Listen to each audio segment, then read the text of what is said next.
Vibe blowing at the J, got the loud jumping at the bay. Everything I'm on slab. Everything I do is got the band jumping at the bay. Vibe blowing at my J, got the loud jumping at the bay. Everything I'm on slab. We've been with the Brazilians. This would be the first. They wild, I think. I'm innocent. Bro, you hear that guy?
What's going on, everybody? It is Coach Greg Adams back in here with another YouTube live stream. Shout out to the Coach Gang. And that's you. For being in here, being involved, and being active on this YouTube channel. And welcome back to the motherfucking Wake Up Show. Part of the Free Agent Lifestyle Podcast here on the Free Agent Lifestyle channel.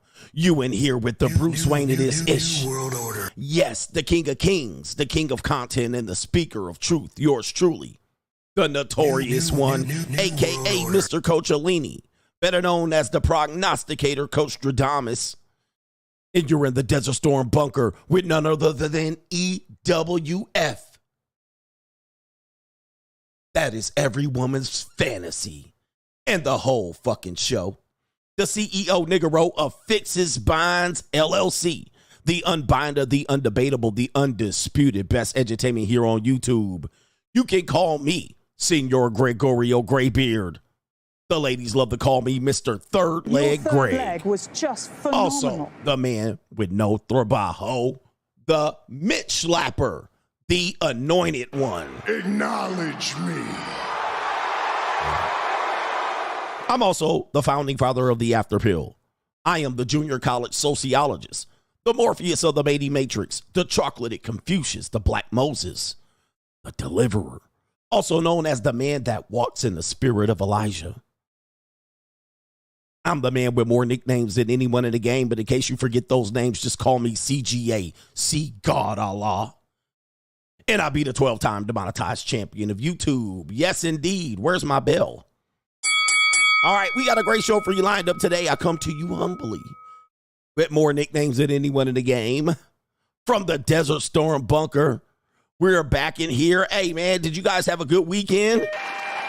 Trump didn't have a good weekend. What's up, nigga? What's up for the weekend, nigga? All right, I hope you had a good weekend. I hope you had your bail money ready. I hope you're out of jail. I don't bail fresh out of jail. All right, and we got a great show for you lined up today, man. We're going to cover the second assassination attempt on one former president or President Donald J. Trump, President 45 and possibly President 47, succumbing to, well, his second assassination attempt. And we're going to cover this, and we're going to find out if the media, in fact, tried to bury this story in promoting it initially when the events happened on Sunday. If you guys are just catching up, Donald Trump, while playing golf on his property, allegedly had a shooter with an AK-47 looking the skitty pop pop the ninja again after the first attempt. Play the skitty pop pop. There you go, right there. And they have the suspect. And they have turned the suspect over to the FBI. We're going to talk about that. If it was an attempt to downplay it, because obviously it was not carried out successfully, and thus this is the second time he potentially may get a bump up in the polls as to surviving an attempt like that. We have people saying that it is a staged event because nobody believes anything anymore, and that it was a staged event for him to take a little bit of the shine away from his performance in the debate. We're going to give you guys an opportunity to speak your opinion related to that via a live stream poll. And we also have coming up in today's show, we also have Doom and Gloom CGA. We have Straggle and Sniggle Theater. We have It's a Evil World We Live In. We have the truth about Chads. All right, Chads and Tyrones out here. We're going to show you a truth about Chad and Tyrones, including an alleged Chad that got 800 matches on Tinder, despite the fact that he says he was just recently arrested for domestically abusing a woman. We're going to talk about that. And the main event topic, who supports our women? Who supports the American women? We have women saying they're no longer going to pay their bills. Can you pay their bills? Just pay my audible bills. All right, we got that going on and much, much more. But to contribute to today's show, $ the Notorious CGA on the Cash App, Venmo, Coach Greg Adams TV, PayPal. It's paypal.me/Coach Greg Adams. And that is near the top of the description box on the Free Agent Lifestyle channel. And you can super chat by clicking the link on the top of the live chat on the Free Agent Lifestyle channel. All right, man. What a great show, man. I'm ready. I'm raring to go. Did you guys follow my Instagram? If you don't follow my Instagram, follow my Instagram, man. I had a good weekend. All right. And I'm trying to post more stuff about my weekend. All right. About my stuff in the life, and hopefully it's motivation. I actually had to get some soy boys. All right. To put some soy boys in check just to show y'all something here. Let me pull this up before we get to the earlier contributors to today's show. Wrong tab. Why is that the wrong tab? That was getting ready for Melanin Monday, I see. All right, that's the right tab. Put it up. Oh, that's my Instagram, Coach Greg Adams TV, because my original Instagram was deleted by Instagram. So this is my second Instagram account. But I tried to show y'all over the week. Oh, I did a live stream. I did a live stream on Saturday night, too, smoking a cigar. And if you missed that live stream, you missed it. All right, but you can go back and check it. Also, I did a post right here. This post says, flexing on social media. Do you find flexing on social media to be motivation, or do you find it to be, you don't like it, you can't deal with it, it ruins your self-esteem? And we actually put up a poll there, which you can't see on the browser, but I'm going to see if I can go back and reach back and get the results of the poll for Mitch-ass ninjas that want to know, what do my followers believe in relationship to my to people flexing on social media? All right, so I got to cover that first. Might as well cover that. Here's the poll. It basically says, hey, flexing on social media, it motivates me. Do you think content creators should flex their lifestyles on social media? And then the number A was yes, it motivates me. Number B was no, I hate it. It makes me depressed. Number C was it's dumb. People will try to rob you. And number D was I don't care. Let's give you the results. 52% of people said, yes, it motivates me, with second coming up with I don't care at 34%.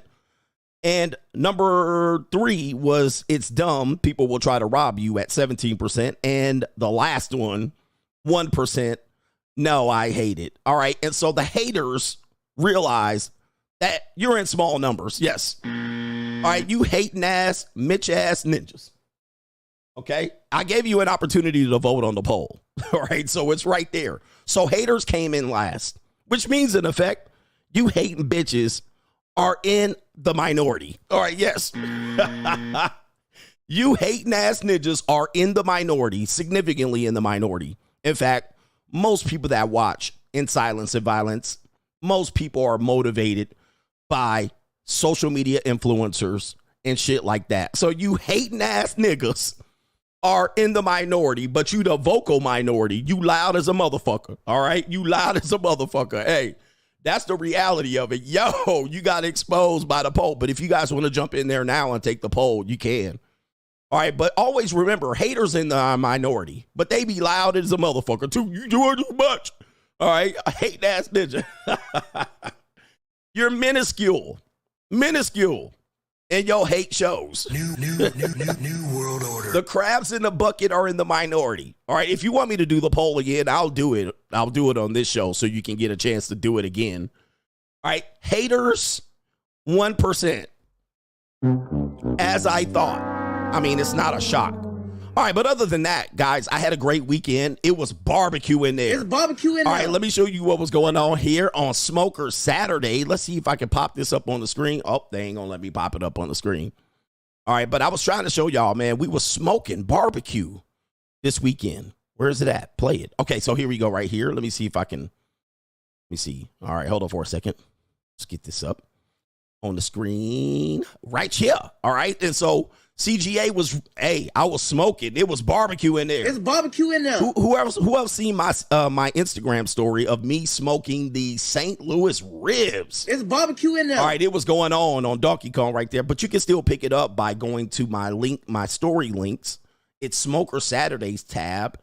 Your boy was out here making them sing. They was falling off the bone and they was juicy. Hey, yo, chill. All right. Son. Hey, It was juicy. So I spent pretty much the entire Saturday on Instagram and, of course, trying to connect with the people and showing you how it goes. We had them out there roasting. Yes, indeed. It's barbecue in there. It was barbecue in there, man. The meat was falling off the bone and all that. Yep. I was showing you the special seasonings and my tricks. Putting these bad boys on the smoker. Let me go ahead and show you the results real quick. Oh, wait. Let me show you the results real quick. Ooh, look at those juices. I already know what's about to happen here. I know It's what's about. barbecue Oh, look at that, fam. Oh, snap. It's barbecue in there. Ooh, wee. Oh, wait. Look at that. Oh, Look It's at barbecue that. in there. it was barbecue Them in there. bad boys are going to be ready, bone. Yeah, here we go right here. Let's All show right, you. y'all. Hey, my son said it's perfect. So I got to try right there. Oh, Not no. falling off the bone, but I can mess with it. They was It's leaking. live. No sauce. We'll do it live. We'll do it live. We'll do it live. Do it live. I'll write it and we'll do it live. Oh, no. I'm going to It's tell so you. good. Oh, It make you want to smack your mama. oh, no. Not So what you smack, think? not smack your mama. All right, man. It was litty. It was litty, brothers, man. We was out there, brothers, and we showing you can live the free agent lifestyle out here. You can live the free agent lifestyle out here, and you can make it happen, Captain. Let me show y'all what else went down when we got ready for the weekend. We out here in the Desert Storm bunker shooting range, and we got some toys here. We got a couple of AR-15s ready to go, custom. Then we have an M&P. We also have 3 9mm and the one that I carry right here, man. Desert Storm shooting. Y'all need to come out and shoot, man. It's gonna be fun. We getting a little sunset shooting in. He's loading up the AR. Yeah. New world order. We was ready. All right, we got this bad boy with the scope. Got my little side scope right here. This ought to be fun. I'm gonna shoot this, and I'm gonna try to hit something. What do you think? All right, let's start it down right there. This is what happened at the end. Pop, pop, cock, cock, cock. Yeah. Skitty keep pop, pop. And a pop, pop. Yeah. Pop, pop, cock, cock, cock. Skitty keep pop, pop. And a pop, pop, boom. Yeah, there you go. Your boy out there, the notorious one. All right. Yes, indeed. So follow me on Instagram. That is Coach Greg Adams TV on Instagram. And yeah, man. I try to do that every weekend. Try to get the lifestyle on the weekend just so you can see what brothers doing out here. All right, and I'll try to share them. Snapchat, Pinterest will also get that information too. I think I could do some YouTube as well. But anyway, let's get to the earlier contributors to the day show. And we have Melanin Monday. Buckle your seatbelt. This is a podcast. 4 hours of the best entertainment here on YouTube. Buckle your seatbelt. Buckle your seatbelt. Albert Wesker says, yesterday's live stream was legendary. Any man still concerned with what will happen when women hit the wall is missing the point. The after pill for the win. Shout out to the after pill, brothers. The Locals live stream was lit. Man, I was on Locals on Sunday. Man, it was a straight up The lifestyle is fantastic, isn't it? The lifestyle is fantastic. We had the locals live stream. We had the Patreon last night talking about men's health is wealth. And yeah, we had all day Saturday. And plus, we had what happens at the JUCO doesn't stay at the JUCO. Your boy CGA was at the JUCO. Was that Friday? I can't even remember. I can't keep track. Yes, Friday at the JUCO. We're looking at the after pill right there. Of course, when you know mini golf is happening. When you see mini golf happening, you know debauchery is going to be soon to follow there after the JUCO was lit on Saturday. There you go right there. Oh, yeah. It's barbecuing now. Oh, yes, indeed. Went to a nice Mediterranean. Yeah. Oh, yeah. Will fall off the bone. Look at the bone. Oh, yeah, look at the bone. That's what she said. She said, look at the bone. Okay. Your third leg was just All right. phenomenal. She said, look at the bone. Wait. Your third leg was just phenomenal. All right, so even the JUCO was litty all weekend. It was a great weekend, man. I had a great weekend, and I feel rested and recovered. All right, shout out to you, brothers. All right. Nice Mediterranean spot. Shout out to our MC Hamster says, we know to protect our meat. The next step is to understand how much meat you choose to pay with. He says, introducing the CPN, the cost per nut index. And it's like right here, 25% cut on Wednesday. Shout out to you. And shout out to all the Melanin muses in the building. Shout out to the muses. We got to talk more about that. I was just thinking about that this morning. So we're on the same wavelength. Ninja Watcher is back. Shout out to our brother Ninja Watcher. And we have H Everyday. He has 3 things to say, so we better get him. And H Everyday says, Coach, I wouldn't be surprised if Raiders go to the Super Bowl soon. Okay. Watching the Rams get washed this Sunday had me thinking, how did they get to the Super Bowl? They trashed. By the way, conspiracy theory on the Rams. And he says, and yes, I lost 25 cents on them Niners. I can't play the music. It's not queued up. But yeah, F the 49ers. 49ers, man. What's going on? And the Dallas Cowboys got whooped by Derek Carr and the New Orleans Saints. H Everyday says, I was in the store on Sunday and a black woman started yelling and making a scene over nothing. He says, I heard it as I stood in line and I put all of my items on the counter and lifted out.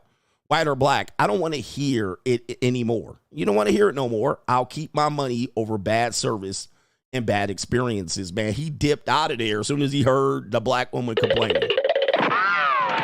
Side 54 is in the building. Shout out to you. And yeah, that was the last one right there. That was from Saturday. So shout out to you brothers there. And we got the next app that I need to get in. I need to check in to these brothers here. All right, church, check in. Shout out to Minister Jap. Minister Jap, is he still live streaming? I haven't seen his suggestions live streams come up in a while. Shout out to our brother Monte in the building. He says, take my money. And he also says the media really don't like Trump. This is crazy. Yeah, they don't like him. Get your boy Trump. They don't like him. Shout out to VMAD, Fellowship, Foxhole. Appreciate you, Coach. Shout out to you and thank you for sharing some of my humorous clips. Joshua Moon says, Coach, hit the Donald Trump right here. He says, look at my African American over he here. Says, look at him. Are you the greatest? You know what I'm talking about? Shout out to Joshua Moon says, before all the ninjas request that sound effect, he says, glad they protected him better than the you-know-who. We're going to show you what the you-know-who is doing to this brother out here. And Macaroni Tony says, impromptu IG stream was fire. He says, I was clubbing later on, seen a ton of holla monsters, mastodons, and you-know-who-ish hens, or you never know hens. You've seen a lot of holla monsters, mastodons, and you never know hens. You don't miss. You never know. You never know. You might find the love of your life. You never know. All right, that's what they hit you with. Come on out. You never know, but they come out there rejection mode, man. Go check out my IG live stream. All right, we do have to get back to some order of business before I get to the PayPals. We're going to get to that after we get into Melanin Monday. So let me go ahead and get my music queued up. Let's get some Melanin on your screen for the starving ninjas. Yeah, that brother's starving. All right, who we going to get up in here first? And you know, we going to have them not completely scantily clad. We're going to have some respectable sisters out there. And we going to have them with they back out. Some pretty face card women as well. You know, the face card going to have to be given. I'm a face brother, man. I'm not a butterface guy right there. And there you go right there. Prime piece of calico right here. We got some prime. I'm only on that prime calico right now. I don't like no old bitches. I can't stand no old, soggy old women right there. But look at this right here. Sista. Oh, no. Okay. Oh, my goodness. Oh, she looks fun. Hello. Yeah, that brother's starving. Oh, my. Okay. Jesus. Oh, my. Okay, boy. You talk about a spinner. Oh, my goodness. That's a little spinner. That looks like a night at CGA's house right there. It does. Yeah. Oh, my goodness, boy. They sitting up nice, yeah. CGA want a bite, yeah. All right, here we go. I can treat them right, yeah. All night, yeah. Oh, my. Oh, okay. Oh, my. Okay. Thank God, yeah, for this. Oh, my. Oh, I need to fix this Irvine. Okay, here we go right here. Ooh-wee. What a world we live in. What a evil world we live in. It's an evil world we live in. It is. Oh, my goodness. Okay. Oh, we got a Afro-Latina here. Damn, they sitting up right. Oh, my goodness. Okay. I see her. I see what she working with, sister. Okay. Oh, no. What the hell? Oh, my God. No way. Hey, let's go. Oh, methodical melodical right here. Yes, indeed. Methodical, exotical melodical. Yes, indeed. That's a little sweet, sweet, sweet sister right there. I see her. Dr. Umar, you would be proud of this lineup right here. There ain't no thick, fat sisters on here, though, by the way. I'm not a big fat.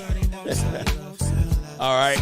I'm not trying to put no thick, what y'all call fat, or what y'all call thick. All right. These women is in shape. All right. That's what right here. They in some sort of shape right here. These ain't no ghetto strags right here. Okay. Oh, we got Afro-Latina. Okay. Oh, this is not an Afro-Latina. This is a East African. Oh, my goodness. All right. I see her. She working it. And we got the African-American as well. Shout out to the African-American, a special species of sisters. There are different species of sisters, the African-American. Shout out to the African-American. Yes, indeed. The righteous sister right here. Yeah, look at the righteous sister. All right. Yes, indeed.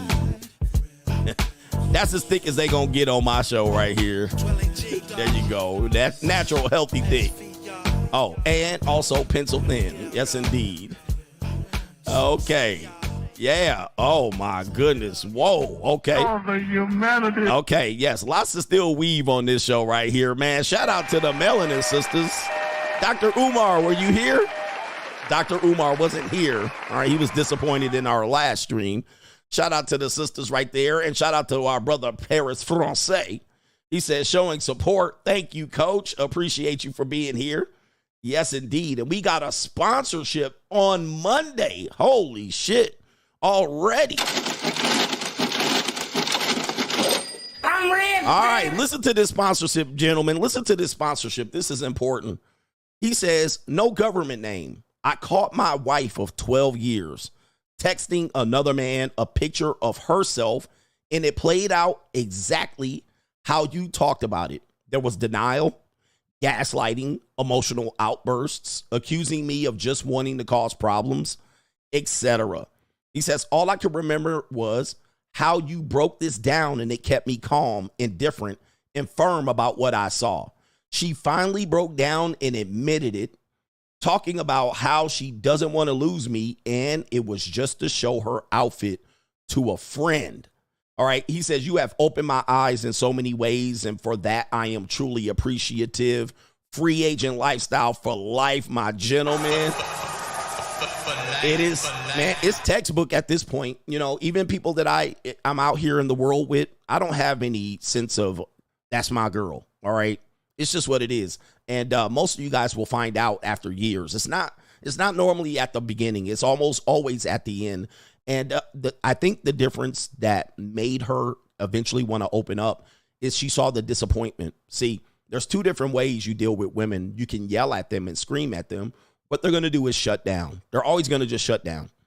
Okay, they're never going to be willing to be forthcoming with the information. But when you're indifferent, okay, when you're indifferent and you just sit back and you say, well, this is the info I have, and you're fine, you're cool, calm, and collected, they're going to realize you're disappointed and they failed, all right? And they may start to open up with you and say, hey, but if you're confrontational and say, bitch, I caught you, and then you show it and you shove it in your face and maybe you grab her neck, all right, she's going to shut down. And so she eventually had to come up with she had to give up the ghost, as we say. But now it is up to you to do with this information what you will. My best advice is to try to get out of this relationship as soon as possible. And you want to look at your laws and probably meet with an attorney without her knowledge. Do not tell her. Meet with an attorney if this is your marital wife. Meet with an attorney to see what your options are and how much the penalty fee of leaving this marriage behind, because this is just the beginning. This is just the beginning. This will not be the last time she's done this, and this isn't the first time she's done it. And also, this tells you the danger of women with friends, all right? Now, I get it. You know, women will always have friends, but I always tell you that they operate in a mode of always keeping men around just in case. This is the safety net. And so what will happen is she will keep friends around, and male friends and exes.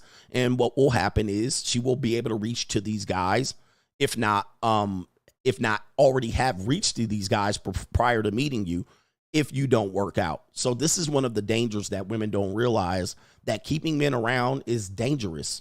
I broke it down.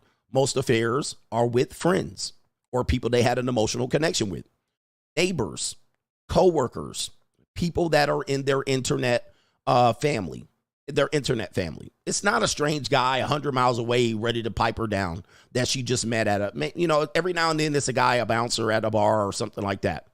But most of the time they're in their friend zone. They're in their social circle or social network. This is not just women, it's men. But for real, it's women. This is how they operate. And this is the negative aspects of monogamy. This is why monogamy is weakness for male. It's not strength.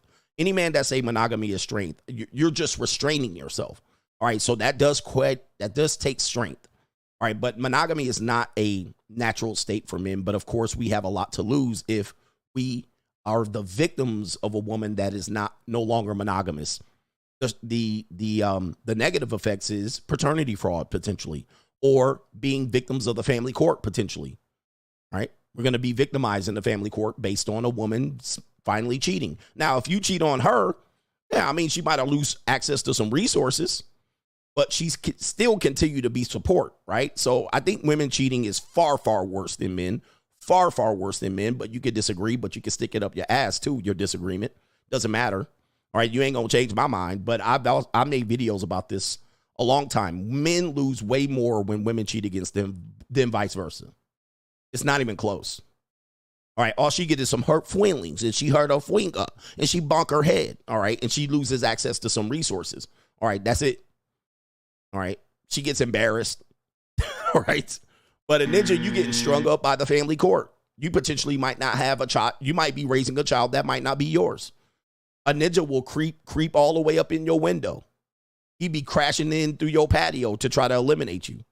All right, but anyway, you can disagree, but I don't give a fuck. All right, when was the last time I disagree? I care when you disagree with me. All right, I'm too heavy in the game at this point. KT the King says, good morning, CGA. A desperate woman to beware of is one who has had surgery years prior to meeting another man that needs to be redone, such as a breast augmentation, a BBL, or etc. Chances are she is broke and can't afford it on her own. And that's where the new man comes in. You're absolutely right. And that's you. You're absolutely right. Yes. Just so you guys know, if you're dating on the West Coast or in South Beach, Florida, anywhere, Dallas, where there's plastic surgery off the chain, anywhere in these hoods where BBLs are popular, just so you know, those breast surgeries only last for 10 years. Once after 10 years, they get a little bit lopsided. They start leaning. They start to lose their firmness and all of that. And at the breast should be redone every 10 years. You will find that a lot of women that get their breast augmentation and they might get divorced. Their husband might have gave them some titties and then she, used them to go find another man. You're walking into a buzzsaw when you get with her, all right, because she gonna need to get them titties redone, right? Or they're gonna be leaking. Yes, I've known a lot. I lived in one of the plastic surgery capitals of the world in Orange County, Newport Beach, and this was an issue: leaking titties and soggy titties, and women that divorced their husbands but they need to get their titties redone, all right, and then they start looking for a relationship, and they're like, "Oh, by the way, I need to get my titties redone. I need $4,000." And last one, Caitlin says, "What's up, coach? Since today is Melanin Monday, I wanted to showcase an athlete we saw during the Olympics last month who's actually interracial. It's Dennis Rodman's daughter, Trinity, who won a gold medal for the U.S. women's soccer team." He says, "Coach, would she be your type?" All right, Ninja, you want me to pull up Dennis Rodman's daughter? Oh, the humanity. I've seen her before. She's by the way, Dennis Rodman. Okay, yeah. Yeah. Yeah. Yeah. I mean, Dennis Rodman, she does look like Dennis Rodman in the face, but luckily I guess her skin is lighter. Dennis Rodman is an ugly ass ninja. All right. So yeah, she didn't do too bad. Definitely got the melodical hair going on there with the blonde tips and yeah. This is my thing is with women athletes. Yeah, she a cutie girl. If you here listening to me, by the way, you can come on over. All right, I'll fold your ass up. All right, I'll fold you real quick. We have to understand she's a cute woman. Yes, there she is right there. She ain't ugly. All right, she ain't ugly. All right, not at all. But here's the thing about women athletes, female athletes. Here's the thing about female athletes. And the great Daniel Tosh once said this. Shout out to Tosh.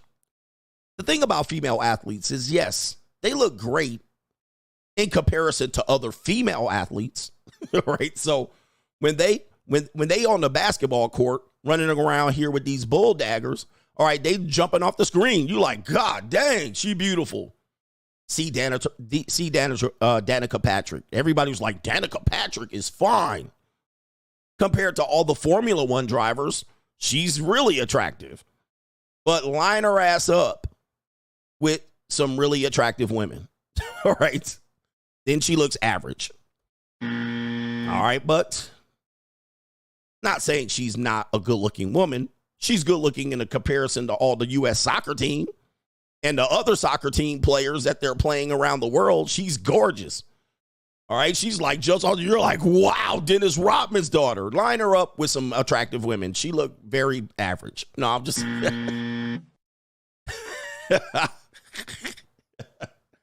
All right. But anyway, I know them a whole bunch of lily lit lickers over there. So I would, not get too excited about women's athletes, man. Shout out to all the female athletes. This is my opinion about female athletes. I don't get too excited about attractive female athletes. All right. Unless they run in like track or something. Unless they run in track or doing some pole vault. If they play in any combat sport, MMA, boxing, they running around on the field, soccer, basketball. All right. I ain't going to get too excited about them because they probably lily lint licking. All right. So there's a 50% chance softball. It's a 50% chance she get hotter bitches than you. All right. Hotter chicks. And this is a man I've coached women's basketball for damn near 20 years. I know what I'm talking about. Don't get too excited, Ninja. All right. They done been with hotter women than you ever could even imagine being with. Yes, you and I've seen it. All right. I want to see these girls in leotards and maybe some booty volleyball shorts. That's about it. Tennis, possibly. But if they playing something where they got to beat their chest and shit like that, and they be tilting their jersey, and they be doing their jersey like this, all right, I'll be like, okay, she cute. I ain't getting too excited about them. Let's get to the show. What do we got coming up next, man? Doom and Gloom CGA. Let's go.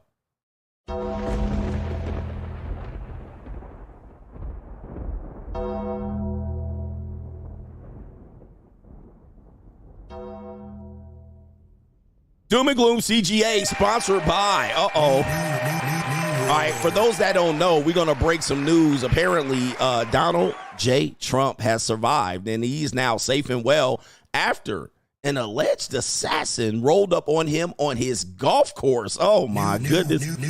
And was several feet away and allegedly had an AK-47, if you know, man, and apparently let off some shots. And he was rushed to safety, according to the media report here.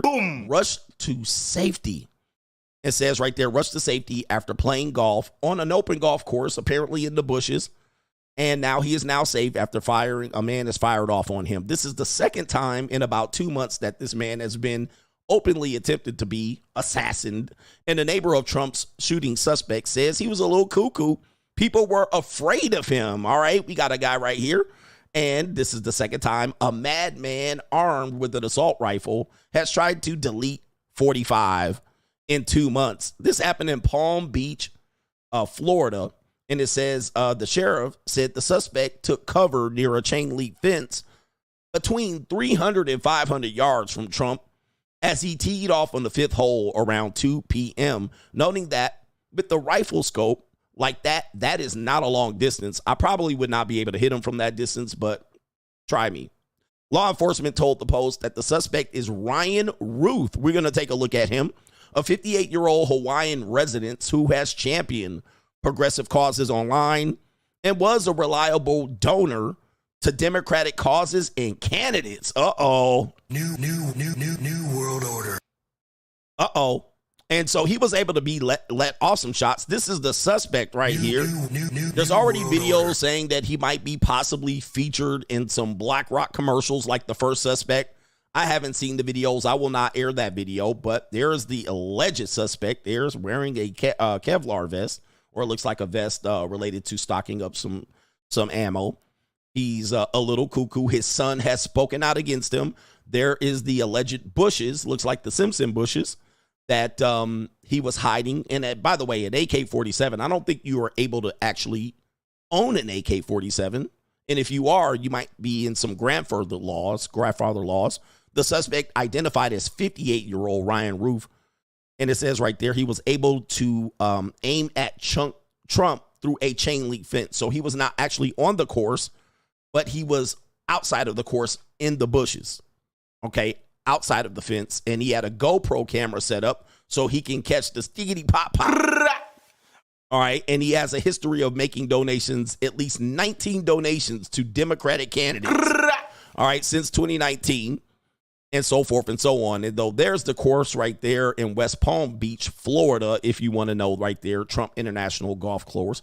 So he did find a way to be able to see if he can get a shot at them. Now, the Secret Service did cover him up, right? It did cover him up. He was put on the ground. He was golfing with another friend of his named Steve. I don't know what Steve's name is. New world order. All right, but it was a fully automatic. So, but I'm not sure. But anyway, that way, I guess he was pushed to safety. No one was hurt in this particular incident and so forth. But when the incident initially happened, I took to social media to try to get some detail. I also took to the news and Google to try to get some information. Now, what I did find out was the news agencies weren't immediately reporting anything. And when they did report it, you had people like CNN saying an alleged assassination attempt, while places like Fox News were saying, oh, it was a legitimate attempt and they have the suspect at large. Okay, now this morning they have caught up because people have realized that it's possibly could have been real. So let's take a look at this particular video. And the reason why I bring that up is because the Secret Service was flying a drone over this particular thing. But you guys know he is the former president of the United States. So the former president does get Secret Service detail. He just doesn't get what he would get if he was the president. So he does have Secret Service that will always be responsible for him, even after he possibly loses this election and he is somewhere in Argentina for the rest of his life, because he's probably going to jail if he loses this election. So he probably taking his ass to Argentina, but that's neither here nor there. If in fact he does win, he would get a full, healthy Secret Service. even though he's running for president, he does not get a Secret Service detail that he would get if he was the actual president. Even going back to this, the first assassination attempt, he didn't even have a full Secret Service detail. Much of them were from the Department of Homeland Security, namely some of those women. So they weren't even actually Secret Service agents. So they're trying to do their best to protect them at half staff, if at best, if they are trying to protect them at all. You can actually call into question whether he's getting good protection at all if he's getting 2 attempts. Let's take you to this portion of the video right here, just to see right here. The Florida sheriff says the shooter in the attempt is turned over to the FBI. Where's the suspect now? I know he's behind bars, but where? Well, what we did is we turned him over to the Federal Bureau of Investigation and the Palm Beach County Sheriff's Office.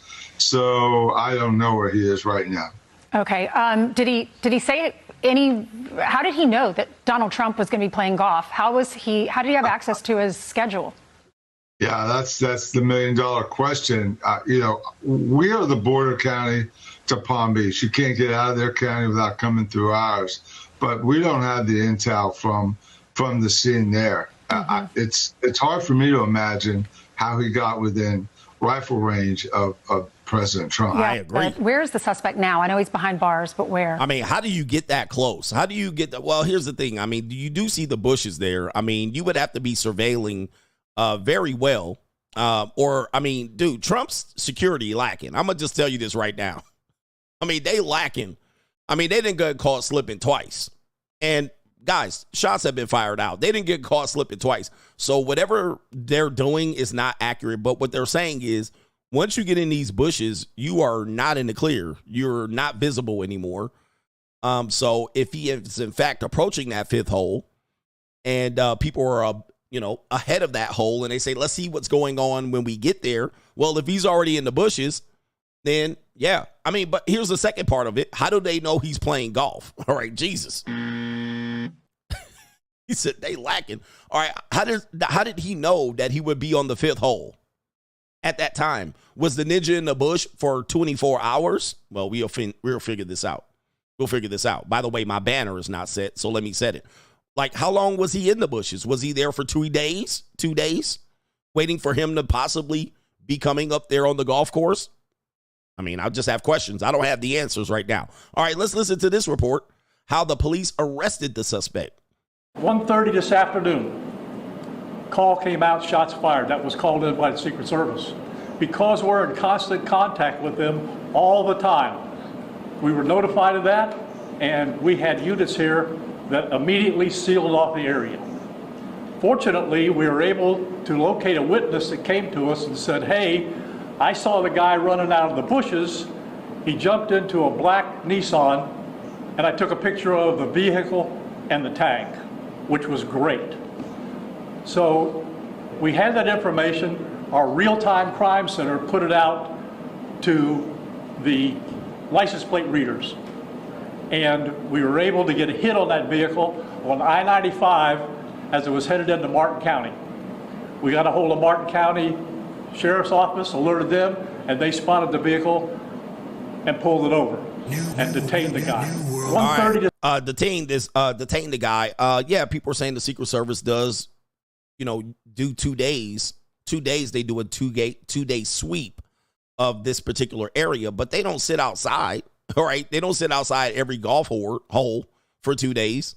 They sweep it and then they let it go. I mean, you know how many Secret Service agents would have to be present for 48 hours to be able to hide in these bushes and watch people pull up? I mean, that's just going to be a task that's going to be impossible. It's a mission impossible. All right, so what they're going to have to do is not allow him to golf there if he wants to protect his safety, because they can't just stand right there. They can't stand at every hole right there where chain link fences exist. All right, they can't do it. I mean, it's just almost going to be very difficult. So the best course of action is to not play on a golf course that has a chain link fence and street access like this golf course does. All right, you're going to have to not play that golf course. All right, that's not going to be a wise place to play. All right, that's not going to be it. Let me just show you here. Let's see where the shooting suspect is. Yeah, see, this is an example. All right, so yeah, you got Secret Service watching out, but look at all this field and acreage that they got to cover. They have street access here. Street access here. There's the chain link fence. He obviously did his recon. Okay, 5th hole where he was playing, 6th hole. Where's the suspect at? Okay, right there. All right, so yeah, I mean, that's a 300, 400, 5-yard shot.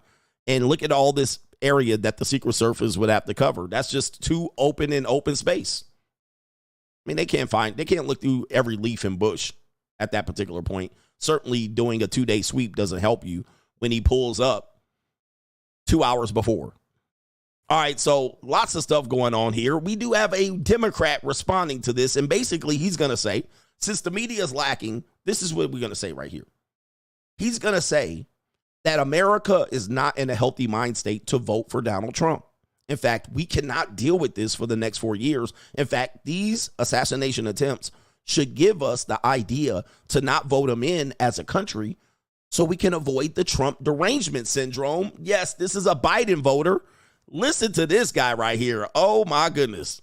This cannot be the world we're living in. In one day, Donald Trump is rage tweeting, all caps, I hate Taylor Swift. We've got J.D. Vance admitting that he makes up stories to scare people so the media will cover him. And we've got somebody allegedly taking shots around Trump's golf course. You know, this... I got a question. Allegedly? I mean, y'all still saying this is staged. I mean, okay. I mean, still, this is a presidential candidate. All right, so allegedly, the Democrats and the Democratic liberal media, MSNBC, CNN, they're still saying allegedly. All right, they're still saying he's doing this to get his poll numbers up. But isn't this, if you report it this way, isn't this a reason why to not get his poll numbers up? Because you know people are trying to take him out. Okay, let's continue to see what his logic is. Golf course. You know, this was not the world we lived in until Donald Trump was in the national conversation. Oh. There was not chaos every single day. There was not fear and trauma and insanity every single day, to the point where you feel like if you even turn off the news for 5 seconds, if you go camping with your family for 5 seconds, you're going to miss something that's insane and world-changing. The dude is a walking mental illness diagnosis for the United States. We cannot live in a world where Donald Trump is in the news every day, screaming about pets getting eaten, screaming about Taylor Swift, apparently suffering from an assassination attempt 2 months ago, apparently getting more shots again today. This is not normal. Republican voters, do you guys want this? Do you want Donald Trump in your life every day like this? Do you want to wake up and live through every day like this? It's not okay. And oh, no. Brothers, this is so, wow. Interesting logic here. So what he wants you to do, even as a Republican voter, he said the mental illness level of the Trump deranged is going to go up because Trump is in the news every day. So his call to action is, apparently, you Republican voters, do you want Donald Trump in the news? Do you want the news media to continue to crucify him? Do you want all of these assassination attempts on Donald Trump? Do you want this? Vote Kamala Harris. Ninja, what? New world order. Of course, you, on the other hand, you're going to go cuckoo. They're actually admitting now they are deranged. This is causing mental health issues. We can't have it. Man, the man has been shot at 5 times at least and still breathing. And your biggest concern is to not have him be the president? Like, we are crazy, bro. You're right. And he said Trump is the one causing all the derangement. Is it not the media covering Donald Trump causing the derangement? Because let's just say they didn't cover him the way they're covering him. Does that make people want to take him out? All right, you got to think about this, man. But this is some gaslighting. This is some female gaslighting. Day like this, it's not okay, and we don't have to go back. We don't have to, like, he can't hurt us anymore. Just don't vote for him. Oh my goodness, Jesus, man, what happened to men? Oh my Lord, Ninja, this is a tippy toe. This is a tippy toe right here, bro. Jesus. Don't vote for him. We can't handle it mentally. Our mental health is going to go crazy. It sounds like your mental health is going to go crazy, not mine.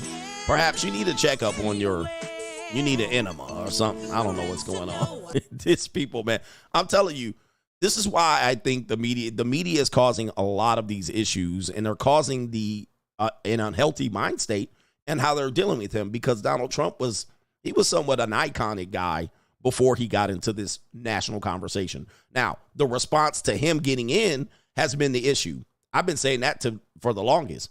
They've been creating this environment around him because he poses a great danger. By the way, if you guys are new to politics, Donald Trump was not supposed to be this far. He was not supposed to get this far. It was somewhat of a joke for him to run initially. And I can queue up some videos of even his opponents saying that he would never win, but he won. All right. I mean, it was a crazy, miraculous win of him to even overcome the massive shadow that loomed over us, which was Hillary Clinton. She almost was guaranteed to win the night before the election, like 98% guaranteed win. It was supposed to be a landslide for Clinton, and it didn't happen. Not only that, he pretty much won the second election. All right, by the end of midnight, he was winning. Now, when we woke up, he was losing. All right, so nobody can deny that. That was 2020.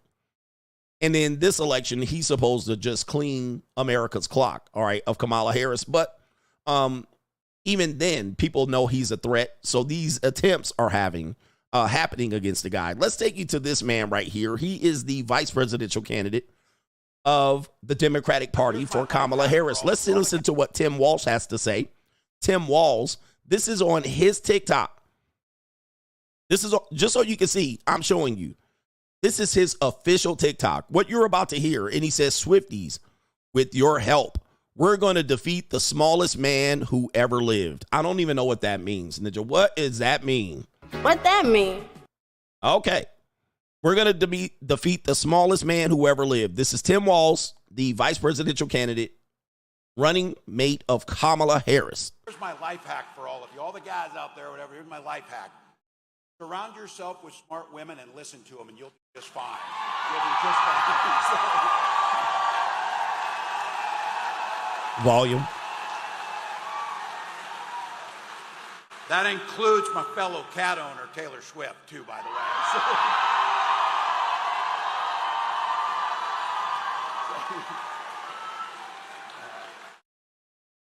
It's really great to have all of these women help us beat the smallest man in the world, Donald Trump. Yeah, you wonder why. You wonder why I can't vote for. I can't do it. I can't do it. I'm off the Democratic plantation circa 2012. Was it 2012 that I got off? I can't do it, bruh. Like, this shit is out of hand, man. Like, what the fuck? Like, y'all want me to vote for this shit? This is some goofy ass pandering shit. I can't do it. This is crazy. What? This is crazy, man. Like, what the hell we got to do with this shit, man? Look, man, this shit is crazy, man. Look, this old bullshit, boomer bullshit. This old boomer bullshit. What? A life hack for all of you. All the guys out there. He said, I got a life hack for all of you. All the guys in here. What guys? There ain't no guys in that audience. There ain't no men in there. There's males. I got a life hack for all you guys. This is his life hack right here. New world order. This is also, he wants tampons in the male bathroom, but that's neither here nor there. This is the life hack from Tim Walz. And he think he's saying something too, old boomer ass. Here's my life hack for all of you. All the guys out there, whatever, here's my life hack. Surround yourself with smart women and listen to them, and you'll be just fine. New world order. Sorry for the volume on that one. Yeah. Y'all don't have me, man. Y'all ain't got me. Y'all need to do a little bit more. Last one on Doom and Gloom CGA. This woman says women are falling out of relationships because the men refuse to vote for Kamala Harris. All right. I see that there are a lot of women who are actually falling out with the men in their lives because these men refuse to vote for Kamala Harris. I actually saw a video on here, and I do edit the video, but TikTok took it down because it violated community standards because some of the things that the people in the video were saying. But there was a young lady that actually wished unaliving on a young man because he refused to support Kamala Harris.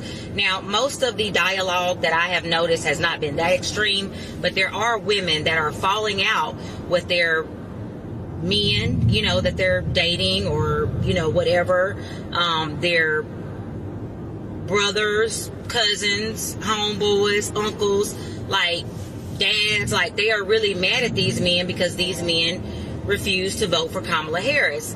And I just feel that's not a wise thing to do,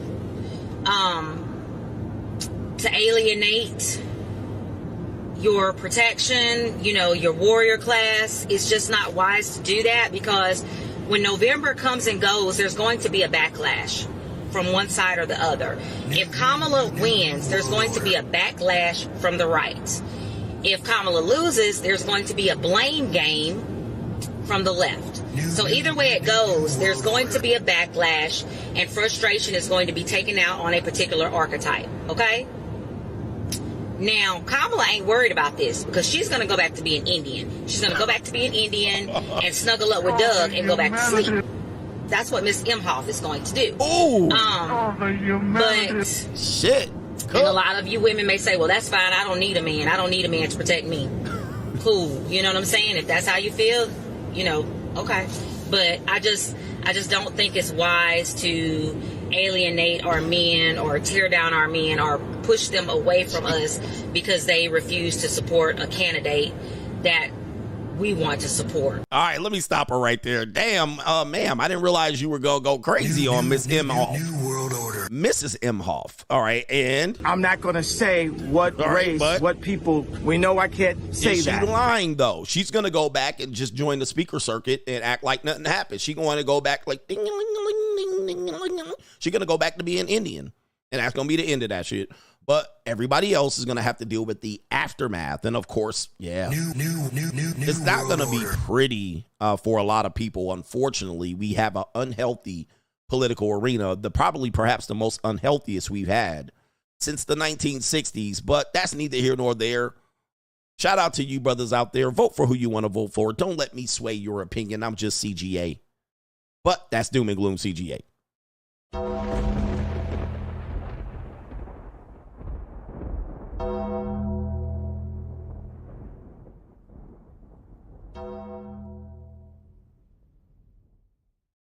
Are y'all feeling the pain? Are y'all family members pressing you? Right? Why you're doing this? You need the voting, no bucking. Shout out to our brother here. We got a brother here. It is B Mo. Coach, my cousin moved in with me 2 weeks ago, and I get why people don't look out for family. This ninja got paid and still ain't got no money to contribute to rent because his bank account was overdraft. Being black is a damn curse when it comes to your own family. Yes, indeed. What is my advice? Okay. All right. What is my advice on family members? When your family members are down and out, do not let them move in with you. Don't do it. Don't do it. All right. Because they're going to use their family card privilege on you. Well, we're family. You got to understand, I'm down and out. You charging me for rent? I really don't be here. I mean, I wake up in the morning. I'm out of here by 9 o'clock. I don't come back to 9 p.m. I'm just sleeping here. All right, yeah, I did eat your now and laters. I did eat your chips, but I didn't eat the kid snacks. I did have a couple of kid snacks. I don't really take up that much space. You gonna kick your own family out? All right, I don't even use none of the utilities in here. I just come in at night and go to sleep. No, fuck, get out. Get out. Do not let them come in. All right, do not. These people are losers. They're about to ruin your life. Yes, indeed. And then you can't kick them out, by the way, just so you know. Legally, after something, you check out your own state laws or your own city laws. If they're there for 10 days, sometimes 2 weeks, sometimes 30 days, you have to evict them. You cannot change the locks on them, but you have to look up your own municipality. It could be 10 days. It could be something as simple as you gave them a key. It could be something as simple as they got mail sent to your mailbox and they checked that mailbox. It could be 30 days that enacts this. This is the same thing that hotels have an issue with. They really can't legally kick you out. I mean, they have to evict you. Now, they just have to hope you leave. So you got to evict them. You have to go through the eviction process, meaning the legal process, and that could take months. So You know, and you're talking about getting the sheriff involved and potentially other family members involved when they found out you filed suit against a family member. So, yeah, they're going to stay there as long as they can. And there has been situations where we've seen people do it. So be careful about letting people crash on the couch and, you know, get through a pay period or two so they can get on their feet. Because once they hit that 30 days, 10 days, they get a key or a mailbox, you have to evict them. Yeah. All right. Shout out to our brother Bamboo Davis. He says, supporting the show. Keep up the good work in his free agent lifestyle for life. All right. Shout out to you right there. Thank you, sir. All right. It's crazy. Yeah, man. If they change their residency to, they've got their mail forwarded to you. Resurrected Simp Enforcer, CGA, if you have 50-50 custody of your kids, 11, 9, and 6, but they were disrespectful with bad behavior to the point family won't help you with kids on custody weeks and it affected your job schedule, what would you do if the mom won't let you get 70-30? Oh, shit, you got your hands full, fam. You got major problems. So you want to give custody back to the mom or you want more custody? You want 70-30. Try to figure out what you want there. But yeah, sounds like you got your hands full. You got to raise these kids up or send them back to their mammy. I mean, you got your hands full. And you got 2 decades of this. Sorry, you got another decade of this at least. You got some work to do with these kids. Got some work to do with the kids. All right, but you also have a job. You also have to support. So it's going to be tough. And if you whoop them, you're going to get the, what do you call it? They're going to get the fucking CPS on you. So you up shit's crease, bro. He said get a babysitter. Yeah, you got to have to hire a babysitter. Send them to camp. All right. Bring them to work. That ain't going to help. Foxhound says, appreciate the game, CGA. It has been super helpful after going through a divorce over the past half a year. Or is it a year and a half? Year 1 and 2, I'm not sure. He says, I was shocked by how cold she became towards me. It will all be finalized next week. Luckily, I have 50-50 custody, no child support, and my freedom. You're about to win. Free agent lifestyle for life. All right, shout out to you, man. You're going to realize you're in the better position. No child support. I don't know how much alimony, if there's any. You're free, plus you got 50-50, so you got the most ideal schedule. If it's week on, week off, you're traveling on your week off. And you're being a good dad on your week on. So good luck with you, man. I'm glad I was there to support you through this time. And that's what I'm here for. Snap Tech Fix says, second attempt in 2 months. Not a quinky dink. He says, that alone should tell you who and what's really going on out here for sure. They working overtime. I mean, I know you guys are now comfortable with the fact that they're trying to hit on Donald Trump. They're trying to put a hit on him. And you guys are just like, come on, man. We live in a very unhealthy society. And if you're cheering for this, you really need to check yourself. H every day, yo, coach, you hit a point about women related to beauty. He says that's a show. Strip the makeup, strip the status, the money, and based on face card and abilities, 95% won't measure up. Yes, indeed. Most of them don't measure up, which is where the problem lies in how we communicate. With the dating environment, they don't measure up. But what they're doing is using everything they can to their advantage to raise their marketplace value ahead of yours and judging you for doing the same. I mean, anything you do to assist yourself to look better, it is somewhat problematic for them in the relationship dynamics. Let me just give you an example, and I don't want to go too far, of course. Anytime a guy is vain, he does anything related to, you know, getting some skin treatments, face cream, you know, any beauty supplies, anything he does related to putting hair on his head, wig, you know, any hair assistant growth, anything he does related to wardrobe, you know, y'all diss Kevin Samuels for wearing boots. Anytime the guy goes above and beyond to increase his potential for looking better, women don't like it. If you take a selfie, women will be like, oh, he took a selfie. If you take a selfie with your shirt off, they're going to be like, oh, he out here with his shirt off. But they be out there taking selfies, 50-11 selfies. If you are posing in the mirror too long, women will be like, what is this shit? Right? I can't stand the guy who be posing in the mirror and, you know, he wears more hair product than me. I went into his shower and he got more hair product than me. Oh, he's so vain. He's so cocky. It's ridiculous. So you're encroaching on their territory. Yep, they're going to call you sassy. Oh, he dresses up a little too pretty for me. So they always try to figure out a way for you not to encroach on something that they take advantage of. If I was out here doing crazy content to get people's attention, posting 3-second videos and repeating them over and over again as to show off my assets, maybe flaunt my wealth, show off my cars. All of a sudden, you're doing too much, showing off your cars. You're encroaching on their territory. This is jealous competition, essentially. Yep. He says, unless you're jacked and ripped. Well, then, if you're jacked and ripped, then men will tell you to put a shirt on. When I was out there in my best physical shape, you know who told me to put my shirt on more than anybody? Men. Now, why can't I have my shirt off, motherfucker? I'm wondering why I can't have my shirt off. Shout out to, well, because I know why. Because your belly button, you can't see it. That's why. You can't see your belly button, but you can see mine. You can see my belly button. Is that why you don't want me to have my shirt off? Now, if you got titties, I don't want to see, like you got male titties, I don't want to see them. Put your shirt on. All right, anyway. Isaiah says, damn, CGA, I don't remember people acting this out of character during the Obama terms.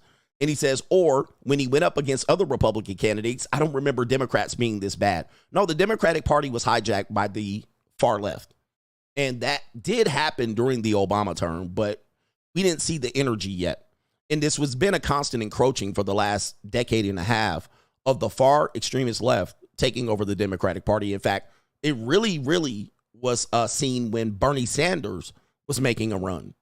All right. Then you saw a lot of, people that were extremists, if you will, Marxists, extreme people that wanted Bernie Sanders to win.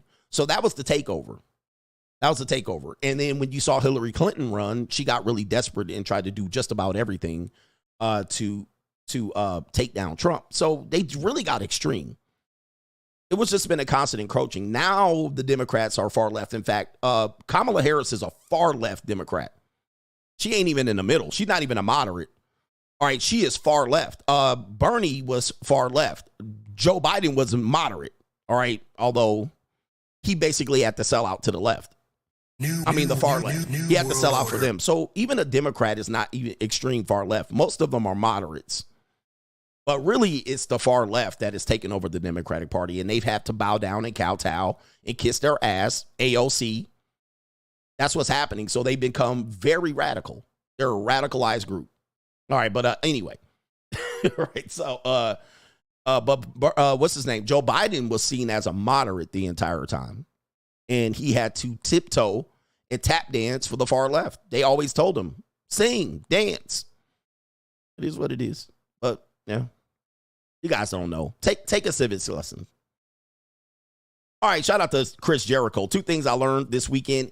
He says, MC Hammer was a real gangster in the 1880s, the 1980s and the 1990s, and that somebody wants Trump off the board. He says, I don't think people understand how crazy 2 public attempts on a former president is, and the profiles of the shooter make it worse.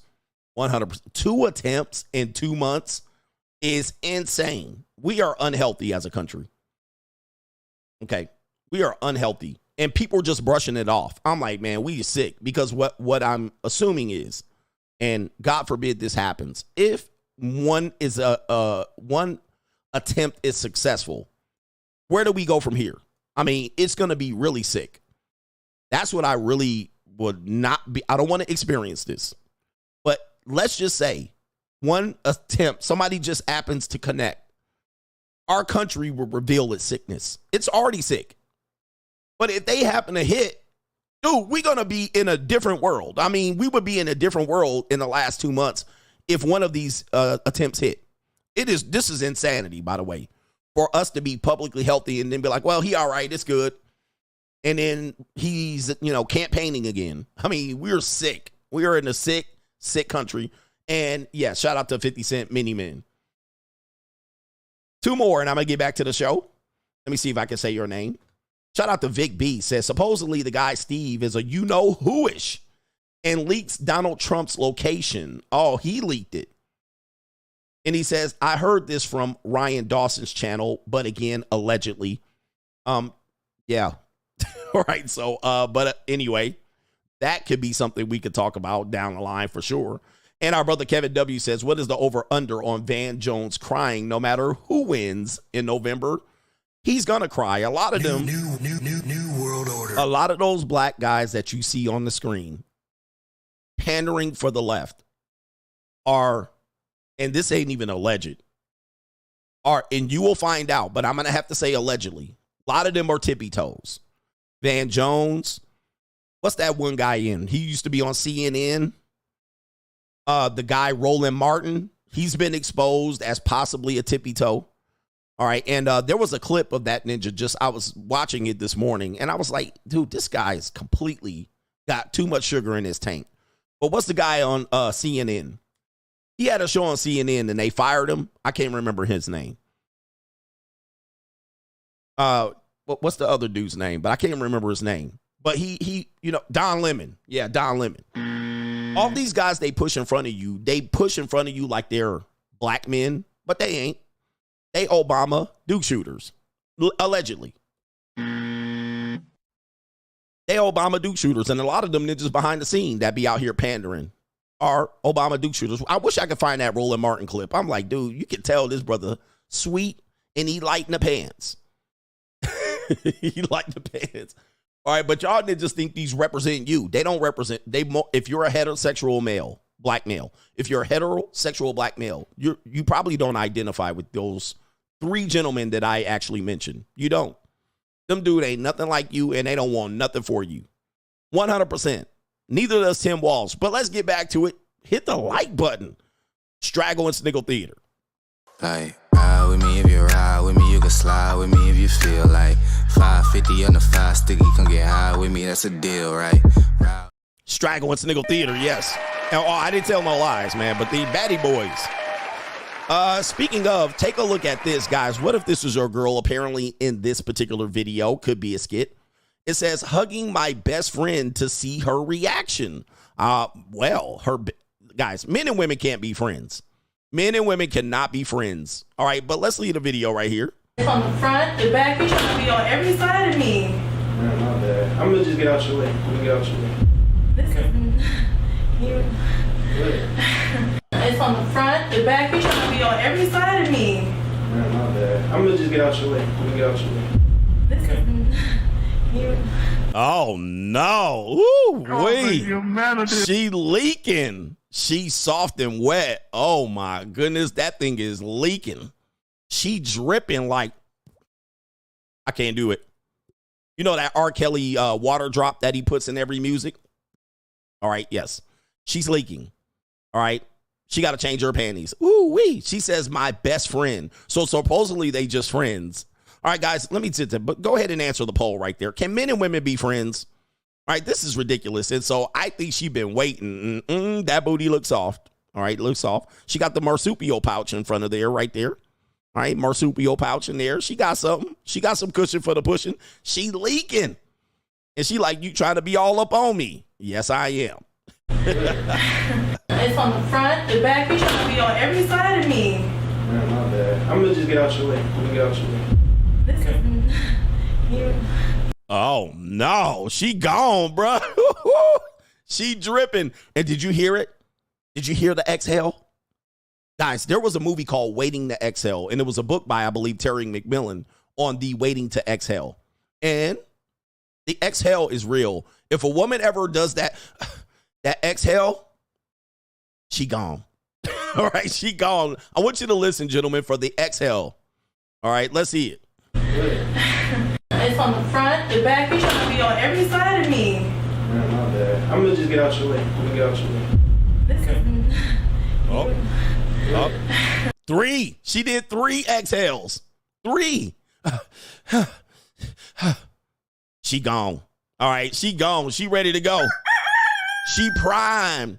Ninja, that viscosity in the oil area right there. The pistons are already ready to piston. She gone. 3 exhales. Oh, she gone, brothers. She's yours. Baby, I'm yours. It's on the front, the back. You're trying to be on every side of me. Man, my bad. I'm gonna just get out your way. This is you. Oh. Okay, daddy. All right, she gone. All right, she gone for sure, man. Shout out to him right there. But can men and women be friends?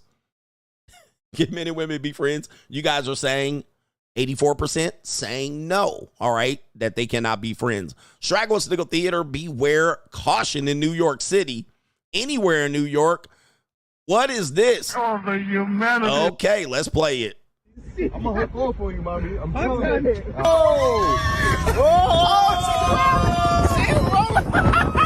Oh, no. Yo, get off, yo. Oh, no. Get off, chill, though. Yo, mommy, you wildin', mommy. Nah, she got roller. She got off on you, mommy. I'm telling you. Oh my goodness. Oh, the humanity. Man, the night of the living basshead in New York. Where are your eyebrows? Oh, the humanity. And she doesn't look like she has a shirt on, but you can't see them saggy waggies. All right, you definitely can't see them flapjacks. Why is this person walking the street? Oh, the humanity. We need a mental health facility for these people. Why are they outside? All right, what is going on in New York, Sean? My mother, he was like, hey, yo, chill, son. Hey, yo. I'm gonna hook off on you, mommy. I'm telling you.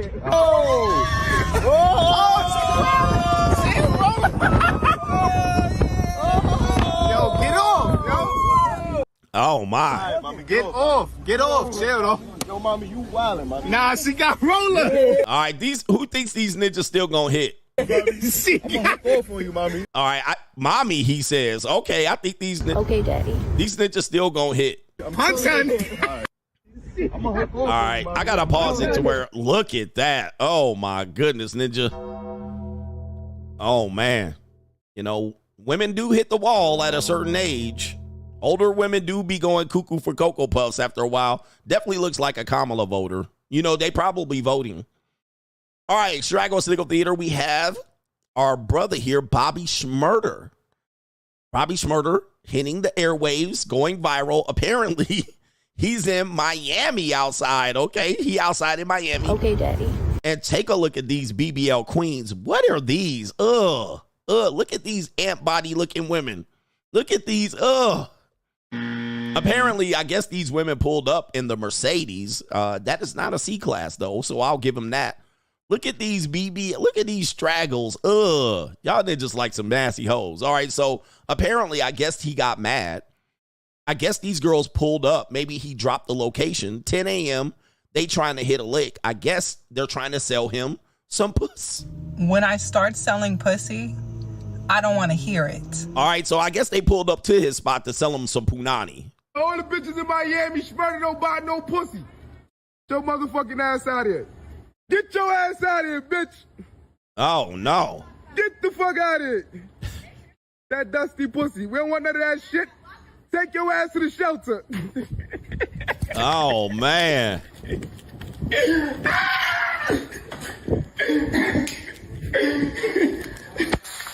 I be getting pussy before I even link certain bitches. I be like, this bitch probably sell pussy. If you want to get some pussy for you, link the. All right, so did he link with them? I'm trying to figure out what happened there. Bobby Shmurda, what happened? When I start selling pussy, I don't want to hear it. So I guess he tried to link with him. I don't know what happened. Maybe he tried to link with them and they tried to sell him some and he kicked them out because the car is parked inside their security gate. So you did let him in. He says, attention to all broke girls in Miami. We buy buildings, not bitches. I'm about to go back to New York to buy some buildings. Okay, what the F is going on in Miami? MF is trying to sell Poonany early this morning. So how did they get there, though, sir? That's my question. How did they? And somebody says he buys box. Of course he does. He been caught buying box a long time ago. So I don't know what he's talking about here. He been caught a couple times allegedly buying some Poonany. But look at these bodies. Look at these witches. Ugh. Apparently he probably trying to link with them for some free pussy. And then he kicked them out. Tell all the bitches in Miami, Shmurda don't buy no pussy. Your motherfucking ass out here. Get your ass out of here, bitch. Get the fuck out of it. That dusty pussy. We don't want none of that shit. He probably already hit this. He probably was going to buy it, and he tried to get the free straggle. All right, but Miami, almost all the women be selling box out there. All right, it's going to be fine. It's going to be hard to find an attractive woman who ain't selling no box. So, I don't know, man. Something's wrong with that particular picture. And last one, Straggle and Sniggle Theater. Here we go with this guy. Man, people out here crazy. We have, who is his name? I don't know what this guy's name is. King Zen. People call me the fortune smeller. Would you mind taking your shoes off? Yeah, sure. And can you take your socks off? Yeah, sure. Put your feet right here. Yeah. Can you wiggle your toes? Are you transracial? What is that? Like Michael Jackson? No. Are you having fun? Is your favorite color blue? No. Pink? No. Purple? No. Red? No. Green? Yes. I knew that. Some people call me the fortune smeller. Would you mind taking your shoes off? Yeah, sure. And can you take your socks off? All right, a night at CGA's house right there. Definitely, that is mandatory activity. You starving out here, brothers. What is this? Yeah, that brother's starving. You dress up like this to see women's feet? Is that what you're doing, sir? We got some definitely sick men out here, brothers. We got some sickos out here. Yeah, sure. Oh, my goodness. Feet right here. Yeah. Oh, okay. All right. Let me see what we got here. We just looking at the booty. We looking at the breast. We looking at her neck. We looking at her feet. We looking at her. No, I ain't looking at no feet. Man, ain't nobody looking at no feet. You don't looking at feet? I'm looking at feet. All right. He looking at feet too. Okay. All right. Man, we got some starving ninjas out here. Yeah, that brother's starving. All right. Yeah. He got her right here. He was like, and he was all professional. Yeah. You take your shoes off and your socks. Mm-hmm. Yeah. Lights on, socks off. Yes, that's mandatory. Yeah, he got them feet out. I see it. All right, take a look. We just looking at the booty. We looking at the breast. We looking at her neck. We looking at her feet. We looking at her. No, I ain't looking at no feet. Man, ain't nobody looking at no feet. You don't looking at feet? Oh. I'm looking at feet. Oh, my goodness. Sickos out here, man. Oh, the humanity. Are you sniffing her feet, fam? Are you? Oh, okay. He wiggling the toes. Okay, here we go right there. Wiggle them. Okay, yeah. There she go. All right, and she here. She like this. What kind of fuck you give me? All right, Ling Ling is like, I'm in there. All right, there we go right there. Nope. Oh, you starving. Yeah, that brother's starving. Yes, sir. I would not be doing this, ma'am. You got to clean your feet before I touch them. All right, this is crazy. But she not bad looking. She got her feet out. All right, she definitely got her feet out. No. Red? No. Green? Yes. I knew that. Oh, look at her. Ooh, and she's smiling. Niggas always gotta show they teeth. She's smiling, too. She look happy. Yeah, look at her right there. What kind of fuck you give me? All right. Yes, indeed. She with it, too. Yeah, that's an Asian. Yeah, I can tell by the back of her head and the slant of her eyes. She's showing them teeth out there. Shout out to her. Niggas always gotta show they teeth. All right, I'll take it. Where's she at? All right, let me see. All right, yeah, okay. All right. Sloppy yogurt. I'll do it. Line up. All right, line them up right there. That's Straggle and Sniggle Theater. Like, ride with me if you ride with me, you can slide with me if you feel like 550 on the 5 sticky, come get high with me, that's a deal, right? I see y'all ninjas snapshotting the screen. Starving. Y'all starving. Yeah, that brother's starving. Man, we got to stay focused. Lord have mercy. We must stay focused, brothers. We All must right. Oh, stay focused. That was the end of that segment there. Hey, we got this evil world we live in coming up here. I got to catch up on some super chats. But there was a tweet that somebody made aware of me here. Let's see. What was this? Last week. And they wanted me to show this tweet. This is a crazy tweet, but this is a tweet that people don't realize. It's going on out here. It's going on. Check out this tweet that you see on your screen. And it says right there, this is a Twitter tweet X. He says, y'all want the story of how I was 16 selling my peace leave in Mount Laurel, New Jersey with a 33-year-old pimp who wore koofies and currently doing 10 to life for sex trafficking minors. Oh, my. Oh, the humanity. Oh, my. And they cut off the picture here, so I don't know what's going on. Maybe she was doing something in the photo. But, yeah, them ninjas be out there pimping. One thing I tell you guys, and if you want to be an effective pimp, you got to be out here with minors. I'm just letting you know. They be out here with minors. All right? They don't be out here with old ladies and 40-year-old bitches. They be out here with children, if you call it that, and nobody says anything. It's crazy. By the way, also, even Eve admitted recently that she was a 17-year-old stripper. All right. It's a whole world that we don't know about. By the way, if you were not on Locals, man, you are missing out on Sunday. Let me hit the links for you real quick, man, because the Loco Juco is litty. It's in full effect. There is no stopping it. There is no stopping it out here. Join us over on Locals, man. CoachGregAdams.locals.com. It is out of control, the information that we're giving you out there. And if you approve of this particular part of my grifting show, all right, go ahead and tell these guys, man, Locals is lit. Shout out to the Gift of Gab show. Main event idea. 79% of women pursue psychology degrees, and at some point, over 70% of the therapists are women. Psychology majors are normally combative and talk to assert dominance. Stay vigilant and grab your nuts, fellas. Compete or don't eat.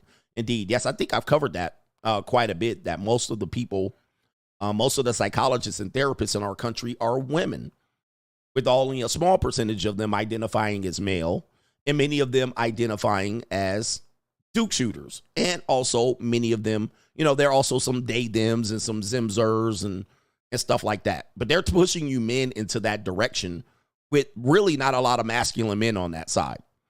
So you really are walking in not knowing that these people are there to listen to you and manipulate your words. All right, but everything you say, they're going to psychoanalyze you. Everything you say, they're going to psychoanalyze you. So when they're talking to you, they're gathering information and they're putting it into their psychology book. So be careful. I know a lot of people, and a lot of these women are single as well. They're not married. Some of them divorced. A lot of marriage, family counseling, and therapists are divorced. All right, so when you're talking to them, they're going into their little book, and they're looking at their circles of the dark triad, and they're looking for hints of narcissism. They're out there psychoanalyzing you, and you think you're having a conversation. Do not date these people. They're using your words to manipulate you, and then they go back home with their witchcraft book, and then they try to figure out what your brain is saying. And so every time you have a discussion with them, I also say this about lawyers. Do not date lawyers without you understanding that they're trying to manipulate you every conversation. Every conversation, they're trying to manipulate you. Lawyers, I don't care if it's male or female, but lawyers are trying to manipulate you. They're trying to be, their whole thing about a lawyer is to debate you. They're trying to debate you. They're trying to figure out how to argue against you. Argumentation. That's part of being a lawyer. They take classes on this shit.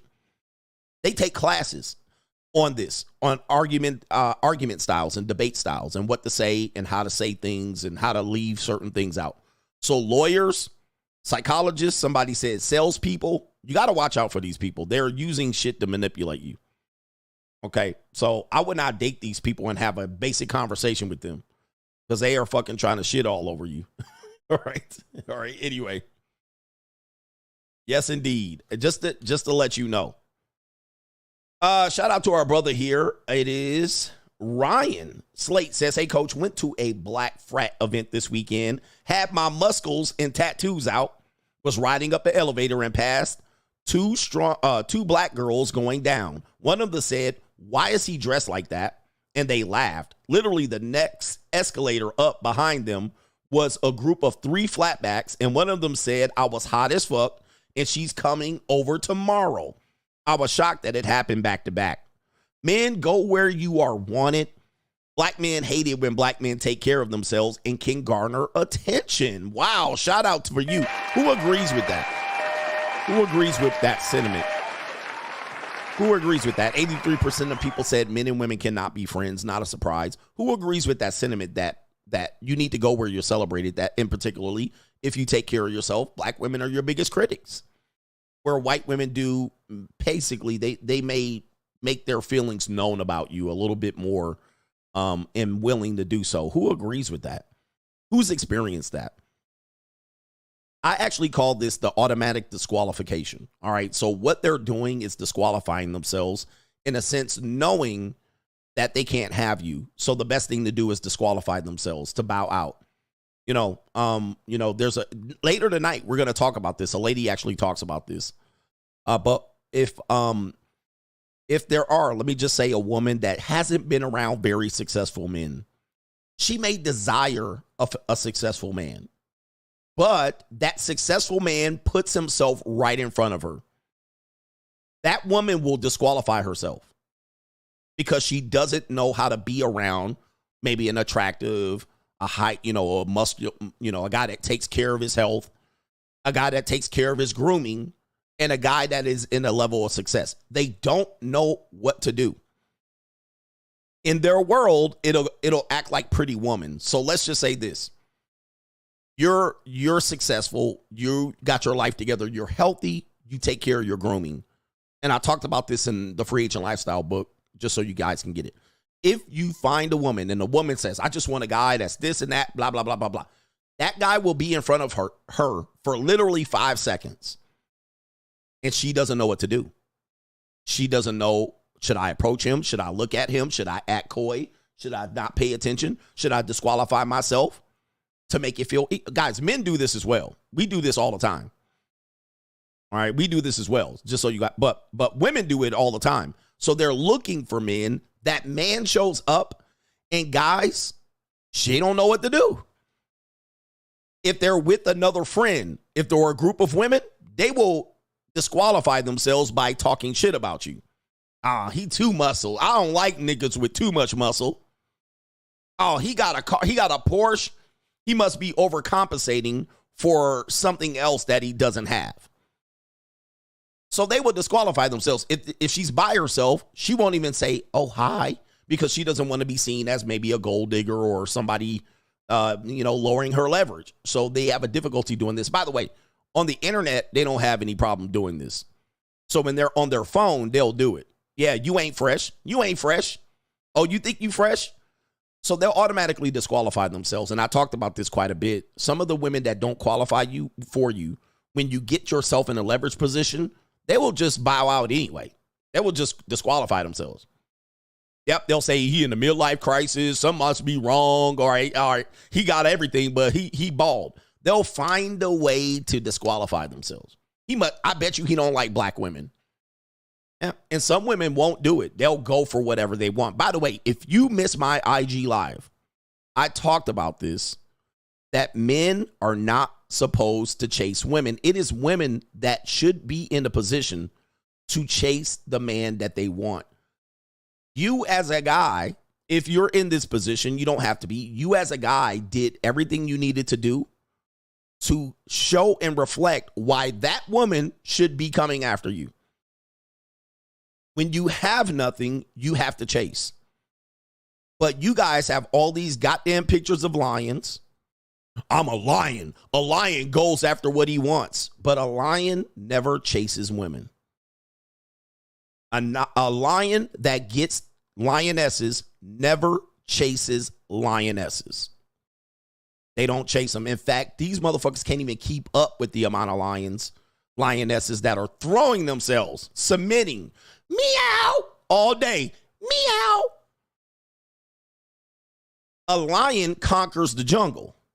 A lion chases opportunities. A lion chases the opportunities to put women in position to go get them some food.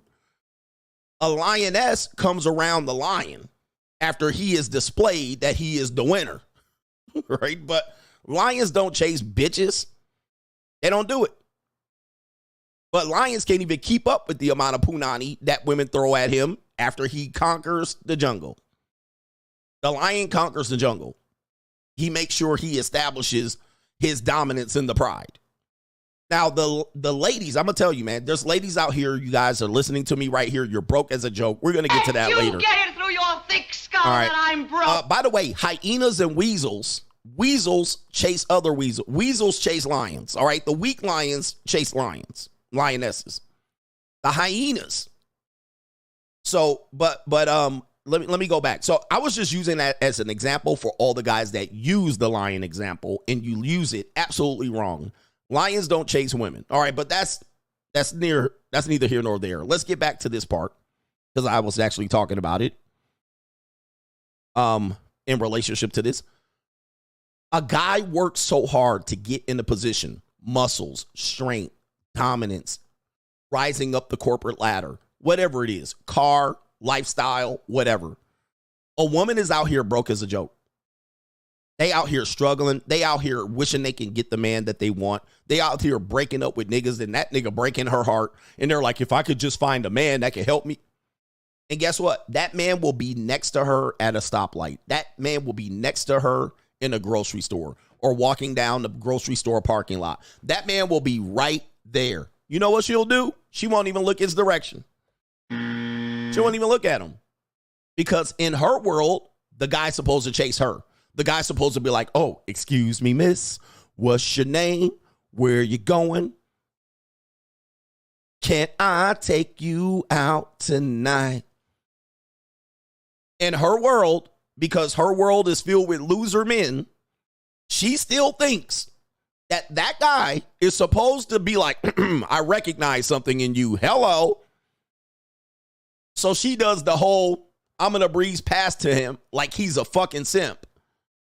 But he's done the work already. He's done what he needed to. And then guess what? Another one's going to tap. Oh, I guess you missed. So, you know, it's their world. And don't think they got this figured out. Any woman out here disagreeing with me, well, you can sit on it because you're the one in the bad position. But the woman is supposed to come over to him because I'm supposed to be sitting over there like the fucking most interesting man in the world. And you're supposed to come over to me and say, can I light your cigar? Right? That's what you're supposed to do. Hey, can I sit right here? Is anybody sitting here? No, no one's sitting here. Or you're sitting there now. And then we'll take it from here. Then we'll take it from here. But if you're going to sit your ass over there waiting for the goddamn Richard Gere to come over, hi, happy hooker. Hi, fat chick with the soggy titties. If you think that's going to happen, it's not. All right, that's the world, the fantasy world for them. Now, come over here. Hey, can I light your cigar? Looks like you would be an interesting person to have a conversation with. Is anyone that's sitting here? Looks like you're sitting here now. All right, let's talk turkey. All right, but they just sitting up there like, I don't see him. He's going to notice me. And if he was a real man, he would actually come up to me and approach me. And guess what happens? He doesn't approach you. He don't approach you. And now you fucking stuck and you back at your broke, disgusted apartment. Yeah. Shout out to our brother here. James Marquez. I'm a big fan of JLP, but he says no sex before marriage. And you will have a marriage until death do you part. But he's not married and says it's only something to do if you plan to have kids. He seems unrealistic to how much today's women are divorcing men hating skeezers. You said they're divorcing men hating skeezers. I appreciate this message otherwise. What do you think of his thoughts on marriage? Shout out to JLP. Met that guy, hung out with him a couple times. He's a good guy. Is he outdated with this approach? Somewhat, because he has a religious approach, although he has had kids already. So it is what it is. I don't know if he's ever been married. He has had kids. And certain people might think he is engaged in some other things, but that's not my part of the conversation. But yeah, it is an outdated approach. It's just, we don't live in a religious society anymore, but he black and she dead and amazing. Shout out to JLP. Beta.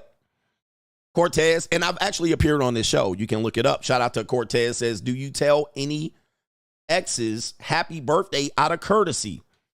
You mean ex-girlfriends or wives? Hell no. Do I talk to exes about happy? Hell no. Here's my opinion about exes. Now, you might disagree with this. I don't agree with talking to exes. All right. I don't have any agreement to talking to exes. All right. Because there's too much emotion there. Most of the time, you're just opening up a door of communication that could lead to something that maybe you intended or didn't intend. Women tend to keep conversations and communication with exes to keep the door open. And thus, this does lead to complications. So I leave exes in the past. They're in the past. They're in the fucking CGA graveyard. All right. That's where they at.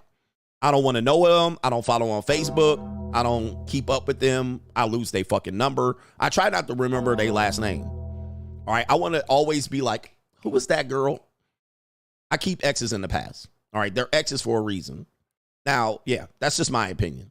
on exes. So they don't get no attention from me. All right. You guys got to realize sexual attention and non-sexual attention. I don't give women too much non-sexual attention. It's just something that I don't do. It's almost like a Mike Pence rule, is that if a woman is in my orbit, the attention that I'm going to give them is attention intended for sex.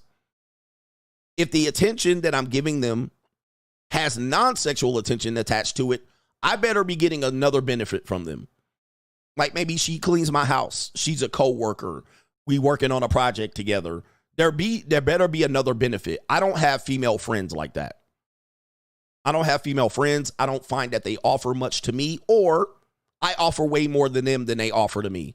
So if I'm giving them attention in any way, it should have a benefit back to me. I'm not out here for fucking charity. I don't give charity to nobody. I mean, I'm not in my charity years. So whatever I get from her, whatever I'm giving to her, I should be getting back. I'm not out here for charity and friendships and wasted conversations. I'm going to either hit them guts, or you're going to clean my house, or you're a coworker, or we're working on a project. I don't need friends out here, especially female variety. Now, associates are different. I can associate with you, but also I'm not here for charity either. So I can associate with women, but we're not friends. Right? But she's going to get way more benefit from me as a friend, meaning non-sexual attention, right? Maybe some flirting, maybe some connections, maybe a job, connection opportunities, maybe being around a person that got his life together, paying for some lunch, going to the movies together, and not giving up sex. Way too much benefit to the woman. Where for her, what am I getting back from her? I might learn about some new candles or some shit like that. Like, what am I getting? I don't agree with giving women non-sexual attention unless there's something you're going to guarantee to get back. This is a relationship of reciprocity. I'm not here for charity. I'm for reciprocity. What am I getting back? If I'm getting back nothing, hey, fuck it, go somewhere else. There's a whole bunch of people's time you can waste, but not mine.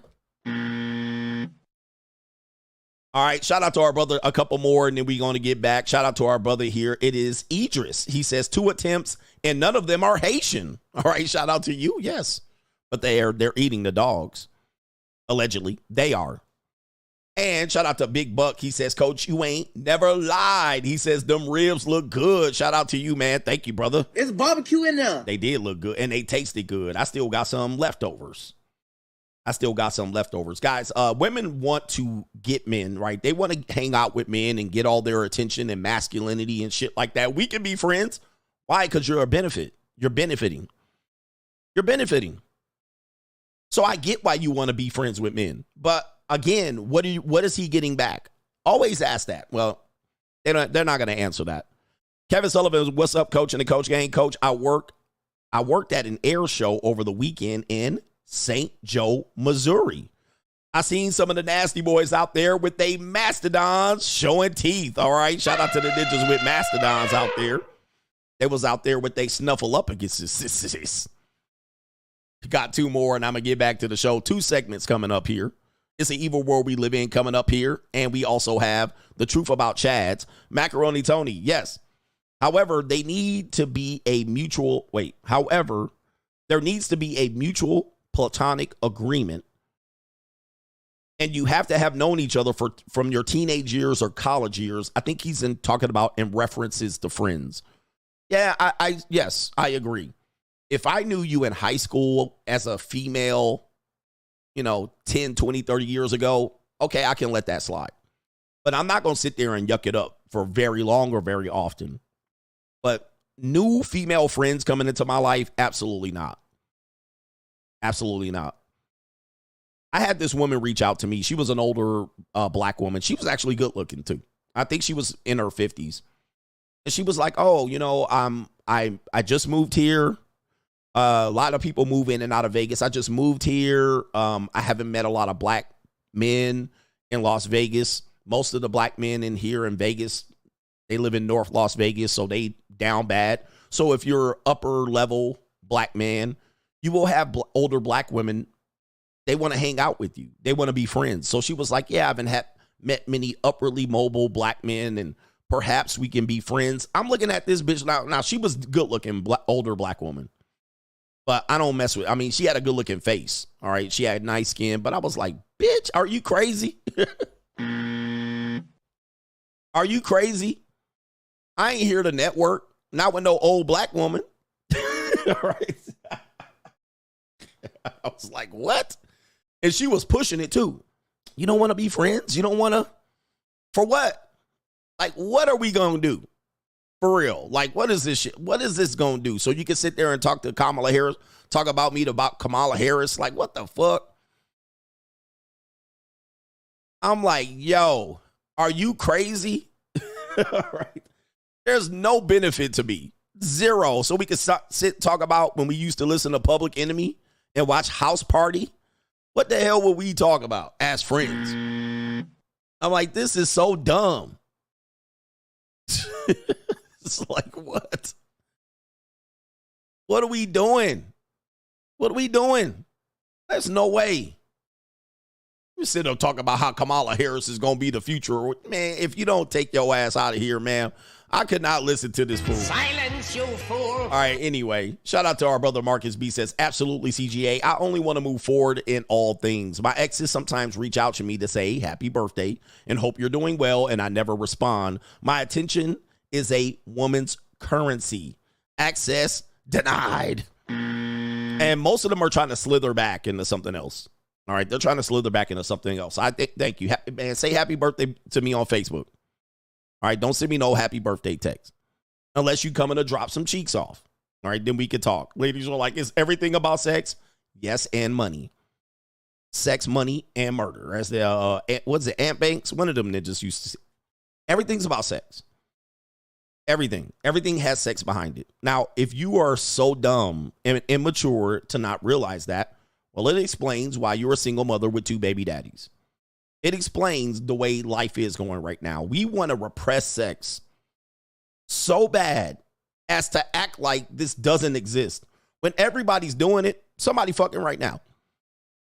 Somebody fucking right now. Right now, somebody giving it up. Right now, there's a woman getting folded. Right now, there's a lot of people having. Matter of fact, there probably is a data that I can pull up. How many people right now are fucking? Like they doing it, the nasty right now. So it's happening. So don't act like that's not a part of what's going on. That's a part of what's going on. We need to figure out what part of what we're doing involves that and doesn't involve that. That's a mature way to look at it. So if we got to put it on the table, let's put it on the table and figure out where we're going with this, because it's on the table, whether we want to act like it or not. Repressing it ain't going to help us. Or shaming a guy and saying, well, it shouldn't be on the table, but it is. It's on the table, whether you want it or not. Don't try to ignore it. Let's deal with this reality right here. That's what I'm doing. I'm being mature about it. And what you will find is, ladies, gentlemen, if a woman walked up to you, similarly like that woman asked me if she wanted to be friends with me, I want to be friends with you. Watch this. If every woman walked up to you and said, before she talked to you, there is 0% chance you're going to hit these skins, but let's be friends. How many of you guys would proceed forward? Almost none. There's 0% chance. Listen, I want to be friends with you. There's no chance you hitting this. Some of y'all goofy niggas will be like, man, that's cold words. She really want to hit it. Okay, we ain't talking about that, you mouthpiece, ashy lip ninja. We're talking about reality, what grown people do. We're not talking about what you weasel ass predators out here doing. If most women came up and was like, friend zone right off the top, there ain't nothing there. Let's just hang out. Let's be friends. Let's text each other. Let's be involved in each other's lives. Let's talk and waste time. Right? Most dudes will be gone. They'd be like, fuck that. No way. No way. Who wants to be in a friend zone until eternity? Nobody. No man wakes up like, I'm going to be in the friend zone. That's a weak male position. If you want to be that, that's a weak ass male position. Now, I know you're like, coach, she can have network connections and she could be make you a millionaire and she can help you build your business. All right. Yeah. Anyway. All right, let's get to the show here. It's an evil world we live in. Coming up now. It's an evil world we live in. Yes, we're at the 2-hour mark. I think we're going to make it. We're going to make it to the main event. We're going to do 2 segments back to back. It's an evil world we live in. Allegedly, this woman here, I think there's What's the real cause? There's an advert here. Of course, World Star. I hate this World Star advert, but hey, they got to make their money. We're going to show you on the screen here. Take a look at this right here. And of course, yep. Almost 70% of Americans are obese. Oh my. But apparently this mother has had sex with her daughter's boyfriend or husband. So let's go ahead and see what happens here. Apparently, let me see. Mother slept with her daughter's husband, and this is her reasoning for doing it. Well, there's one reason. Okay. All right, where's the volume at? Oh, here it is over here. Okay, there it is. Let's get the volume up. I am your daughter. Like, that's. I'm trying to keep your marriage alive. I'm your daughter, Mom. Like, your marriage alive. I'm your daughter. Why would you do this to something me? that you wouldn't do, and that's what families do. Oh my gosh. You know what? We not family after today. Clearly, no. We not family. You wasn't my family when you slept with my husband. You wasn't thinking about family then, so don't start thinking about it now. No, you wasn't. That's why I done it. No, you was. Oh my gosh. You about to make me snap. Right now? Yes, I am. I'm recording this. Hey, everybody, I'm recording this. All right, there you go right there. My mama's and I can't do it. That's why. Look at that right there. Look at this right here. Damn, brothers. Big bag. So big Tyrone bag, smashed it. Big bag, big bag. All right, Tyrone definitely smashed this. Ooh, look at that fupa. He lifted up all that under that moo-moo. He got up in there. He probably dug this out. He definitely hit the bottom. All right, so families stick together. Apparently, this is Alabama. All right, we are back in Alabama. Sweet home Alabama. I'm always hungry. Yep, def indeed. Yes, indeed, boy. There was some good stuffing up under there, boy, but I bet it smelled like the funk of 40,000 years. All right, let's hear what she has to say. I'm recording you. She slept with my husband. Yes. This woman right here. This woman right here. No, I'm not going nowhere. I'm not going. You can't put me out. You can't. And guess what? Y'all all can go. You know what? Okay. You know what? I'm not going anywhere. I want to know why you did it. I just told you. I don't want to hear that. Okay. I don't want to hear that. I want to hear the truth. I just told you. You know what? You put him out. He came over there. He didn't have nowhere to go. We was talking. He laid down. And do you want me to continue? No. Oh, my goodness. All right, so it was a broke ninja. Okay, right there. Okay, so, ma'am. So let me see what happened. She got into a fight with her wife, your daughter, his wife, your daughter. He had nowhere to go. Sound like a broke ninja. He had nowhere to go. And he came to your house and you slobbed on his knob. It's barbecue in there. That's what happened. All right. You put the big backs on her. You went and rode his pony. That sounds like a good maternal thing to do here. Let's see what it was. I want to hear the truth. I just told you. You know what? You put him out. He came over there. He didn't have nowhere to go. We was talking. He laid down. And do you want me to continue? Yeah, she jumped on it right there. She jumped on it right there. Boy, she's starving. Because we was talking, again, this is why men and women can't be friends. This is too much underlying sexual shit underneath it. Even with the mother-in-law. And he hit. Oh, my goodness. It's just, okay. All right, he hit it. No, why would you do that? Why would you even do that to Dad? Like, that's disgusting. Girl, first of all, your daddy need to mind his own business. Because he do dirt, too.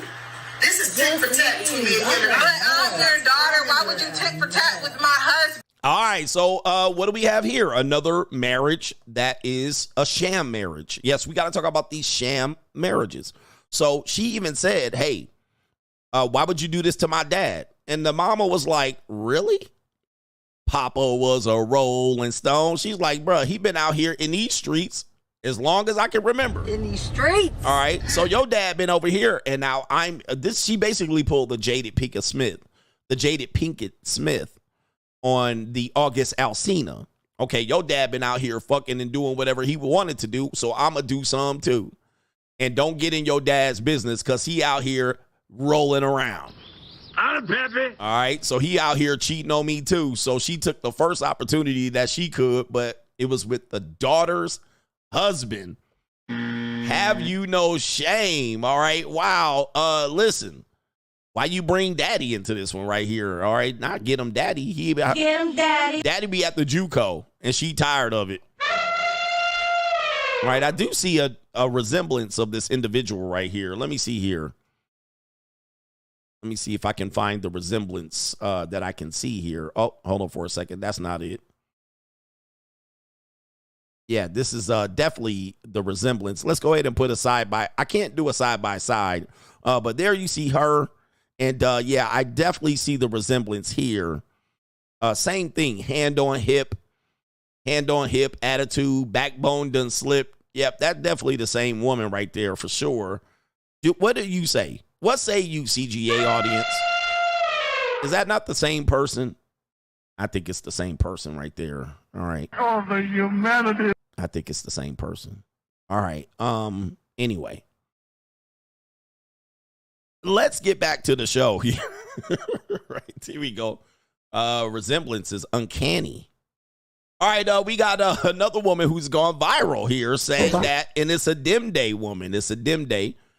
This woman has said, what did she say? Let me go back. It says, a woman goes viral for her explanation on why she had sex with her son. Yes, I'm playing the video. I don't know if this is real. I'm just saying here. A woman goes viral for her explanation on why she had sex with her son. It's an evil world we live in. All right, there's going to be a very strong accent here. So, dim day, the brothers down there on the Ivory Coast in the Nigeria brothers. All right, all them brothers in Gambia and Zambia. All right, you're going to hear this very well in South African brothers. All right, here we go. I had it with my own son. You had sex with your own son? Own son, yeah. How did it happen? Oh, sometimes I post on my WhatsApp status that I feel like I miss my ex-girls. I feel like going back to any of them to, have sex with them and say, mommy, in fact, I'll use me as a vibrator. I have the real vibrator. I say, hey, wow. And what is your real vibrator? Is that the natural vibrator? That is the penis. And that was when I realized that my son is not that old, but he has a big. He has a big dick. Yeah. So how long was that session? Oh, it was just once, but he has been calling me and telling me that, oh, mommy, I've missed you, so anytime you need me, I can come and make you happy. Did you enjoy it? Oh, yeah, I did enjoy it. You did enjoy it? Yes. You missed, that feeling? But he's my son, so I can't continue. You can't continue having sex with him. But did you was he able to do it to the point where... Oh, he was able to satisfy me. He was able to satisfy. But he's my son, so... So you can't continue having sex with him. But anytime I feel like having sex, then I invite him. He will have sex with you. Yeah. Is it Oh, the humanity. something... For now that there's no man in my life. Yeah, my son is there.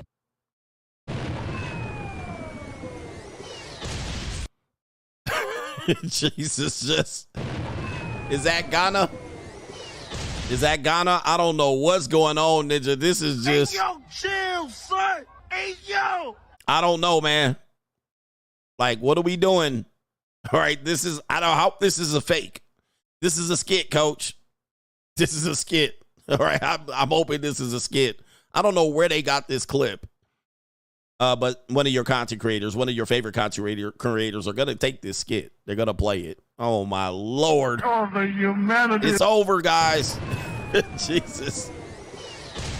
Them day are going crazy here. By the way, this doesn't surprise me. With the amount of things that you guys allow to go on, this is not a surprise. All right.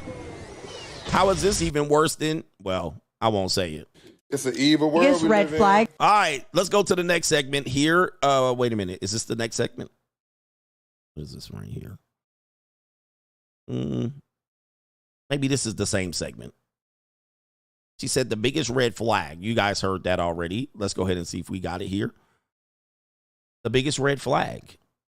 Okay. Huge turnoff if a guy would call off work for me. Like if a guy would call in sick to see me I would be turned off. Well, that is the biggest red flag there ever was. It's happened to me in the beginning of all my relationships. For me, what it tells me is like you don't prioritize your work and you're willing to like cancel other things in your life to see me, which makes me feel like your priorities are a little bit off. Like I like when somebody balances the same energy that I have, and I will never take off work for a guy. Yeah. Like, okay, we're going on a trip, whatever, we're going to do this certain specific thing, no problem. Yeah. But am I going to call in sick because I want to what? Cuddle in bed? I'm not going to do that. No. And like that's something that's really like a core value. As much as I want to do it and whatever, it's not about wanting to do it. It's about like I will always keep my like priorities in line. And I think that's why a lot of girls are attracted to like successful men too. It's because they find it so hot that they're successful. But the reason they're successful is because they didn't just cancel work. Yeah. Huge turnoff. All right. It's an evil world we live All right. in. The reason why I wanted to play that is this is a struggle for men. This is a struggle for women. Let me tell you, she's not lying. A lot of guys at the beginning of the relationships, you'll start to do shit like this. Now, you got a shift that you can work on a Wednesday, and you're going to work 10 to 7 at the Jiffy Lube. Now, what will happen is the woman will make herself available. She say, hey, I'm available Wednesday.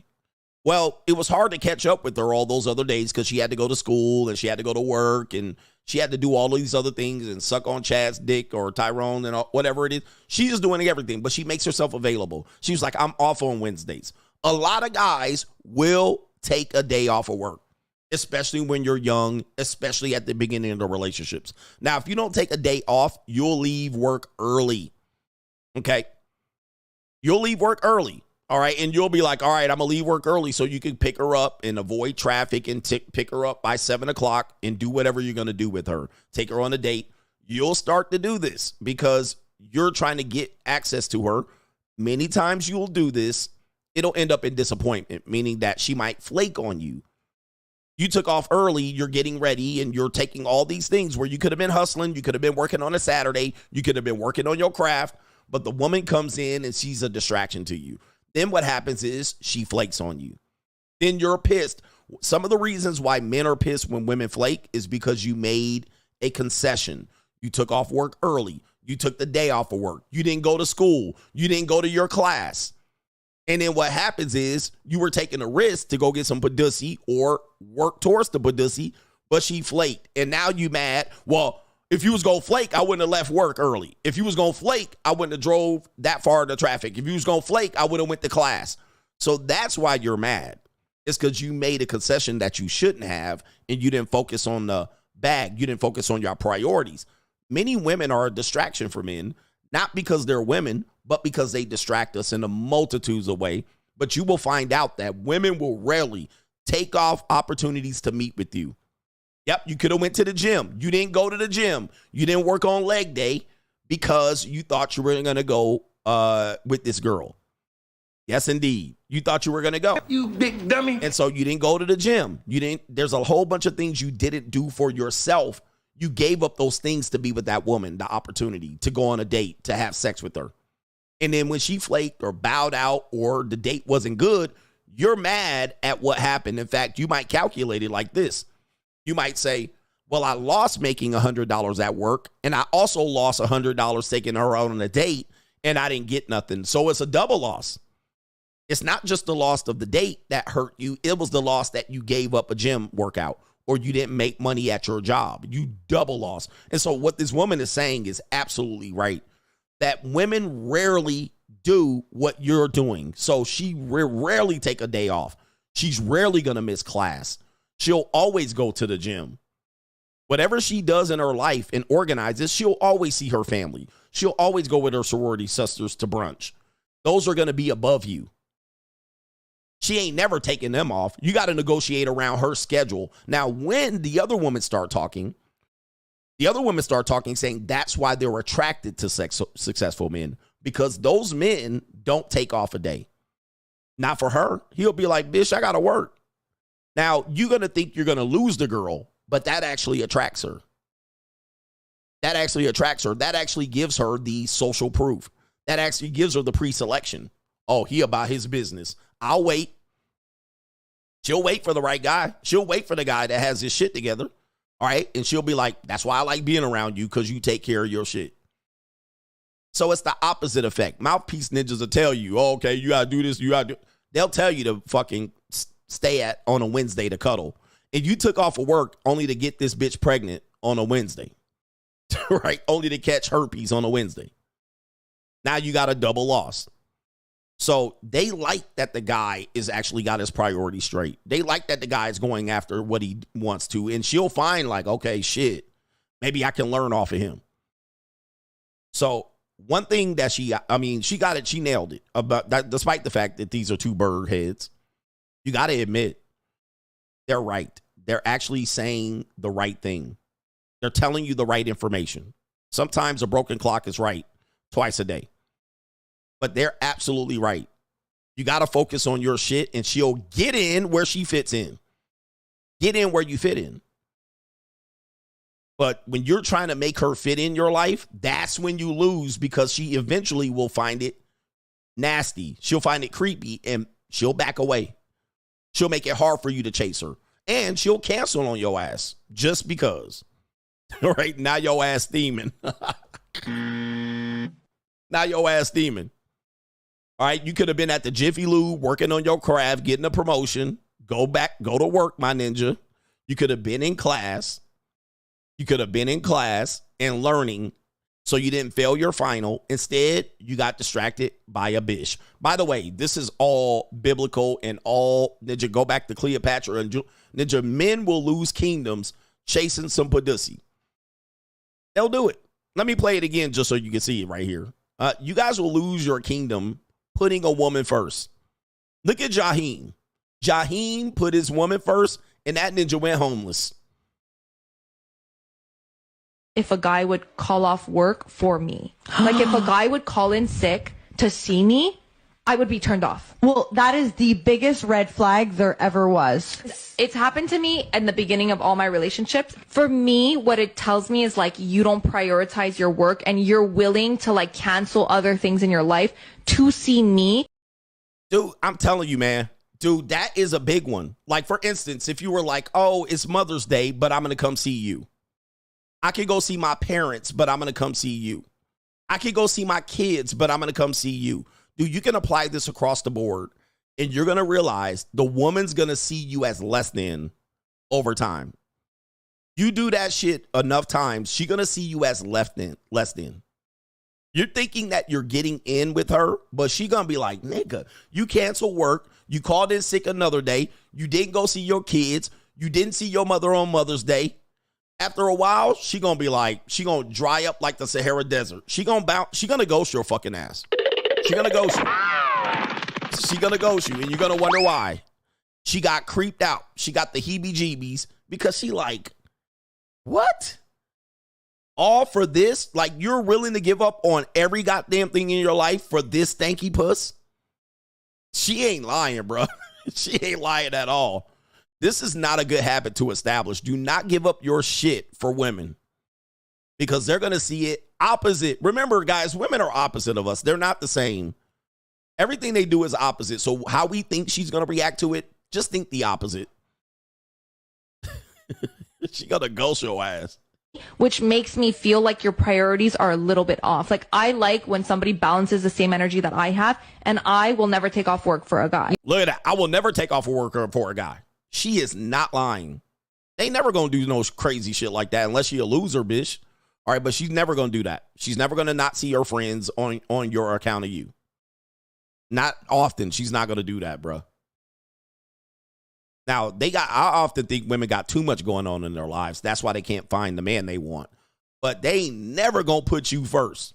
They going to put you dead ass last in everything that they have an interest in. Shopping, you come in dead last. Watching they fucking Netflix stories and Days of Our Lives, dead last. Yeah. Like, okay, we're going on a trip, whatever. We're going to do this certain specific thing, no problem. Yeah. But am I going to call in sick because I want to what? Cuddle in bed? I'm not going to do that. No. Not doing it. She ain't doing it. She ain't going to do it. You going to do it. He says, unless you pay her. Of course. I mean, yeah. All right, but she's talking about something else. All right, what about Chads? The truth about Chad and Tyrone's. A lot of you ninjas think if you just become Chad, if you just become Tyrone, you'll have all the bitches. I'm going to get all the girls because Chad gets all the girls and he has no problems out here. Well, let's take a look here. Start off with this Chad. Apparently, here, let me see right here. Let's take a look at this guy right here. He looks like a $2 Dan Bilzerian. Certainly has a head full of hair like a Chad. He ain't bad looking. Pause. And he's got a nicely groomed beard, and he seems to be in bed in Chad position. He's got that dun-dun-dun-dun. He got that dun-dun-dun-dun look right now. Teeth all straight, and he's showing teeth right here. Niggas always gotta show they teeth. Now, what do I tell you about Chads? Chads fuck the bottom barrel bitches. They do. They mess with the 49ers. The Mastodons does not need the cockeye. So do Tyrones. They smash them on a slow Tuesday. Easy layups. And they have to. They smash old MILFs, GILFs, grannies. All right? They smash these. They smash these. So a lot of guys will deny it, but then come in with their red pill talking point about the 80-20 rule. But we're going to prove this right now. Oh, the world is now getting used to the 80-20 rule. It was an incel stat, but I'm going to show you the world is now like, I heard this stat recently. Let's see him, Chad. You think Chad gets all bad bitches? They don't. And Chad is not red pill. Tyrone is not red pill. They don't give a fuck. They Chad and Tyrone. They there to smash Poonany. They're there to smash Poonany. They don't care about no red pill, blue pill, purple pill, green pill, yellow pill, gold pill. They don't care about none of that. Now, every now and then, they might say a couple red pill talking points here and there, but they there to smash. And let's take a look at who Chad smashed. All right, and this woman can't even believe it. Let's take a look at it. Like, look at you. I'm done. I'm done with this. Done what? I don't know, but how am I supposed to go around looking like this when you're just looking like that all the time? Like, look, GQ. Is that a wedding ring? You're GQ and I'm That's DQ. Right. You're GQ and I'm DQ. And as you can guess, it's a soft, fluffy woman. Mrs. Marshmallow Man. There she is, and she knows it too. She knows it. She knows. She knows this is not right. She's like, how did this happen? And he over there sniggling. Look at her face. She's like, I can't believe the humanity. It was a slow Tuesday. Yep, and she put that bitch on Front Street, but he don't give a fuck. He just wanted something soft and wet. All right, and he got it too. And he probably dug her out. I've been telling you, man, these dudes be digging these girls out, hitting they bottom, coming out here pig suey, hogging, just. And y'all be like, Coach, man, nah, Chads don't. Yes, they do. Chad, Tyrones, and Pookies, they smash the hell out of these girls. And they spend all day laid up, busting nuts inside of them. They don't care. They don't care. They don't care about looks. Now, when they outside, they care. Right? But he hit this fupa print crazy, and she disgusted. Look.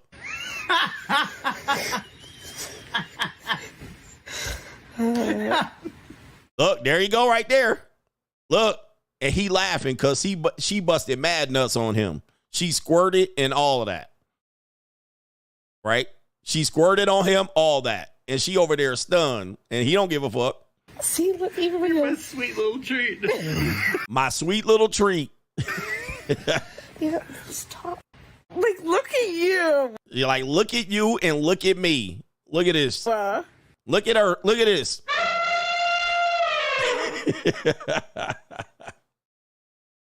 He's somebody said a lot of my gym bros get with fat chicks. It's crazy to me. I mean, dude, this is not even a debate. This is not a debate. If you're still disagreeing with this, but saying there's an 80-20 rule, I don't even know what you're talking about. The reality is 80% of the women, they can aim for 20% of the guys. But in her mind, she knows this is a lopsided affair. Look at them gums. She knows this is lopsided, but now what happens is she can't date anything less than this now. Anybody less than this, she can't take serious. If she does marry somebody, it's a that's you guy. And that's you. Right? Because in her mind, she's had what she would perceive as somebody out of her league. And it was an easy layup. It probably was a Tinder swipe away. He was down bad. He was in a drought. It was a slow Tuesday. He said, fuck it, I'll come over there and dig her out. But she knows it was outside of her league. It was outside of the norm. And she probably was convulsing and squirting. All right. She came back to back multiple times. She probably done busted 15 times. But 80-20 rule is real. But now it's going to be hard for her to date guys below what she thinks is upper tier. Because now this is the standard. Chris Rock talked about that. Whatever a woman standard is, she can't go below that standard. Chris Rock talked about this. He said, as women grow and mature, when they're young, if you have a bike, you know what I mean? If you have a bike or a skateboard, you the man. Once she dates a guy with a bike and a skateboard, walking ain't suitable no more. She gets out of middle school. She goes into high school. You got a car. Now dating a guy without a car is tough for her. When she's in college, you have an apartment off campus and not live in the dorms. She can't go below that standard. All right. She can't go below that standard anymore. Now you got to have an apartment. Now when she gets grown and out of college and you got a house, she happens to fuck a guy that has his own house and she can scream and squirt and ain't no kids, no wife, no neighbors, no roommates can hear her. She can sing like a songbird. She can't fuck you on a mattress no more. She can't fuck dudes on a mattress. All right, so she can't downgrade. She can't go backwards. There's always a level up. It's going to be hard for her to go backwards. So same thing happens here. Once they get imprinted and she realizes, well, is this a possibility? This is a possibility? Well, now everybody else is below this. Yep. Once she fucks a guy on a yacht in a boat and you ain't got no yacht and boat or in an airplane, a private, she can't go backwards. Cannot go backwards. So there she is right there. So that's what messes up the marketplace. And because of Tinder and hookup culture and women being sexually perverse, they're signing their own death warrant in relationship to relationships. They're just signing their own death warrant because they can't go backwards. They can't see themselves. This is similar to when a woman dates an extremely tall guy and she's short. She'll be 5'5", 5'4". But her boyfriend at some point in her life will be 6'3". She can't go backwards. She always sees her relationships with that guy. Now, she can, but you'll be... And that's you. Right? It'll be a that's you. She'll date you and she'll be like, well, I guess dating a 5'8" guy ain't that bad. But she'll never have that desire for you like she had her previous boyfriend or her boyfriends in the past have all been 6'3". She's kind of like, I guess I can get used to this. I mean, this is all the 80-20 rule issues here that we have. I'm done. I'm done with this. Done what? I don't know, but how am I supposed to go around looking like this when you're just looking like that all the time? Like, look, GQ. You're GQ and I'm DQ. Again, we talked about the automatically disqualification. And he probably cold approached her. And she was like, are you serious? And he was like, yeah. And she went straight home. She untucked her belly from her panties, pulled them down. All right. And he went to town. No conversation, no kissing. All right. I think he French kissed her. All right. The truth about Chad. Apparently this is going around here. I don't know if this is true. It says Tinder ruined dating by playing to the inner retard in women. This it says right here. They all went after looks. So all banged the same guy who would just pick a new one every night until women got tired of being played and said, all men suck. What happened? Where did all the men go? Then it says before dating apps, women chose more off personality, humor, creativity, etc., than looks. And that is more compatible than swiping right on a woman beater. And so here's the conversation. It says Chad advertised his criminal record for beating a woman, but received 800 plus matches within the first 48 hours on Tinder. And it says repeal the 19th immediately here. So let's take a look here at what's going on. I don't know if this is a fake profile, but we'll show it. You can see the guy. They're calling him Chad. His name here is Tyler. All right, so there it is right there. He looks like he's in, is that Monaco, Greece? I can't tell where that is. That definitely is not the United States. A very good-looking place. What you see here, it says, I have a criminal record for beating a woman, but we all have a past. All right, so you might not be able to see that. Let's see if I can get in closer. That's in his About Me section. They're alleging. Now, they're also looking at the responses from the women. All right, so this must be a fake app. And there's the responses for the women. While I am going to be completely honest, she must said, I'll overlook the fact that you beat a woman. We have it right here. Good. Well, what can I say? All right. And these are some decent looking flatbacks. Sophia says, what's your favorite Italian dish? Hey, handsome. Okay.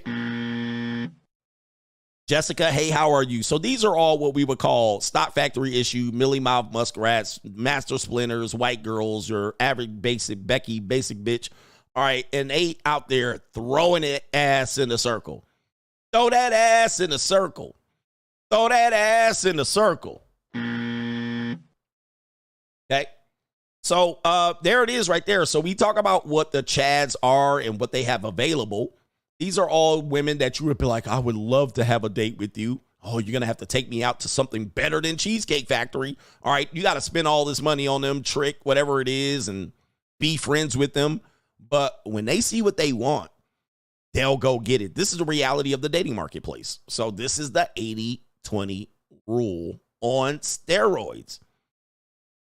Like, are they jumping in your inbox? Nope. They're not jumping in your inbox. So there's the guy right there. And we are doing our own experiment. LL Cool C is actually doing his own experiment, and a couple of other brothers, of they're creating profiles of women and watching all the thirsty ninjas jump in there. And the women are porkers. The women are porkers. The women are nondescript. And ninjas are jumping in there to hit. Okay, it's crazy. All right, it's crazy, man. But check this out. Let's take a look at the comments here. I think they have some more comments here. It says right here. Okay, willing to make exception for blue eyes. I'm not sure what their context is. Seems like, yes, exceptions can be made. Good. Okay, I must admit, I don't shower. She says, what, you're joking? I like my natural musk. I'm sure you will. You do look like you smell nice, so I'll take your word for it. Yep. Yeah. This is why I don't, people don't agree with this. I get it. I don't agree with pandering to women. I don't at all. Pandering to women has not worked for me. Right? So just being direct, honest, and forthcoming, and actually somewhat kind of mysterious. Bruce, this is why I call myself the Bruce Wayne. I'll have to break down why all my nicknames exist. But being somewhat elusive, mysterious, nondescript, straightforward, that seems to work. Especially if you have a leverage position. That's my opinion. All right. Being all this begging and pandering and overcoming objections is a waste of your time. You're wasting time. That doesn't mean it won't work, but I'm saying in the long run, you're wasting your time. Let me see if I can find a couple of other screenshots, because women are go after what they want. All right. What do we got here? We have Hannah. I got to ask about your criminal record of yours. I'm intrigued, to say the least. Really? Really? Gotcha, bitch. So he has a criminal record, and she's like, can I have the details, actually? Gotcha, bitch. Like, how bad was it? Okay, she caught me cheating, but this was years ago. I have to be honest, I am not the same. And the woman says right here, I'll give credit where credit is due. I appreciate the honesty. Oh, no, Hannah going. She going. Goodness. And let me see if there's another one. All right, we have another one out here. Uh-oh. Meg says, do you want to make another half Italian baby? I'm not sure what the other one is. She's scribbled out. It's scribbled out. He says, my apartment. She says, yes. Damn. See, look, there's the approach. Guys, I've been saying this for a long time. Women go after who they want, really, and they make whoever they're settling for the most part. You know, they'll try to, but they only do this on the internet, just so you guys know. It's only on the dating apps. This is why the whole thing about it's not just the dating apps, it's Instagram.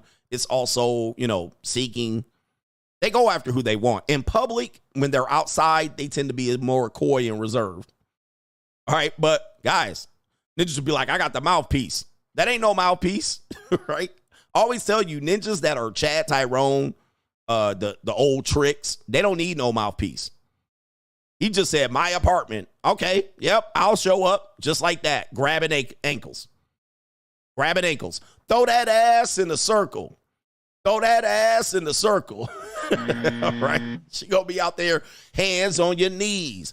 Hands on your knees. Hands on your knees. So, yeah, man, it's really tough out there. The truth about Chads is that, you know, the reality of men. And check out this guy. I've read the statistics. This is September 13th, 2024. Think about this, gentlemen. I've read the statistics on all of them. Less than 10% of males get matches, with over 90% of females on Tinder, Bumble, and Hinge. Guys, this is 2024. Now, type in the year that you first heard of the 80-20 rule. And it says, yep, girls all want the 9 to 10 males who just bang them once and move on. In real life dating, girls who realize the pretty boys often didn't have personalities and would wind up going home with them. And it says mids like me who could make them laugh. Then you actually dated. Yep, now you got a date. And that's you. Now you got a date, all right? Because you're mid, you're regular. Now you got to date them. And that's you. But dates are not required. Dates are not required for Chad. Not to get laid. That's a reality, all right? But they also will smash a pig suey, all right? So that's it right there. But as you can see in this world right here, the red pill for all their criticisms is really just gone mainstream. It's mainstream now. Everything that people criticize the so-called manosphere about for exposing from 2012 till today is now mainstream conversation. Have you noticed that? Now, everybody just be like, yeah, and I read a stat. And I heard, what did you read these fucking stats? In a book somebody wrote that was censored, shadow banned. This has been something for a long time. And yes, he don't have to wear condoms. All the things that, if you're in a position of less leverage and options, all the things that you have to do for women, it has been proven they do not make other guys do this. Now, this is just our reality. This is not a complaint. If you have money, a boat, a motherfucking certain car, a smile, you're 6'3", and you're 250 chiseled out of stone, you ain't doing all of that. You're not doing all of that. All right, you're not doing all of that. So these women come out and a man need to do this and a man need to do that. Bruh. You don't got to do shit if you're not that guy. All right, so there is a way to work around that. All right, Chad don't have to use no mouthpiece, nothing. Right, there ain't no mouthpiece. There's no pickup lines, obviously nothing.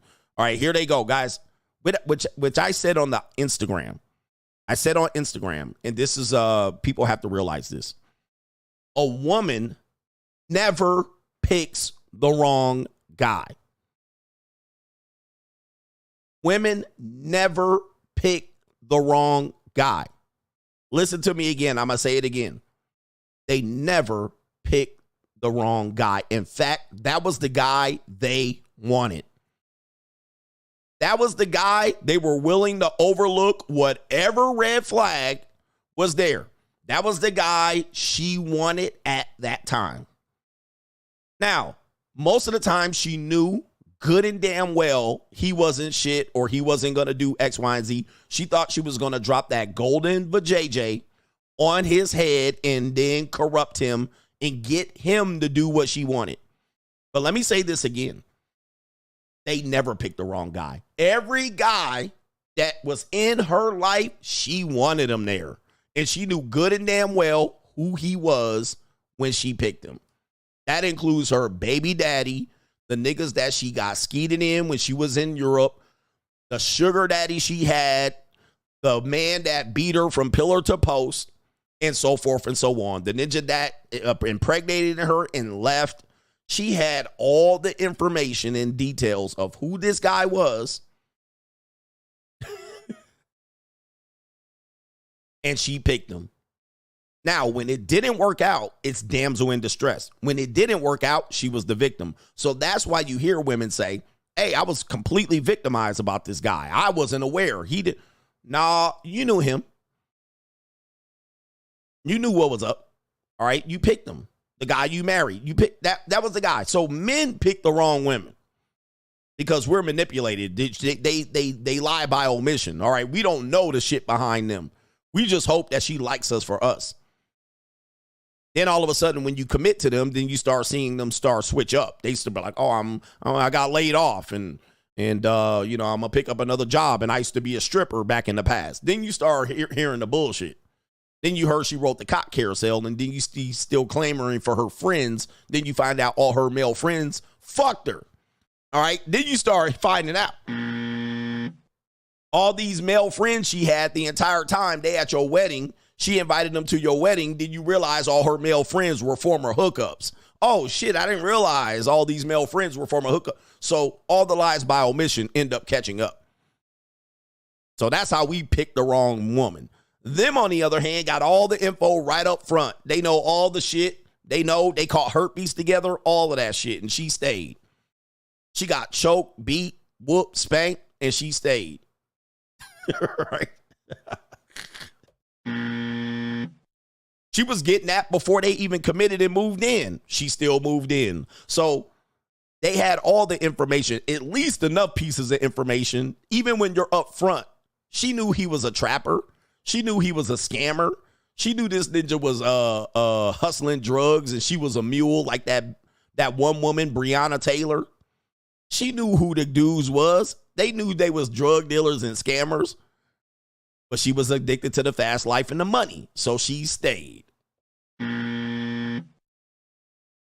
That's the reality of that. That's the truth about Chad. Do I have any more about that? Yeah, brother. All right, we do. Okay, we're closer to the main event, but we do have something that we need to ask in the intermediary. Somebody brought this up. Very good question.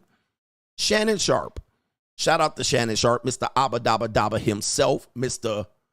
A Skip, Mr. I clap cheeks on camera, allegedly. Did you guys see Shannon Sharp initially put out some apparel related to the leaked footage of the Instagram Live? Well, it wasn't leaked. It was an Instagram Live. He put out some apparel, some merch, as we call it, for social media content creators, related to that, saying, that's my Michelle from the Nightcap film department. And then 69, I'm not sure what that says below it because it is a little bit blurred. Oh, 69 Michelle, it looks like it says. Like the Phillips 68 ball, but it's 69. Official fuel of Nightcap. Okay. All right. So everybody's kind of figured out what they were doing and trying to figure out what everything meant. People have come out, women have come out to say it wasn't me.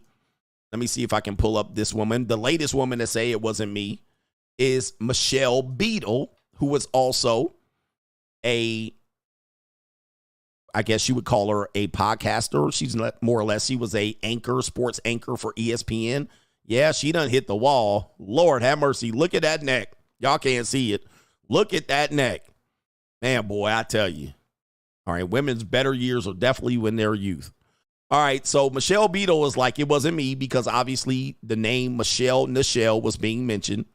Michelle Beadle came out, said it wasn't me. All right, but nobody really thought it was you at all. All right, look at this. Oh, listen, looking like Skeletor. Silence, you fool. Who thought the 76? What did I say, the 68? Okay, anyway. Silence, you fool. All right, nobody ever thought it was Michelle Beadle. So anybody ever think, oh, then maybe that was Michelle Beadle.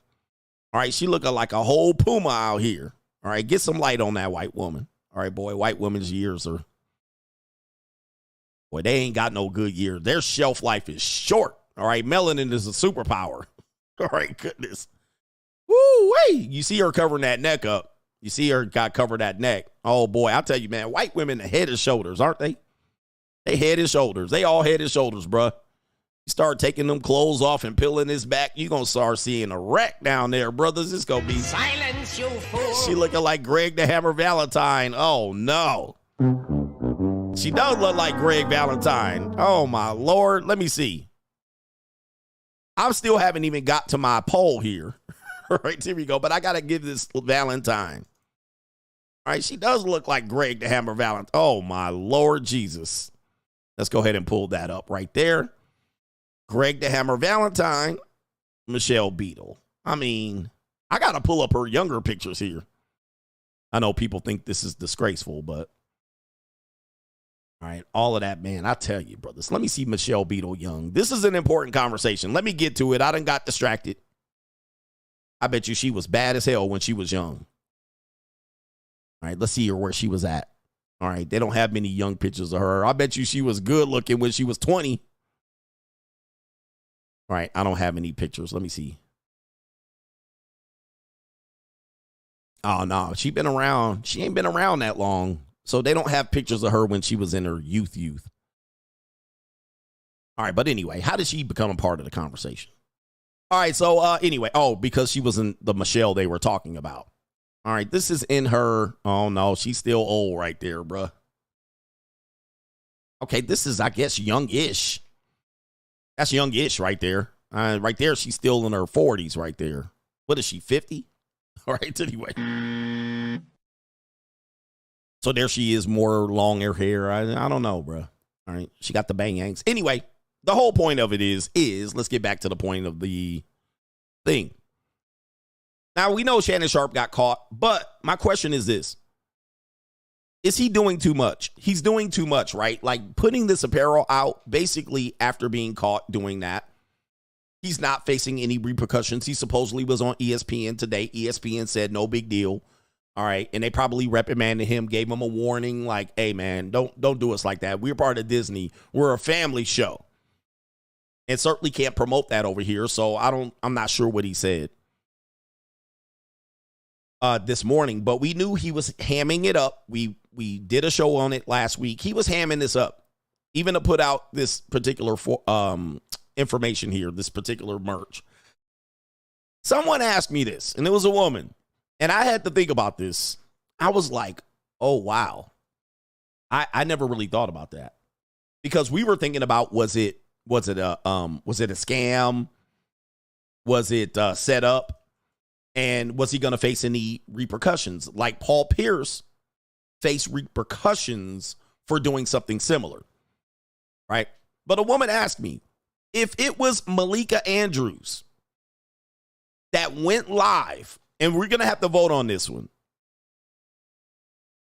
Somebody said, was it even a woman? See, that I can't even say.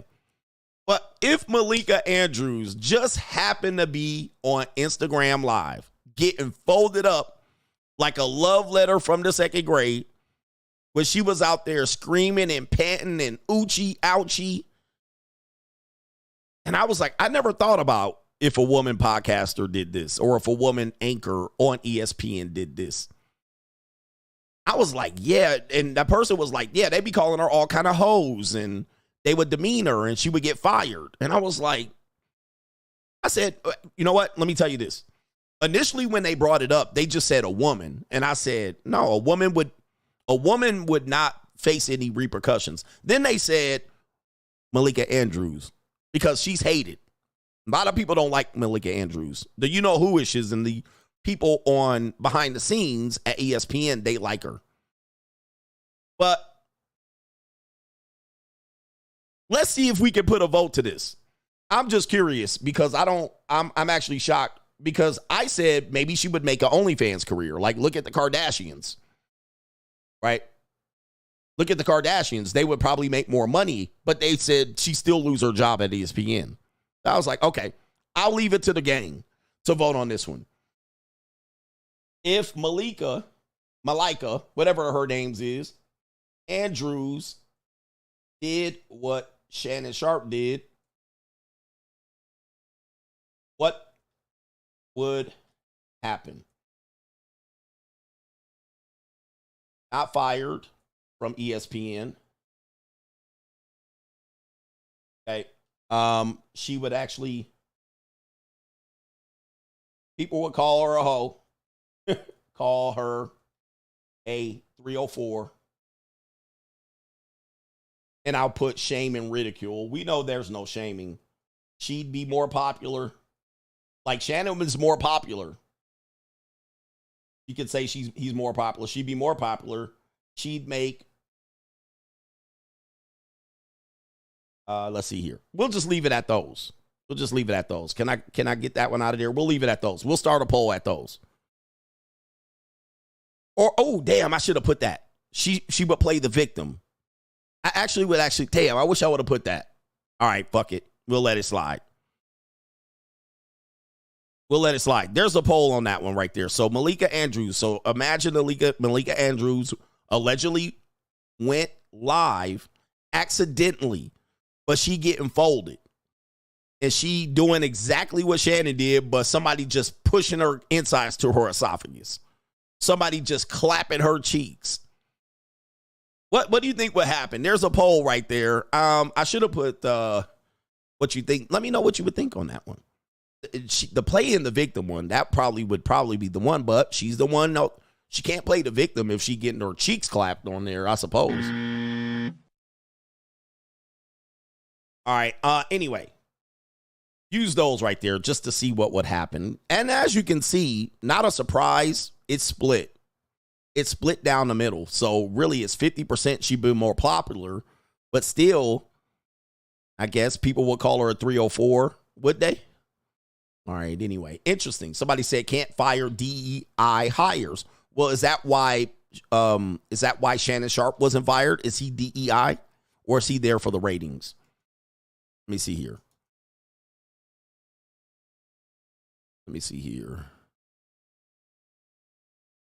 This was Paul Pierce. This was Paul Pierce's video that got him fired from ESPN. And, he went to jail. He had life sentence. He got out. Damn, that song is shit. Inglewood native. This shit is fucking you know what I'm saying? Come here and lose 20,000.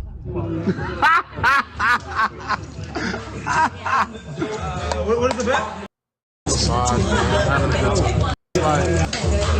We have a good time. Just getting a little massage, man. Having a good time. Hey, man, fold that shit, man. Come on, you slowing up the game, dog. Bro, I got a good fucking hand. Dude, come on, dog. Slowing up the game. All right, and so this is Paul Pierce's video. He was fired from ESPN for doing this, and he's at a gambling event, and they had strippers there, and they were massaging people, as you can see.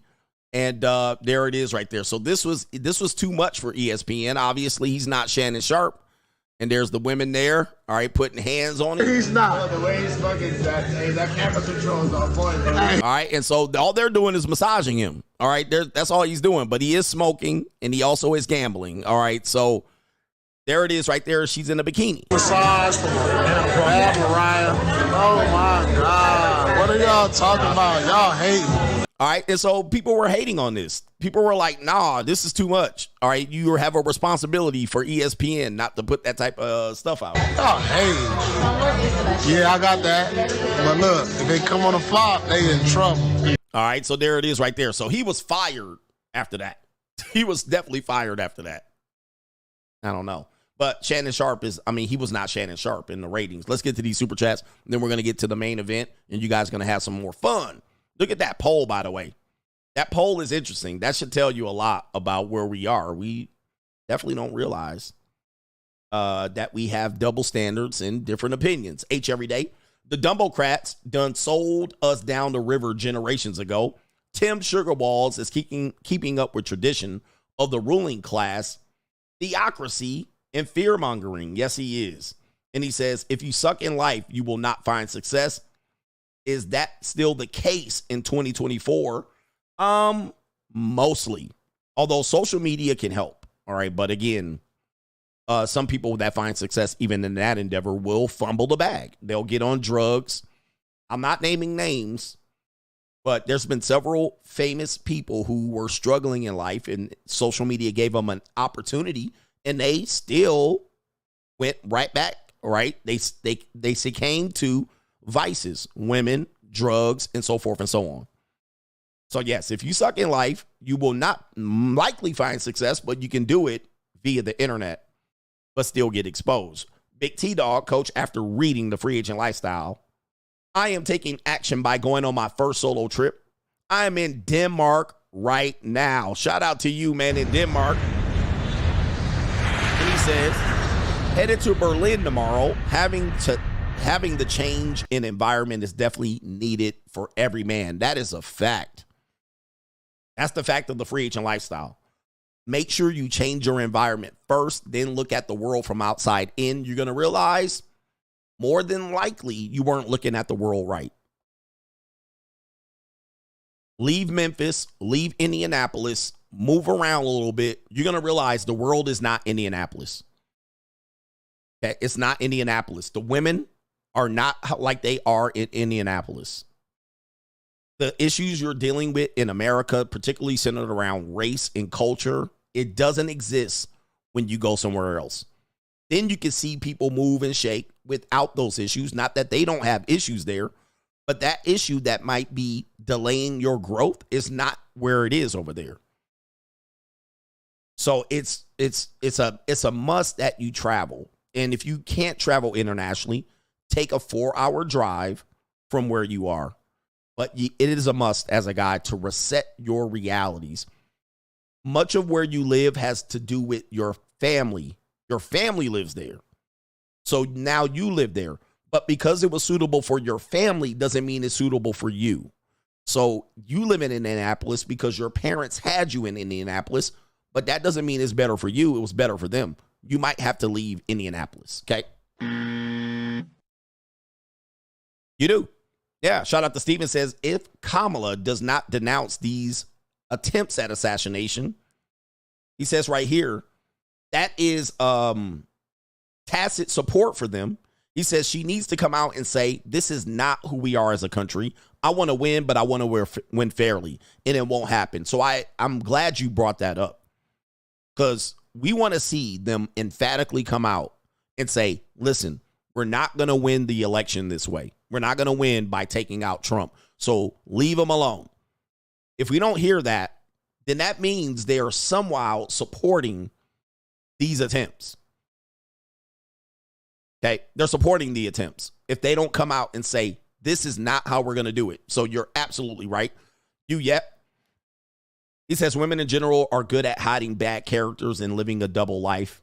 And he says right here, when she finally makes you believe that she's incapable of wrongdoing, your senses are blocked from seeing the truth. She will break your heart, rib, and legs, and everyone else at once. This is a fact. Okay, this is a fact. Let me see here. This is a fact. I think for the most part, guys, the way women set it up, I will never do that. I can never see myself having sex with 2 men at once. My pH balance. Guys, they will tell you all that shit. And they will be fucking next day somebody else. Now, I guess I can't do anything about that. You can't either. So your job is to not get wrapped up into that, and you kind of have to let that go with today's modern woman. And if they ain't fucking them, they talking to them. Right? If they ain't fucking, they talking to the guy. Or he previously fucked her. So, or she'll hang out with him like friends. I'm not going to have sex with him. So, it's, guys, I'm telling you, bro, I would not believe a woman, any woman that says that. Don't believe that shit. Now, that doesn't mean she's going to do it. I'm just saying, don't believe it. Right? Just don't believe it. It's a flat out lie. It's a bold-faced lie. All right, I'm going to just let you know. Again, that doesn't mean she's not going to do it, but nah, I would not believe that. All right, so especially, you got to look at how you got her. Ninja, are you getting girls now because of your look? because she slept with you. More than likely, she slept with you, and it was, I guess, relatively easy to get it. It didn't take, like, you didn't need $1 million to sleep with her. You didn't need to wait 90 days to sleep with her. You didn't need to take her out on 15 dates. In fact, you might have met her that same day and smashed her. Now, I talked about this on my IG Live. One of the reasons why women reject men in a traditional manner is to get you to believe, rightly so, that they're not easy. So it should put you at ease. The fact that she rejects you and makes it difficult to get with her and you have to chase her is a tactic to make you believe that she's not an easy woman. But in fact, if a woman is easy and you meet her and you get her and she's, yes, I'll take you now, your apartment, let's go, and you fuck her. And then the next thing that comes out of her mouth is, but I don't hook up with guys like that. I don't have sex with 2 guys at once, meaning I can't have my pussy out here getting wait a minute, I met you this morning at the mall and I'm already smashing by 3 p.m. Like, how would I believe you're not smashing? I gave you $400 and folded you up. I took you to dinner and then I violated every hole. Like, right? How in the world do you go out in the world and then you only see me as it only worked for me that way? I don't normally do this. I ain't never sucked and swallowed, and she go down there and she do the whole twisting. She put hands on you. Bruh, you gonna believe that shit? I would never believe that. I ain't that good of a man. I'm not the guy to tell you I'm that good. She came over, drove over. You grabbed her by the scruff of the neck. You didn't say nothing. You just threw her on the bed, folded her up. I can't do it with nobody else. I'm only fucking one guy at a time. No. Nope. I ain't going for that. I can't go for that. No. You yet, coach, please. Please. Why is it that women today are not as naturally pretty as women in the 80s and 90s, like back when they used to have hips, perky breasts, and gap thighs? He says today, at 20, most ladies are already saggy waggies. He says today a beautiful woman has definitely done surgery. It could be 2 things or a couple things working against you to actually see it that way. Could be that you have revisionist history, or women were more natural, so you were more inclined to not believe she's done anything to have surgery. Women are bigger than they actually were in the past. Everybody's fat now, so that could be it. H every day, what's a good technique to shoot down or shut up these narcissists and lawyer people in their psychological bull? Call it out for what it is. Just call it out. I always say, I don't care what degree or letters you have behind your name. That's how I do it. All right. Them degrees and letters don't mean shit. All right. So now let's have a conversation. Right. So that's how I shut it down. All right. H every day says, and by the way, I can say that because I have a master's degree. I mean, I'm educated. I'm college educated. Do you listen to me because of my college education or what I know? You don't listen to me. I don't put out that I have a master's degree on YouTube. And I have certifications and letters and all of that shit. So I don't lead with that. But if a person says, well, I have a psychology degree, well, fuck you. I don't care about your psychology degree. That don't mean you know anything. All right. So that's how I shut it down. And I worked on college campuses for damn near 12, 13, 15 years. So I've seen college professors. I've seen educated people. Most of them are morons. They can't fight their way out of a paper bag. All right. So it don't mean shit because they got a degree. All right. That's my basic point. All right. I got degrees too. All right. So anyway. By the way, you can be educated, but also you got to realize that if I have a history degree and you have a history degree, we can actually still disagree. Right? I can have a degree in kinesiology. You can have a degree in kinesiology and we can still disagree. You can have a degree in law and I can have a degree in law and I can still disagree with you on certain topics. Not everything is agreeable in a discipline. So when you walk off and you have a psychology degree and I don't, that don't mean you right. That doesn't mean you're right. That doesn't mean you're right. You could be wrong as a motherfucker if I had a psychology degree. Now you talking to me and I could be like, you dead wrong because according to my degree, So just because you have a degree doesn't mean you right. Your law degree, psychology, letters, fucking APA certifications, it doesn't mean you're right. You could be wrong as hell within your degree discipline. All right, so kiss my ass with your degrees. All right, anyway. Shout out to H every day. Social media proves people's lack of social skills. He says, allow people who rely on social media to play themselves. And lions, tigers, bears don't chase female counterparts. Not at all. Dinero Tranquillo, he says, I went into a local sandwich shop rushing in on a Sunday. I saw 2 chocolate sisters looking fine as hell. I said, hey, ladies, you look nice. The driver started shuffling for her keys to get in because she thought I was trying to holler. I was just being nice.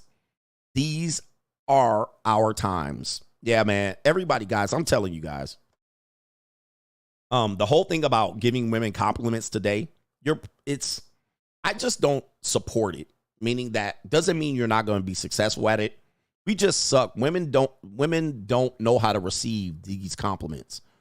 And it's for a variety of reasons. So it's because we have a lot of holla monsters and thirsty ninjas, but women are immature. They're not taught how to respond. They're only taught how to receive. They're only taught how to do things to receive. They're not taught how to respond. They're not taught to be a big girl and be like, hey, listen, I appreciate your compliment. Accept the compliment. Just want to let you know there's no chance of you getting it. Please don't consider this an invitation to press forward. You know, people are socially awkward.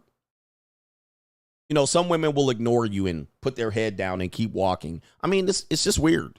People are weird behaving around this. This is why I don't support the cold approach as a strategy, as a sole strategy. Because people, you never know who you're talking to. There's a lot of mentally ill people out here. So you don't know who you're talking to. There's a lot of people on drugs and fentanyl and coca and weed. There's a lot of people. And so what you've done is you tried to be nice and the shit was not reciprocated. And yeah, it could affect them and yourself and or people around you. So doing this is not something I would focus on. If you see something in front of you, maybe you want to holler at, but I just don't think that that's something that you should engage in. There should be some things that you should do better than this. All right. Anyway. And by the way, I'm going to tell you, as a black man, you have to be very conscious of your surroundings. And if you go approach a woman, especially a woman that is not black in a local setting, and you're standing over them and they're sitting down like this and they're looking up to you, I hope you know who's looking at you. You might not think people are looking at you, but they are all alert at this point. They're alert. They're watching you. They're watching her interactions and so forth and so on. And you did no recon. You just walked in there, saw the first prettiest thing, and she's been sitting in Starbucks for 2 hours highlighting her textbook. Now here you come in. There's been people in there fucking watching this girl. Everybody knows she's pretty or a nice young girl. People have been watching her. The people behind the thing have been watching her. So you walk in with no information. You walk up to her and people are watching that. They're going to pay attention. And we looking at this shit. Let's see if she feels uncomfortable. Let's see if you're pressing too hard. And you know a motherfucker going to come up. Here, they're going to come up. They already know what you're trying to do, all right? They already know what you're trying to do, so they watching you like a hawk. And I've seen this happen where the Starbucks people will come over and be like, are you okay? Actually, you know what? Watch this. Did you guys know this? I'm here to inform. We got an hour left in the show, and I aim to please. Did you guys know that women, when they're in restaurants, they can order a drink that indicates they're being harassed or sexually trafficked by a man? Did you guys know this? You didn't know that, did you? There's a woman, like, so for instance, there's a woman or there's a drink or a phrase that a woman can tell somebody that works in an establishment if you are harassing her or sexually trafficking her. Bartender, speak up. Yep, Starbucks will send her a cup. A Starbucks will send her a cup. This is your drink. Did you guys know that? See, the dating coaches ain't telling you this. But I know this for a fact. Starbucks people will come over and be like, oh, this is your order. And they'll send her a cup and it'll say something on the cup. Yes. Yes, yes, yes. So these women actually, and by the way, this is in some women's bathrooms. So when they go to the bathroom, this sign is there. If you're being trafficked, if you're being harassed, order this drink. Order this drink and we'll help you out. So this does exist. You guys got to watch out for this shit, man. These are the things that I'm here to tell you about that most of these ninjas knew. Yep, they will write a message on the cup. Hey, are you okay? Stranger danger. Stranger danger. It is an evil world out here. Anyway, so watch out for that. And most of you guys don't know. That's why most men don't have information. I can tell you I ain't got no information. Shout out to Jamie. 3 days after the shooting, Alex Jones predicted another attempt mid to late September. And he said a whistleblower told him. Oh, my goodness, man. New world order. Shout out to our brother Osiris says, got laid off from my job twice. You got laid off twice from your tech job, but I had a backup plan, currently working as a front desk agent at Marriott, and found a second job in a software tech support at a hospital. Thanks for the blue chip mindset. Always stay eager to have a backup plan. Shout out to H Everyday. One of my OGs once said, girls never have anything going on until you show up. But a 304 stays busy. And yes, the majority of women are DQ for successful men. In fact, I always say 90% of women are disqualified from me. And people call me an incel. Then they saw me driving a Porsche. All right. And they're like, whoa. Shout out to H Everyday. F them and duck them and let the next ninja love them. Never waste your time. Not even a dime. Sounds like a rap song. He says they will always want more, more, more. That is their favorite word. Shout out to Jerome London. Coach, you're right about Chad and Tyrone. My best friend was a bodybuilder, and he used to sleep with frumpy-looking women just like her in that video with that Chad. One thing about Chad and Tyrone is they have no limits. Like, they don't have limits. They don't have standards like that. They don't. They're Chad and Tyrone for a reason. All right, they're Chad and Tyrone for a reason. That's the one thing people don't understand. I got to get these super chats. Marcus B, being friends with an ex does nothing positive for you as a man, and it gives her the same benefits of being in a relationship, but without the access to her body. Move forward, fellas. This is a fact. Listen to this guy. If the woman can still be your friends and get your attention and say hello and you text her, but you're no longer hitting them guts, you're going, no. Obi-Wan, Wanobi, those Democratic Mitches, you call them Abba and Preach, were celebrating the death of the Red Pill Manosphere recently. The reality is it has been accepted in society, like you said. Yep, it is just the Red Pill, Andrew Tate, Fresh and Fit, Pearl Davis, the people who went mainstream, Kevin Samuels. People don't realize that they've made an impact, and now the women that were supporters of Kevin Samuels are now making content. So it's not dying. It's just been integrated. The talking points that Kevin said that people gave him problems for and he died over, now it's been integrated. So it's part of the dating manosphere. It ain't dead. Anybody that thinks the red pill is going to die, it's not. I mean, it's not. There's always going to be a need for it. Now, is it going to be mainstream? No. Nobody's going mainstream like Pearl and Myron and Fresh and Andrew and Kevin. That's done. Nobody's going mainstream because they already heard the points. The best talking points have seeped into the normal dating marketplace. So now you see female content creators fucking getting famous over saying the same shit Kevin and myself and men before us said. Now they're getting famous. They're getting a whole Instagram following on that. So, yeah, it ain't dead. It's just seeped into the normal dating marketplace. It's part of the dating marketplace today. So you're absolutely right. Thank you for saying that, because I was thinking that earlier today. I saw a video of a woman, and I was like, it's the same shit we were saying like 5 years ago. Same shit. It's just now that women are going, oh, and men for that part. Like, there's skits today that would have got shadow banned and censored going viral today on relationships. The same stuff we were talking about. Now today, it's normal skits about dating and relationships. For instance, the 80-20 rule. They're just normal skits. So they took all the notes and they basically cherry picked all of the good shit, all of the shit, and they just now have adopted it in the normal space. You're absolutely right. Shout out to Zero Fallout.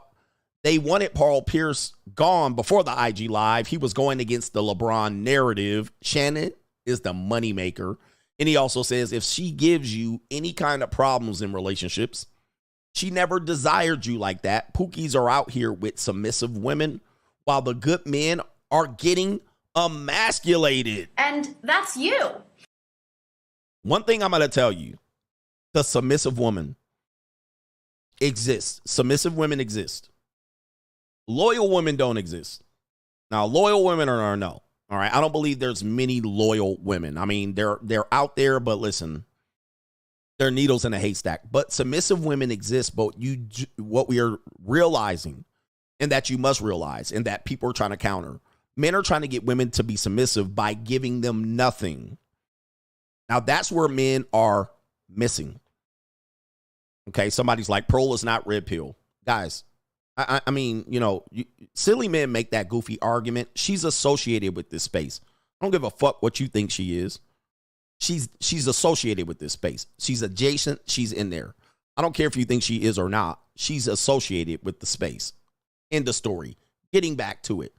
Most men think that women are naturally submissive and naturally monogamous. They're not. I've been trying to tell you this for years. They're not. Now, this is where you have a problem with me, and more power to you. They submit for a reason. The reason must be something they get a reward. And if you want women to do something, you must reward them. Anybody in psychology knows Pavlov's theory or any system related to intrinsic or extrinsic rewards. You got to know this. What I do find men going is like, well, women should be loyal and submit. For what? And then I ask you as a guy, why should they do that? Why? Then you say, because they're women, because the Bible. Okay, I'm done. I'm done. Because you don't got it right. Guys, before the Bible was even written, motherfuckers have been out here. Women been causing problems in these relationships, all right? Men and women been causing problems, but women have been a problem, a thorn in a man's side before there was even the Bible written. Okay, so women do not do things because they're women. They do things because there's a reward. Now, this is where guys be like, well, they don't deserve shit, and I ain't giving her a bologna sandwich. Okay. Well, you definitely ain't going to get a submission. You definitely ain't going to get something. There must be a reward. The reward does not have to be positive. The reward does not have to be positive, but if it's positive, they'll do it. But guys are leaning on loyalty, monogamy, and submission, and what do you call it? There's another one that guys lean on. Faith, or whatever the fuck it is, faithfulness. And you're giving them nothing, zero. I'm like, that's how y'all losing. Well, they should just do it. Like, come on, man. You're going to find submissive women have found a lane. And if you don't know where it is, I tell you about it at the JUCO. Now, all things are temporary with them. Nothing's permanent. So you're going to say, well, coach, it's just temporary, or when the money's gone, or when you stop paying attention, or when you stop giving them this. Yes, they're human beings. Just like if a woman stops having sex with you, you're going to find something wrong. So they are not loyal. They are not monogamous. They are not submissive until there's a reward.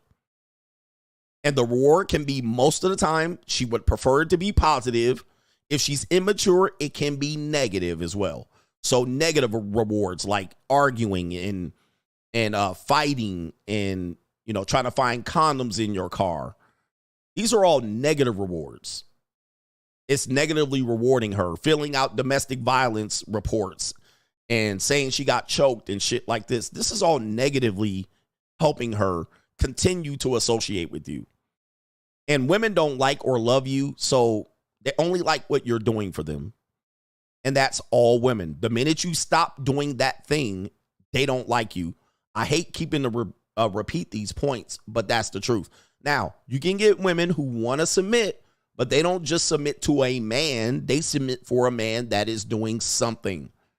Paying, providing trips, paying rent. They start to submit really quickly. They get into their feminine really quickly.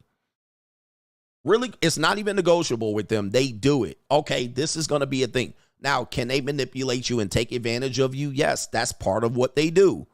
So that's okay. You got to realize women are human beings. They're not perfect. They're not inanimate objects. They're not robots. They typically are loyal to one thing and one thing only, and that's their feelings. Everything else is associated with how you make them feel. That's what is going to make them perform. Period.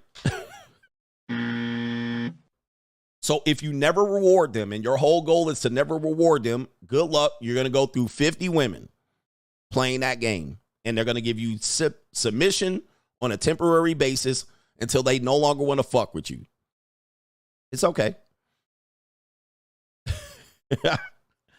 Valet waste disposal. Women and men can be friends after they fuck. Yep. And so any woman that I say is my friend, I've already had sex with them. All right. So I'm good friends with women that I've already had sex with. And I probably don't intend to have sex with them again. So then I can somewhat stomach what they're doing. However, they will always remind me, remember that time I gave you some Poonany? I'm like, huh? That was in 2016. And she was like, yeah, can you bring your truck over? I have to move. Okay, hold on. All right. All right, shout out to our brother Raj. Says, did you see September Time magazine, coach? All right, I didn't. What week? Is that a weekly issue? I mean, damn, you got me. Let me see. Am I on the motherfucker? What is it? Am I on it? Who's on there? Is it Donald Trump? But what you want me to look at? I see Serena. This is what I see. Serena, Donald Trump, and the Twin Towers. Does the riot ever end? I'm not sure which one you want me to reference, so you'll have to help me out. We're going to get back to the PayPals in a minute, but I'm just letting you guys know, really, I try to help you guys out. Women submit, but they don't just submit to a man. They're not robots. They don't read the Bible. They're witches and witchcraft. They'd be more likely to deal with Wicca than they will the Bible. Even Christian women are witches. And that's not to say a bad witch, but you take it from there. Anytime they Christian and be supporting Kamala Harris for terminating their kids and committing child sacrifice and watching astrology and watching soap opera, these are witches. All right, they're not Christians. All right, these are Christians, familial Christians. All right, so these aren't real Christians that follow the Bible. They're following the Bible to get some sort of reward in the end, and that is the everlasting life. All right. But other than that, these people aren't reading the Bible to learn how to be better women. In fact, so where men have to figure it out is that women are not looking to pledge their allegiance to men anymore. They're not doing it. Not for nothing. Right. So that's all gone. That ship is sailed. You better get in where you fit in. But negotiating this is absolutely a disgrace. As a man, read my book, The Free Agent Lifestyle. I talked about this. You got to get to the position of here before then you can have this conversation. When you're negotiating, you're arguing, you're wasting your time. You're spinning your wheels. Right. Yeah, them bitches be following horoscope, playing with gems, having Ouija board sacrifices. I mean, please, these ain't Christians. These are lukewarm Christians at best. Shout out to the lukewarm Christians. Yep, doing voodoo and it's crazy. The voodoo, that hoodoo. Main event. We already covered some of the main event topics here, but check this out right here. This is part of the thumbnail. If you look at the thumbnail, let's take a look at this. Who are supporting our women? This is going to be a wake-up call for a lot of you guys. Take a look at this. So this is a red pill talking point here. Now this hit the mainstream. I got a question. Prostitutes will let you do whatever, whenever, and however you want for $200. You can give your wife a whole check and she turns around and says, no, baby, not tonight. I'm tired. Why is that? You see that? You can't tell me this ain't been CGA's content since 2018 and people before me. Bruh, we been ironed this shit out. If you're still confused by this, you're a blue pill. Or you're, I don't know, incel, hurt. I don't know what to tell you. If you can't figure out what's going on here, gotta figure out what's going on. I'll be breaking this down, bro. Being a wife is the best prostitution game. It is essentially prostitution. A wife is a prostitute. Dating, prostitution. Right? And niggas is trying to ask questions. Why is this happening? Because she finessing the shit out of you? Because you a trick? Because you're a trick. You can go directly. And here's the question. Are you with your wife because you want to have sex with her? Because they're going to shame you for that because you're a trick. Oh, being a wife is more than about sex. No, it ain't. Because without sex, you're not a wife. Okay, as soon as you stop having sex with me, your wife card has been revoked. All right, but no, it doesn't because we're still legally married. Exactly. So, guys, you guys are still figuring out that all relationships with women have a hint of prostitution to it. All of it is. All of it. Just like dating, just like for men, all men dating for sex. Again, when you try to just take sex off the table, nothing makes sense. But more than likely, men, you don't benefit. As soon as the woman takes sex off the table, you getting zero benefit. Same thing with friendships, same thing with a marriage, same thing with, but when you put sex on the table, now everything makes sense. Okay, I'm dating you with the intentions of having sex with you. Maybe not tonight, but in the near future. Now everything makes sense. There's no judgment. Now she can say, that's disgusting. I don't like it. Okay, next. Same thing with a prostitute or a girl that needs her binds fixed. She was like, I need my bills paid. Oh, wow. Look, maybe I can help you out. Sex is on the table. Right? And then she can decide, well, I do need to pay my bills. Now you clapping cheeks. Money gone. Same thing as a wife. I'm marrying you with the intentions of making you the sole provider of sex.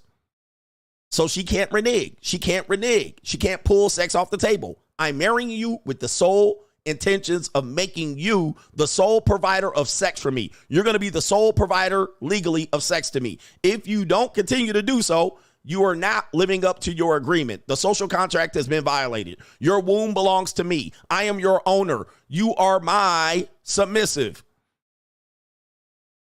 That would literally make sense. But of course, we take sex off the table for everything. Dates, marriage, even prostitution. And then we try to find a way to rationalize it. You can't rationalize it without sex being on the table. Two most important things, sex and money. Those things need to be clearly on the table so we can figure out what we're doing. The minute you take money, even women try to take money off the table. Well, I'm not here for money and money is not that important. Bullshit. Bullshit. Shut up! Money and sex are on the table. This is part of the conversation. Do not take them off. I don't give a fuck what you gonna say about y'all want somebody to like and to love. Money and sex are on the table. What are we doing? What are we doing? What's the end result? Okay. This ain't no fantasy. This ain't no fucking fairy tale and all of that. Now, this is where we're gonna figure it out because you might disagree, but watch this. Let's get down to brass tacks. Who supports women? You guys know I've done a show on this one. Even if you're 30 years old, if you have a daughter, you're still supporting her. So for the men that say, I want to have children, I'm going to tell you, support does not stop at 18. If you think you're going to have kids out here and they're going to turn 18 and they're going to run out here and be able to support themselves, you got another thing coming to you. You support your daughter until another man marries her. Unfortunately, we don't have marriage like that. Men aren't marrying women at that great capacity. And if they do, these niggas can't support her. So you still going to be supporting her in a marriage. So who's supporting them? Government zaddy, their white zaddy or sugar zaddy. Also, their biological zaddy, their daddy, is also supporting them. The corporate daddy is supporting them. Without the corporations, these women will be out here hunting and gathering. They be out here having water buckets on their head. They be out here selling some real pussy. And also, these are all the daddies that are supporting them. And when that support starts to erode, that supports them, yeah, or the husband supports them. So that's their news addy, their husband, as that guy was trying to figure out. So their husband supports them. And in the event they can't have all that, they'll have a multitude of men supporting them. Let me start right here. Now these systems are eroding. Taxes eroding. Okay, corporate jobs. These women can't find jobs like that. That's eroding. Also, husbands, them being able to find the men that they love, eroding. It's making it difficult for them to find it. Sugar daddies. Sugar daddies got way too many options out here. Sugar daddies got way too much options. Ninja, I'll be like, I got one dick and $500. Like, come on. If y'all all want to jump in and we can pitch in on a party, I guess we can slang this Johnson around here. That's all I got, baby. But you even have too much to handle. You got too much to handle. So there's still girls out here, 80-20 chasing, the top 20% of men that got money, and there's 80% of broke-ass women out here. So they can't even hop on Sugar Daddy app and get no constant support. All right, so all their systems around them are falling apart, and this is what you're going to hear later on. So we're going to start with father supporting, okay? And even fathers can't support their daughters today. So, yep, your daughter is out here on the Sugar Daddy app. All right, 100%. All right, so here we go right here. Let's see who supports this pretty young thing right here, I guess if you would call her that. Here we go. My dad covers everything. My dad covers my life. How old are you? I'm 23. And what do you do for a living? I vibe. I'm joking. No, I do acting and social media. What would you say you spend in a typical month? I can't say this online. Roughly? Between like 5 to 8. How do you spend that money? Shopping and Uber. And rent and stuff? My dad covers my rent.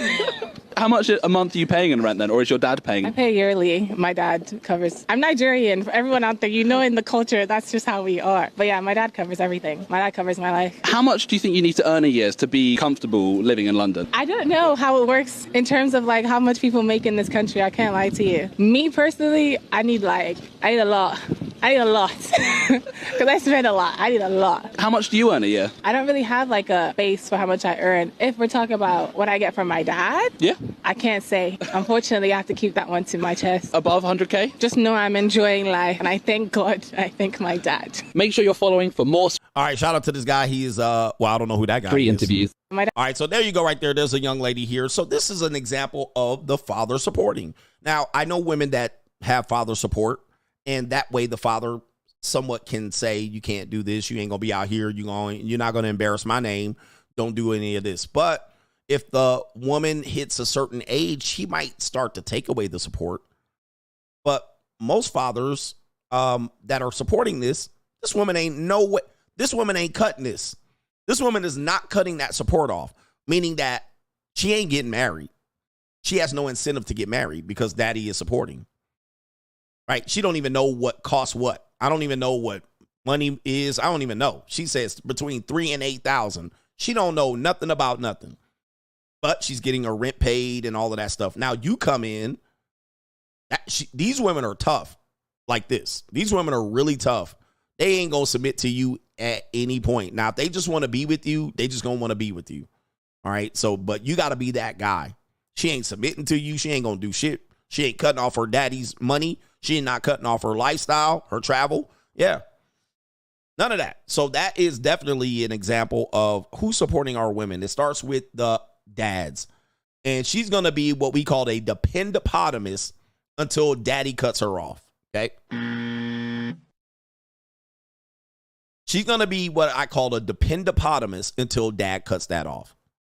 Is he likely to cut her off? I mean, maybe after a certain time. He might say when you turn 30, cutting you off. 25, cutting you off. Maybe if she out here hoeing or lazy, he might cut her off. It depends. All right, but that's where she's going to have to figure it out, and she's going to have to get a reality check because she'll even say what you need to have as a dad. I mean, as a supporter, like as a husband. Oh, you got to provide me with an allowance and $8,000. Okay, next one here. Who's supporting our women here? Says, this is a older couple. My living girlfriend, age 62, only has $18,000 saved for retirement. What can I do? You see, there's a lot of men out here. You get through your thick skull that I'm broke.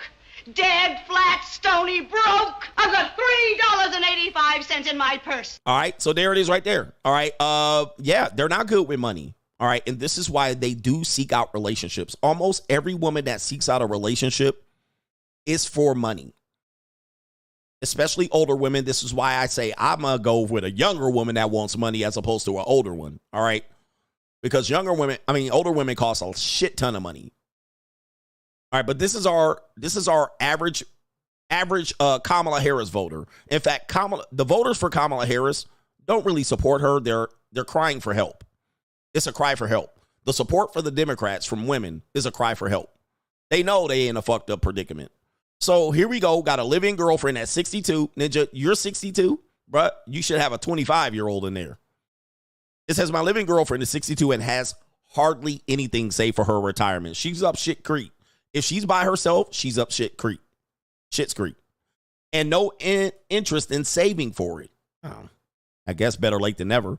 Whenever I mention it, she gets defensive and tells me it will work out and be fine. All right, but of course, love, right? She has $18K in her 401k, but that's it. I will retire in 4 months, and according to my financial advisor, I will be fine. But I am worried about my girlfriend. What can I do? It's the first thing you do. Out of there. Dump that bitch. Dump her. Dump her. You have no... Guys, her father is dead, so obviously that ain't going to help her. Her father's dead, so she ain't got that to go back to. She's a leech, a parasite, a dependopotamus. And no, she don't love you. All right. No, she don't love you. And this is on Market Watch. And this proves that we got a lot of blue pills out here thinking that their job is to save these women. I mean, Ninja, go get you a 25-year-old broad and fix her mind and all of that shit. Leave this old leftover 62-year-old broke woman off on the side of the road. She's going to tear your shit up. Get out of there. All right. That's my advice. But this is the predicament of a lot of women, older women as well. They'll be, not me, coach. I make $90,000 a year. Show me your 401k. I bet you your 401k don't got more than $62,000 in there. Now, your 401k plus your Social Security check gonna make $30,000 in a year. What you gonna do next? All right, what you gonna do next? So who's supporting our women? Let's go to the next one out here. We have a woman saying she's going to stop paying her bills. Here we go right here. Essentially, this is what she's going to say. Stop paying the bills. Y'all worried about who performing at the Super Bowl, and everybody in Canada done stop paying their bills because they fed up with their government and fed up with the cost of living. What are we doing, America? Y'all talking about some Super Bowl. Unbelievable.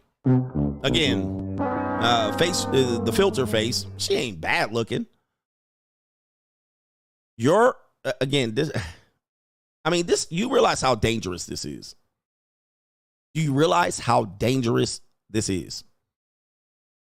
This mindset is dangerous. This happened during the student loan debacle where they were going to start having to pay it back. And the women were saying, I'm not going to pay it back.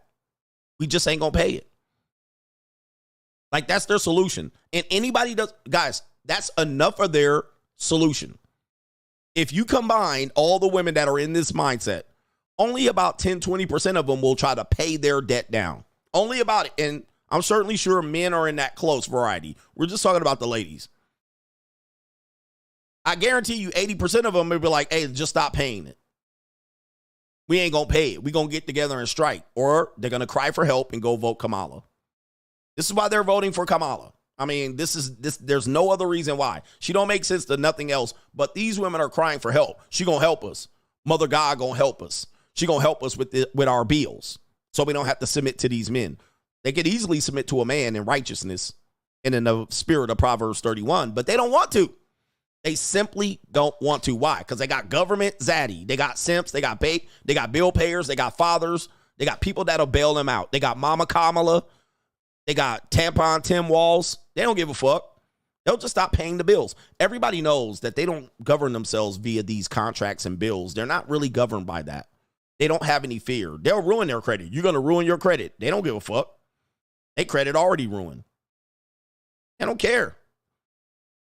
Same thing with their phone bill. You could be like, hey, man, you signed a 2-year contract. She'll take that contract, rip it up right in front of you and throw it out there and say, I don't care about your contract. They'll do it. I've seen it. You owe, according to this, you owe $1,000. They'll be like, no, I don't, and walk smooth out of there. Put it on my credit report with the rest of it. Okay? Don't think it ain't happening. And definitely if you're dealing with strags, that's how they operate. That's how they operate. All right, fuck it. So she's saying, what's going on in Canada? Oh, okay. They stop paying their bills to the government. Okay, we're going to do it too. Come on, America. Get with me. I'm a loser. I'm a loser, so be a loser with me. Stop paying your bills. Look, you heard her say it, right? You heard her say it. I'm not making this up. Y'all worried about who performing at the Super Bowl, and everybody in Canada doesn't stop paying their bills because that right there. They stop paying their bills because why? Because they fed up with their government. Because they fed up with their government. The solution is stop paying your bills. Ma'am, you already stopped paying your bills. Let's get this straight. Your bills have already stopped being paid for. Now you want everybody else to lose, just like a typical Marxist loser, a socialist. Oh, it doesn't work for everybody else. I know it doesn't, but it helps the average people and the people. It helps the people that can't do and poverty and shit like this. So let's all stop paying our bills. Right? Goodness gracious. Like, this is wild, bruh. And fed up with the cost of living. Oh, we fed up with the cost of living. Let's stop paying our bills. Who's supporting this? Mama, Goddess Kamala is the answer. What are we doing, America? What are we doing? Why ain't we doing this? Let's stop paying our bills so that they don't have any choice. Imagine if all guys got together and said, you know what? Let's go on a child support strike. For 1 year, let's stop paying child support. No men pay any child support. Would they think we would be losers? Yes, they would. And rightly so. Because that would affect children and they're innocent. Or it affect these baby mama terrorists. So that's how I look at this. This would be like if all men jumped on the internet. Hey, everybody don't pay your child support for the next 6 months. And then bankrupt the government. Which would bankrupt them, by the way. It will bankrupt their ass quickly. All right. Everybody's about 2-3 months away from being bankrupt. And look at her. She's serious. She on Al Gore's internet. She's serious as a heart attack. Y'all talking about some Super Bowl. Talking about some Super Bowl. It's always the Bamas, too. I didn't warn you about these Bamas. It's always the Bamas. Super Bowl. It's always the Bamas. It's always the Bamas. I'm telling you, man. You Bamas, man. America. Y'all talking about some Super Bowl. Super Bowl. It's always the Bamas. Sorry, Bamas. I don't mean to be harmful, you guys. It's the Bamas. Bamas are a fucking parasite to our country. I'm telling you. And now y'all letting in the migrant Bamas. All right. I mean, it's the Bamas. All right. Let's get back to this one right here. All right. Here we go right here. Woman says, having 2 degrees. This is why you don't listen to people with degrees all the time. Because people with degrees are often in debt. And it says, have 2 degrees, making $80K a year, still lives paycheck to paycheck. Welcome to the world here. She's so tired of living my life in survival mode. I guarantee you guys, your psychologists, your therapists are in the same boat. So are your doctors and your dentists. All right, all of these people running around here talking about their degree. Is that Danica Marie? Oh, it's not. I don't think it is. All these women running around here talking about their degree and what they know. You don't know a goddamn thing if you in debt slavery. Get out of debt slavery first and tell me what you know. Because I guarantee you that's helping you come out here and grift. 2 degrees. $80K a year. Bro, guys, this is our state of the world today. Let you get it through your thick skull that I'm broke. Where's your husband? Where's your husband? Now you're going to go vote for Mama Kamala. Where's your husband? Where's your father? Where's your uncles at? Where's your cousins at? Yeah, I got time, cuz. All right, let's see what this woman's saying here. All right. And look, she's a good-looking woman. She's got some good, what do you call, genetic qualities. Light skin and hazel eyes. You can't tell me this woman can't submit. Nope, she a demon. She got a nose ring. I bet you she giving that pussy away. She done gave it away for the last 2 decades. Maybe 3. So tired of living my life in survival mode because despite having 2 college degrees and making close to $80,000 a year. Let me stop you right there, ma'am. I do hear a child in the background. So these women will not submit under a man. Not even a rich man, guys. Guys, not even a wealthy man. Don't think that they're going to submit under a wealthy man. They'll fuck that up too. All right, so. I still cannot keep up with the cost of living. I still cannot afford all of my bills every month. Guys, you're a single mom. You're broke out here. There's no way you can survive like this. This is survival mode. And of course, when these women are dating, they're coming in with these issues. They're bringing these issues in. So when they're talking about paying bills and splitting and gas money to dates, they're already fucked up before they come to the date. And they will come in there dressed to the nines. They will come in there cute with an outfit on and heels and earrings and jewelry, fake jewelry. They will come in there but be broke and talking about they ain't going to listen to nothing you say, bro. Right? And have to live paycheck to paycheck. I think that's absolutely ridiculous. I think it's ridiculous too. How are you living paycheck to paycheck? It's your attitude. Ma'am, you need a man in this world. And without one, stay out here broke. I can't fix her bind. She's too old for me, though. I can't fix this bind. But if she had this face and she was younger, maybe about by 12 years, maybe like 8 years. If she was younger by about 8 years and probably lost some weight, I would fix her bind. She too old for me. I don't fix old broads binds. Certainly not women with college degrees. Not 2 of them. All right. I'm not about fixing no old broads binds. I am sacrificing my mental health, my time, and my energy to take care of people in their most vulnerable moments. Oh. And a lot of the time, they do not make it. At the very least, I should be able to pay my bills. And for anyone who's thinking, well, you shouldn't have chose that job, somebody has to do it. And you know damn well, if your loved one was critically ill, you would want somebody to take care of them, right? Something has to give. I cannot keep doing this.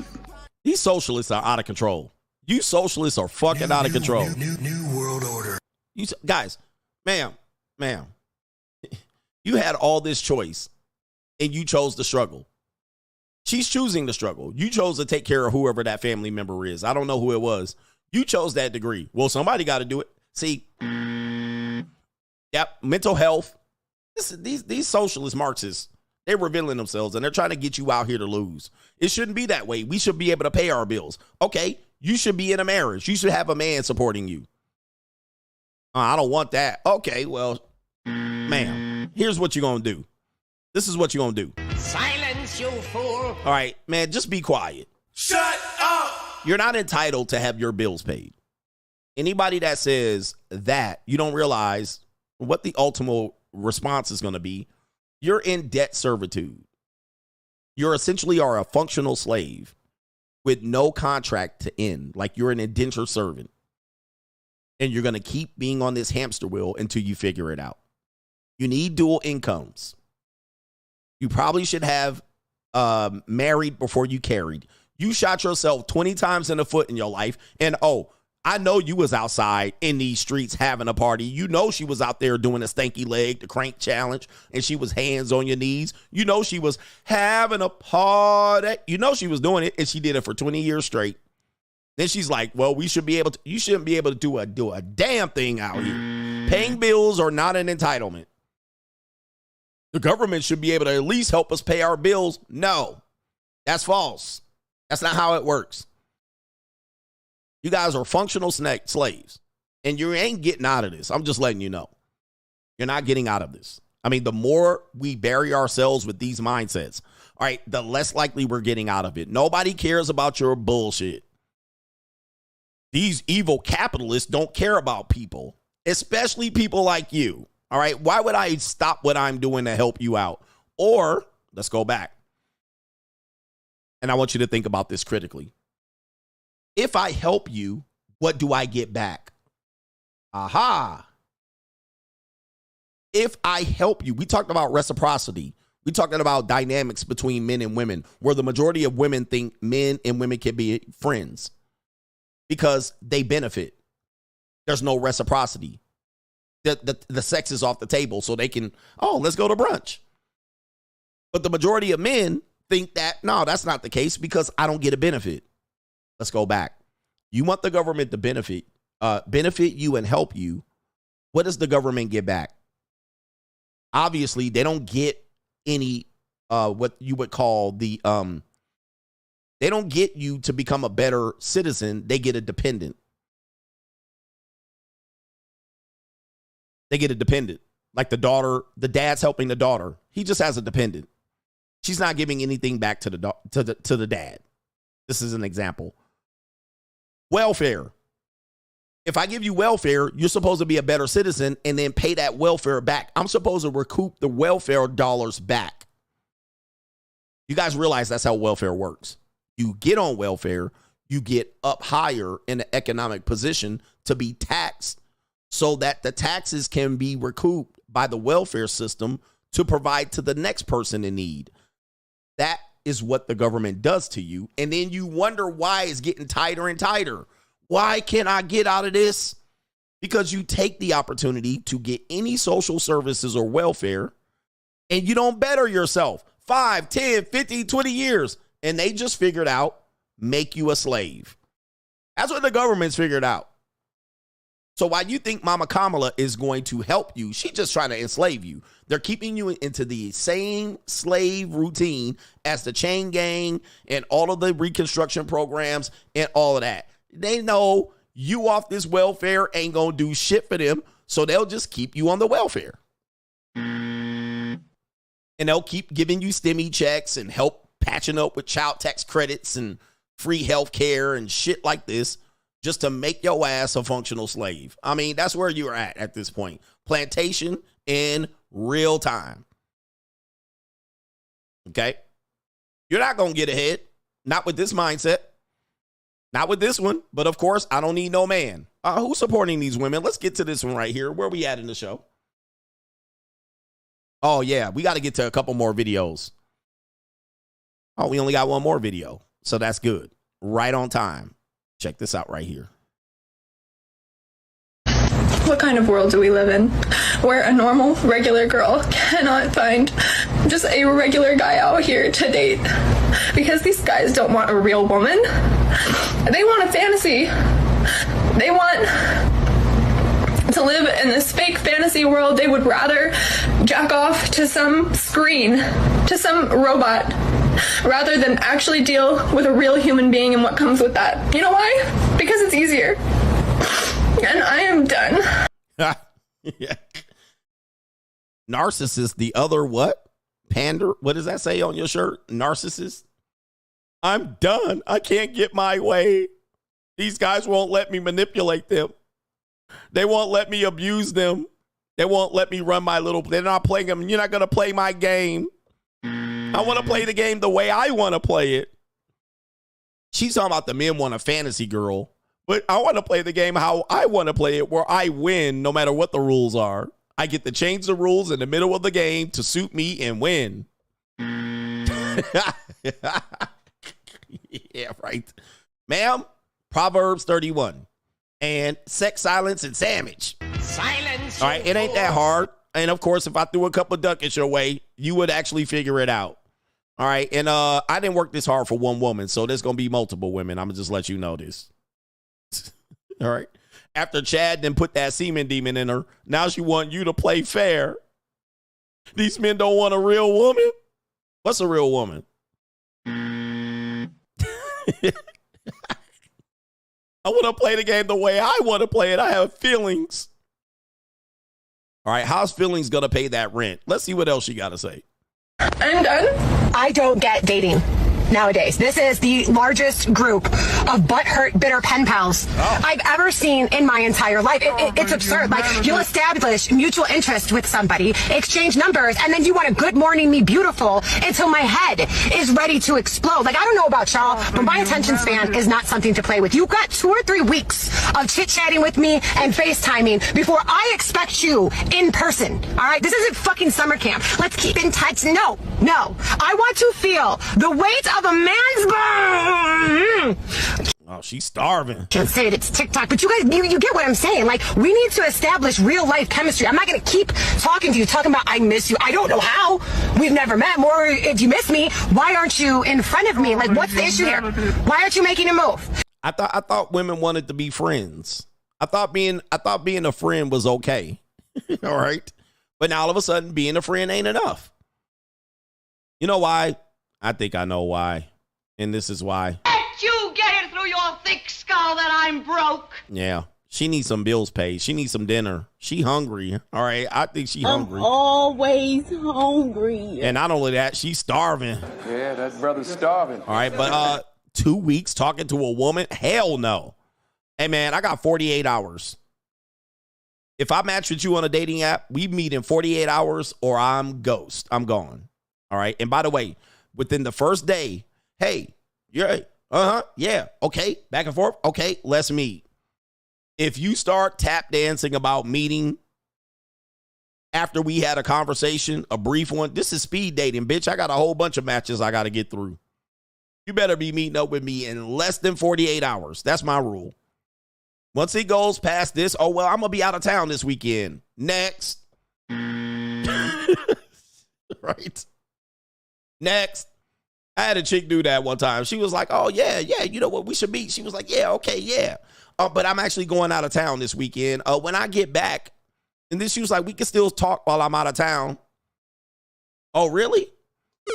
I'm going to talk to you and be texting you, bitch, you a stranger.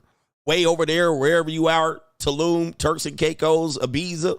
I'm going to be texting you, hi, I can't wait to meet you when you get back in town. Then you pop up, hey, I'm back. And I'm looking at your ass like, huh? Wait a minute. Who are you? What? Nah, bitch. We meeting today or tomorrow. Which one is it? All right, we ain't meeting on one of them days. Well, I guess what? I'm out of there. All right, talking about 2 weeks. I would never message nobody 2 weeks before meeting them. Are you crazy? Lock it in, buddy. Are you short? Do you smell? Are you poor? You can't afford a date? We can go to a fucking park. Like, are you married? What is the issue? Because now you acting sus. And I don't... Damn, these people out here. Hey, ladies, man. Why would anybody date any of these people? They going crazy. What are they doing? Like, ma'am, who would date these people? They mentally unstable. What kind of world do we live in? Look at this, man. And dude, I'm going to tell you, man, that ain't going away when you get in a relationship with them. That ain't going away. But who's giving our support to our women here? I think we're up shit's creek. By the way, I wrote this in my book, De-Evolution, published in 2019. I said, we're at the point of no return. We're at the point of no return. And I also said, we're at the moment of truth. Shout out to Tex Winter and the Triangle Offense. We're at the moment of truth and the point of no return. We're at the intersection of that, meaning that there's no going back once you have that intersection collide. We've seen the truth. We've seen you on social media. We've seen the behaviors. We've seen the I don't need no man. We've seen all of that government dependency. We know you got a career and a job. We've seen all the bullshit. So I could focus on my career. We're at the moment of truth. We've seen the mental breakdowns. We've seen the access to mental stability. We've seen the divorce rate. Many men seen enough. I've seen the social media tears. We've seen the fornication. We've seen the Instagram modeling. We've seen all of that. We saw you sell some pussy. We saw all of it. We're at the moment of truth and the point of no return. That doesn't mean people still aren't going to link up, because there's a lot of lonely ass simp ass ninjas out here like Hafiz. We've seen enough. We got enough to know this ain't it. We've seen that you done had 2 baby daddies and 1 divorce. We seen it, bruh. It ain't act like we ain't seen it. Now, you don't know we seen it, but we seen it. We seen it. Some of us been there, and now they figuring it out. Well, what do we do now? Gentlemen, I have no solution for you. I only have trade-offs. By the way, I'm not here to solve it. And in fact, if you wanted me to solve it, you nominate me as president of the United States in 2028. If you don't think people skitty pop in Trump's head, they really gonna skitty pop me in 28 if I run for president. But if you want me to provide the world a solution and fix the bullshit that you made, if you think I'm gonna come out here and fix this shit while I gave people warning after warning, I am not here to fix this bullshit. I am not here to solve your problems and get people married up. You got the wrong one. My solution is you better fix yourself. You better get yourself in position because this shit is unfixable for the majority. Everything we talk about means the norms in the majority. Not talking about the people who are the outliers. And I know some people that we're not talking about them. We're not talking about them. But if you want me to fix this shit, first thing I'm going to do is I'm going to establish a cult. And the first rule of the cult is your wife belongs to me and your future adult daughters. So now, do you want me to solve it? Yeah, you don't want me to solve it because I'll go off the rails and I'll have your wife. Can you send your wife to my bunker? All right, cool. I'll send her back, leaking. You don't want me to solve this shit. I got a little bit. I'm the great Coachellini. All right. I'm the great Coachellini, man. You don't want me to solve this shit because I'll just keep all the women for myself. All right. And none of you ninjas will have women. So now, all right, here we go. I will be passing out Kool-Aid to all y'all Negroes. All right. Hey, you want me to fix it? Let's have a Kool-Aid party. I'll be having y'all Kool-Aid popsicles and all kind of shit. Y'all ninjas go over there. All right, ladies. You're here with the great Coachellini. All right. I fixed it. All right. Here we go. All right. So I'm not here to fix society. I'm not a guy here solving society's problems. I don't give a fuck. All right. I don't care what y'all do, ninja. I'm trying to get mine. I'm trying to get mine. All right. You better get yours. Where's Bernie Mac at? You can talk about me all the fuck you want. I don't give a fuck. Exactly. I got mine, goddammit. You better hustle and get yours. Yes. All right. Yep. So that's my solution. So you don't want my solution. So I'm helping you out as an individual. If you're a woman or a male, free agent lifestyle is your answer at this point. We're at the moment of truth, the point of no return. 2019 is not coming back. 1986 is not coming back. 2001, All for One, Boys to Men, 112, Jagged Edge is not coming back. I'm here to tell you, 2019, not coming back. 1950 is not coming back. All right, it's not coming back. Neither is Little House on the Prairie. None of that shit is going back. Larry Bird's not walking through that door, fans. Kevin McHale's not walking through that door, and Robert Parrish is not walking through that door. And if you expect them to walk through the door, they're going to be gray and old. If you want a solution from me, it is the free agent lifestyle. And then you read the evolution after that, and then you should come at a consensus to figure out, protect yourself. In fact, the basis of every community starts with a selfish pledge to get what you want. I selfishly want the woman I want. How do I get her? She needs a need. She wants to procreate, and she wants to get into a system of support. Highly likely to follow the guy. Also, after that, you selfishly want to procreate, but you want to provide a better environment for your children. So you get around like-minded people in order to do that. Because otherwise you put your children and offspring in harm's way. So you pick a suitable mate, you stay with that mate, you procreate, and you provide, you put yourself around like-minded people so that your community is isolated from the people who are degenerates, that are selfish, but get with the wrong partner over and over again and produce the worst goddamn offsprings possible. All right, that is the opposite of community. So then my selfish desires get around like-minded people and we have a better community. So that if the community needs to be fixed, we can find where the problem is. Okay, it's these two. You see that? It's these two. These two need to be fixed. That's how you fix a community. What we do is we do whatever the fuck we want. For 10, 20, 30 years, we produce the worst goddamn offsprings, put them in the worst damn environment, and then we want to fix the worst broken people. We don't do it that way. We can't fix all you broken people. You guys are broken. The community is broken at large. So what we do is we take the good people, the talented 10th, and then we move them out, and we leave you there to burn. Burn your shit down. Kill each other. Do whatever the hell you want. Be the destructive force. Just stay where you are when you do it. Don't come out to my neighborhood. Don't come out to my community because I'm going to shoot you when you come out here. So that's the difference between helping the community and building a community. There's no community built, so you can't help one. See, you don't want me to be the president. You don't want me to build the solution. Same thing with marriages. You guys have fucked it over for 3 decades, 3 generations, fucked it over for your own selfish need, destroyed your families, produced children of divorce and child support and toxic relationships, and now you want to fix relationships? It's fucked. You kids have been the third generations of divorce and single motherhood. It's fucked for the majority of people. Now, you guys can still get together with some hopes and dreams, but guys, it ain't coming back, bro. It's not coming back. I'm just saying, you, man. For the majority of y'all, it's rap. It's a rap. Larry Bird's not walking through that door, fans. Kevin McHale's not walking through that door, and Robert Parrish is not walking through that door.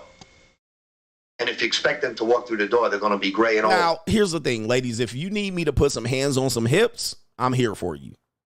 I'll put hands on hips, and I'll pay you a go-home fee. I'll pay your gas, all that shit, just so you can get home. And I'm going to send you a text. Did you make it home? Yes, Daddy. I made it home. All right. Get him, Daddy. All right. Now, I can't help all of y'all, so I'm going to have to break, y'all don't come break the bank. But I'm going to fold y'all up, put hands on hips. I'm going to rub on some feet. You know what I mean? I'm going to skeet on some toes.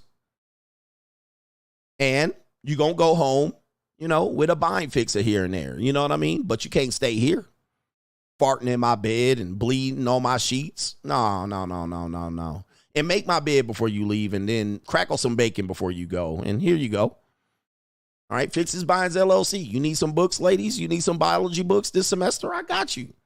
All right, your history book too expensive. You got 5 history books this semester. I got you, baby. Look, come on over. When I'm done, go home and, you'll have your books. I mean, ain't nothing wrong with that. Niggas be like, there's something wrong with that. You messing up the marketplace. Marketplace is already messed up. That's why I got your daughter here. That's why your mama's here getting you Christmas gifts. I didn't mess it up. See, don't be mad at me for saying I messed up the marketplace. Gentlemen, the marketplace is already foobar. It's fucked up beyond all repair. How did I mess it up? How did I mess it up? I'm just providing an opportunity. I'm just providing a kickback and a feedback for the community. These women need some help, and y'all just trying to give them bologna sandwiches and Taco Bell. I'm helping fund the education of many young women around the world. I mean, these women, without me, they would not be able to read their biology book. They would not be able to pass their test. I mean, I'm giving back. I'm giving back in a major way. So why am I the problem? How did I mess it up? He said, you messing it up. How? There's a kid riding a bike for Christmas because of CGA. Kid got a bike for Christmas. That kid is smiling, grinning ear to ear, Kool-Aid smile, and he riding the bike because some young woman came over and I fixed her bind. There's a kid right now sleeping peacefully in bed with air conditioning running because of CGA this afternoon. Right? There's a girl right now sitting there getting her nails done to look good on Instagram because of CGA. Huh? I'm building a community of people, like-minded people. Right. Let me get to these super chats here. Stop with the I'm messing it up. I'm messing it up for you because you refuse to reward these women for dropping that neck. Hey, listen, you get some reward when you leave here. All right, here. And the reward is not for dropping the neck, it's for leaving. Here, I want you to go home to your family. All right. Right. Jesus. I mean, help the children. I've done more for more people in the history of Fixes by LLC than you people doing for people today. I've done it. Shout out to our brother Van said. I heard of a father who clapped his daughter's cheek where I live. She admitted it to other guys, so I'm assuming it's true.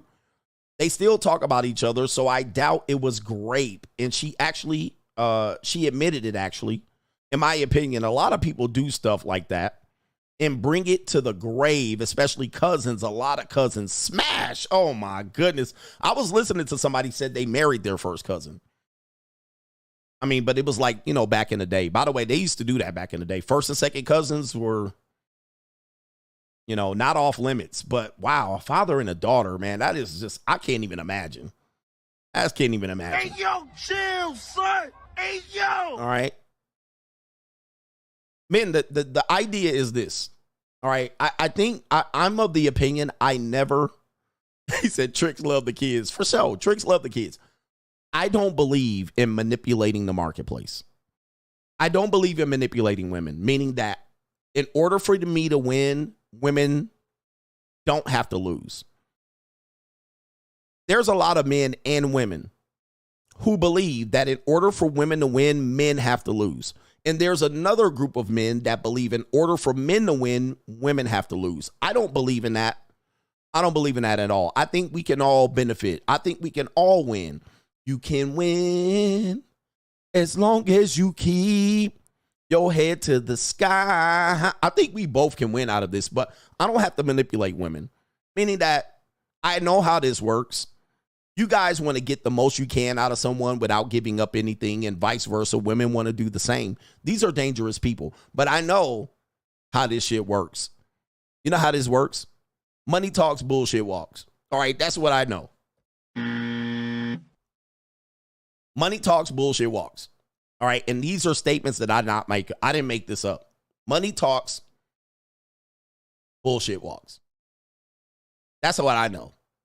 All right, but I don't have to make women lose. Like if a woman associate with me, I don't have to say she has to lose in this situation. I don't. Now, there's predatory women and women that are in marriages and all this shit. They like, I'm going to lose, so he has to lose. I don't believe that. I think that's where we have the system fucked up. So I think everything deserves a reward. And it actually makes things much easier. It makes things much easier, but I can control that. But guys, when you can't control that, divorce, child support, marriage, now you don't have it under control. Dating, you don't have the finances under control. It's a manipulation. So you're meeting, and then you say, I'm going to take you to the festival, then we're going to go play mini golf, and then we're going to have dinner. You just fucking, that shit is out of control. As soon as you sit down for dinner, it's out of control. Right? You don't put her on a goddamn per diem. Hey, listen, you're on a $50 per diem for this date. You don't do it. Why? Because it's out of control. You just wrote a blank check. Marriage and divorce is a blank check. And it then revolves around manipulation because you haven't stipulated what is what. I say stipulate. Come to an agreement. This is what it's going to be. This is what the relationship is going to be predicated. And now you know what the total is. Up front. I'm up front. You're up front. You ain't about to run up my tab buying 2 and 3 drinks and getting desserts. Ooh, do you want a chocolate cake? I don't want no chocolate cake. You hit your per diem limit. Okay? You hit your per diem. So what she's doing is manipulating. Oh, I just want to be taken out. Now the bitch got a 4th drink. Now she done ordered a bottle of champagne. Looking at you, can I order a glass of champagne? Okay, I guess if you order a glass of champagne, I'll get you drunk and get some pussy. Nah, see? Y'all both fucked it up. You came in there, y'all fucked it up. She manipulated you, and then also, she's not going to get drunk and give you no pussy. All right, so put it up front. Sex, money on the table up front. This is the conversation up front. This ain't no goddamn, we're not in high school no more. If you're in high school, okay, maybe not. But if you're still 25 and 30 and 45 playing this dumbass game where you take sex and money off the table and I just want to see if we like each other, man, please, this is goofy. What are we doing here? All right, we on a $500 limit. That's the entire night, bitch. All right, so if you want to keep the change, you better act right around this goddamn dinner table. Right? That includes the valet. That includes everything. Everything counting that 500. So whatever you want remaining from this, it's what it's going to be. You want to keep the whole thing? Well, just come on over in your slides and your booty shorts. You can keep the whole thing. You can take it home. But you ain't about to get no date and no attention and time and 6 hours and me driving here and there. All right, by the end of the night, how much you got left? You got $40. Put it to the gas tank. All right, right here. You ain't getting no money on top of the date. Money and the date? Relationship and money? Oh, no, bitch. You done lost your mind. So we got $500 for the whole day. You want to drop that next for 6 hours? All right, go ahead. I'm going to get 3, 4, 5, 10 rounds in. All right. I'm going to wear that ass out. But bitch wants some entertainment money, flowers, bottles of Hennessy and champagne. They want the whole goddamn package. All right. Nope. They want the no prenuptial agreement, child support, alimony, engagement ring, flowers, trips, vacations. No. You going on a trip and you ain't getting a cotton picking dime, but I'm about to beat that. I'm gonna beat that ass up. I'm gonna throw that ass in a circle when I get there. All right. I hope you enjoy that airline ticket. All right, but I'm gonna be out here. We gonna need to change these sheets 4 times. It's gonna be 4 times we changing these sheets. I hope you enjoy that picture of the Eiffel Tower. All right, and I put that shit on all your social media, but that's all you getting up in this mother sucker. All right, you might get a spa day at the massage, but we gonna change sheets up in this mother sucker. We gonna change sheets. Can you send Rosalinda up here? Can you send Rosalinda? We need new sheets. We just changed the sheets 2 hours ago. We gonna need some more. All right. We gonna need some more sheets. When are we going out for dinner? We'll go. We need more towels too. We gonna need some more hand towels and washcloths. When we just put 8 hand towels in, we gonna need some more. She ain't finished paying for this trip. She gonna need to pay for this damn trip. All right. We ain't caught up because we took business class. So we ain't going to dinner until this trip get paid for.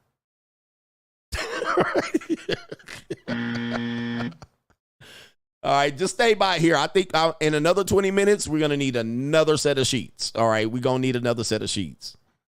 She going to about to throw that ass in the circle. All right, but anyway, it is what it is. It's on the table. I don't want to hear about your period. Oh, my period just started. We running that red light. Hey, we going to put mad towels on. It's going to look like a crime scene by the end of the night. Don't go on me if you're going to be on your period. Don't go on me. If I'm booking a flight, check your goddamn ovulation schedule. You going to be bleeding this weekend? Okay, yeah? Okay, you can't go. I'm solving these problems for you. I'm trying to make it easier. Right. Joshua Moon says, Stanky Leg and Crate Challenge line is too funny. 100%. Shout out to Wes. Moreland says, a man making $80K would be living comfortably. Yes, he would be. Not with a girlfriend, he wouldn't. Not with a girlfriend. I didn't know you wanted to have sex with me when you came on this trip. That's why you got to put it on the line. All right. When you flew me out, I didn't realize you wanted to have sex. That's why you got to put it on the table. Shout out to our brother here, the great ARC. Put it on the table. When you're dealing with me, it's on the table. If it's off the table, tell me up front so I know, so I can decide if I want to be around you. There's a 9 out of 10 chance I don't want you to be anywhere near me when you out there got your aunt flow and you bleeding. I'm going to be like, let me know when your period is done. Now we can talk. This is up front. You guys want to avoid these conversations and then you get mad at the girl. Coach, man, I took her out. I had a $400 dinner, and when I got home, she said she was bleeding in her tampon. That's your fault. That's your fault. Every woman I know knows, do not come around me when you bleeding. All right? You bleeding, stay away. Or if I book something and invite you out, you need to tell me you bleeding. And then I say, never mind. All right? I'll see you again. Because I'm taking you out so I can throttle that. All right. But I just, shout out to our brother O. James says, if you can't afford baby car seats, you have no business having kids, but you can't tell mouth breathers waiting or wanting Kamala handouts. Indeed. So they out there having babies and then saying we struggling and they want Kamala handouts. Again, voting for Kamala Harris is a cry for help. It's not to help everybody. It's to help themselves. So why you out here with 2 babies and you can't live off of $80K? That don't make no sense. It don't make no sense. But I know people making 60, 70, 80K struggling. And that's the world we live in. And by the way, as we told you, prices are not coming back. Prices are not coming back. Whatever world you live in, where you think the prices are coming back to wherever you thought they were at to make you live comfortably, the prices are not coming back. Whatever these new prices are, these are the new fucking prices. I hope you guys know that. Some things will go down here and there.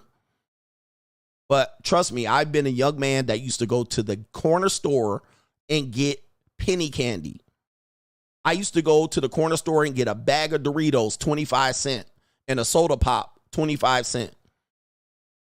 That was in 1980 and 1990. There ain't nowhere I can get these prices today because prices change. So if you think something's going to be brought down and under control and you're going to vote somebody in and the price is going down, they're not. This is where we're at. The cost of living is getting that much different than salaries. Salaries are not rising at the pace that the cost of goods are, and it ain't stopping. It ain't stopping, okay, at all. The only way to fix it is to tax the shit out of the people. But you're voting for the people who want to tax the shit out of the people, which is absolutely crazy to me. I'll give you $25,000 for a new home. We'll give you a child tax credit. We'll give you this. We'll give you that. And you goofballs don't realize that that's going to be consumed by the new prices. It don't matter how much money they give you. You're just going to be consumed. And the people who are going to have to pay for it is you, the taxpayers. How do you pay for that? Oh, we're going to make y'all pay for it. And that's you. I just got a $25,000 tax rebate, but I just paid $25,000 in taxes. Right? But of course, morons will do what morons will do. You know what I mean? I can't help you guys. You guys can't get it. That's why I can't fuck with y'all people. That's why I gotta save myself. I gotta save myself because you people are idiots out here, man. But I can't deal with y'all. I'll get y'all little taxes here. Give it to these morons. All right, but leave me alone. I live far away from you people. All right. Alonzo Brown says, what's up, coach? Long-time follower, first-time donor, free agent lifestyle for life. Shout out to attorney Matt. Says, Coach Sharp has a top-rated YouTube channel, so he has leverage. Multiple streams of income is the key. Yes, indeed. It is the key. MC Hamster, she would rather make red pill channels than submit to a man. Is that Pearl you are talking about? Shout out to you, Cody Draper. Men's biggest fear is taking advantage of and being taken advantage of financially and emotionally by women. Women's biggest fear is being hurt sexually and emotionally by men. So we all have our fears. It's a matter of just meeting the mind there. Got to have a meeting of the mind. I think dating does not allow for the meeting of the mind. So dating is problematic. Most dating leads with you two goofballs trying to avoid the tough conversations and not negotiating and just dealing with well, if I like you, by the way, anybody that disagrees with me, look at your fucking dating resume. Look at your dating resume. How has it worked out for you? Just ask yourself, have you gotten laid by dating so great in numbers and it worked out? Dating is great. Women, how has this worked out for you? Continuing to come in with your representative and I this and I'm the type of person that does this and I never do that. I can't stand when people do this. This shit is not working. And you find out one or both of you guys are lying to each other. Right? Right? Like wasting your time, bro. Let's just get this off the table. Money and pussy. Okay, now that we talked about that. Right? Let's get the money and the sex off the table. All right, what's going on here? Let's get this right off the rip. Now, this is not prostitution, by the way. I'm saying let's handle the hard conversation first. So the woman will say, well, I just want to be friends and I'm not that very sexual, or, okay, you're disqualified. Or from the woman's perspective, he shows up, I intend to pay for nothing. All right, I'm going to leech off of you and live off of you, and it's going to be drizzle. I'll give you fucking Taco Bell money, and then the conversation's over. Right? Then y'all can both part your ways. Don't even waste your time. All right, what do you do, and what do you do for a living, and how much do you make, and where do you see yourself in 5 years? Money and pussy. Let's get that conversation talked about. That's the first part of the conversation. Do you intend to drop that neck on me when I need, on command? Yes, daddy. Okay, now we can talk. All right, what would you need for something like that? Get him, daddy. Right? What would that need? What would you need if I need to call you 3-4 days a week, drop that neck on me, and leave? Okay. All right, cool. I think we have an agreement. All right, yes. All right, I think that's it. Anything else that I need to know about you? Oh, okay. All right, here we go. Right. And the leave part, yeah, we're finished now. You can go home now. No cuddles, no. We could have a hug, sure. Your Uber's outside waiting for you. See you later. All right. Don't call me. I'll call you. I don't want to talk about that. No, I don't want to talk about that. Don't call me. I'll call you when I need you. Thank you very much. Yep. Thank you. Now, what was I doing? All right, here we go. Right here. I don't need to know about your education. I don't want to know about the details of your job. I don't want to know none of that shit. I don't care. I don't care who you're voting for. I have nothing. I have no interest. Oh, you want to come over and hang out? Cool. Oh, you're here. All right. Fix some bacon. All right, cool. All right. Drop that neck. All right, good. All right. You want to hang out on the couch? Good. All right. But it is getting late. Perhaps you should go. All right. All right, let me stop. Y'all leaving the stream. Y'all don't like me. This is a great, fantastic way to do it, by the way. I don't have time for the other bullshit. Shout out to Cody Draper. Men's biggest fear is getting taken advantage of financially and emotionally. Colgate says, Coach, I have 2 daughters going to high school next year, 2025. Should I rent a house in the top school district where they're in high school or buy a house for that time period? I don't know, man. That's a lot to actually have me describe. All right, I mean, I can't decide that. But I always say put your kids in the best school district that you possibly can. Shout out to Kevin, the software tester, says all of these credit repair companies are going to be making so much money at this point. So much money. They are. And he also says, truth, women kill dating more than men. Women aren't supposed to lead society. Plus, bring back the patriarchy. How do traditional men handle women's BS? By not handling it. All right. The men that are trying to handle women's BS. Okay. I'm going to get out of here in 5 minutes, hopefully. Men that try to teach men that handles women's BS, they're leading you astray. Do not handle women's BS. Do not handle toxic women or none of that. That's not your job. That's not your daughter. That's not your wife. Do not handle toxic women. Soon as they show their toxic side, you properly dismiss their ass. The best way to deal with it is dismissal. Silence. Hands in your pocket. Nobody wants to deal with these women and go down to their level. If you're dealing with toxic women, dismiss them. Like, stop procreating with them. Like, you got to breed them out of society. Instead, y'all just like booty too much. So any woman with a fat ass, y'all want to breed with them and then ask what's wrong later. Why are these women acting like this? Well, you guys are the ones breeding with them. You're the one out here giving them attention. You guys like whores. That's why. You guys are addicted to whores and booty cheeks. So then you want to argue with them and try to put your pimp hand backwards. No, you leave them alone. All right. You leave them out here when they crawling out on their belly trying to get scraps and chicken bones. You just walk over them, step over them. When they begging and pleading on the internet, let them go. Let them hungry. When they asking for you to vote for Kamala to give them some welfare, don't vote for her. Leave them out here broke and busted and disgusted. All right. All right. Shout out to Twin A. He says, what's up, Coach? Been a while. And he says, remember me? I do. I got laid off. My wife has been fixing our binds, but she's pissed now and wants a divorce. He says, but when I was paying the bills and while she didn't work, it was all good. Men and women are equal though, right? As I always tell you, if you think a woman likes you, lose your job. He says, listen, folks, this is Twin A. CGA has saved my marriage multiple times. I forget the lessons and my marriage falls apart.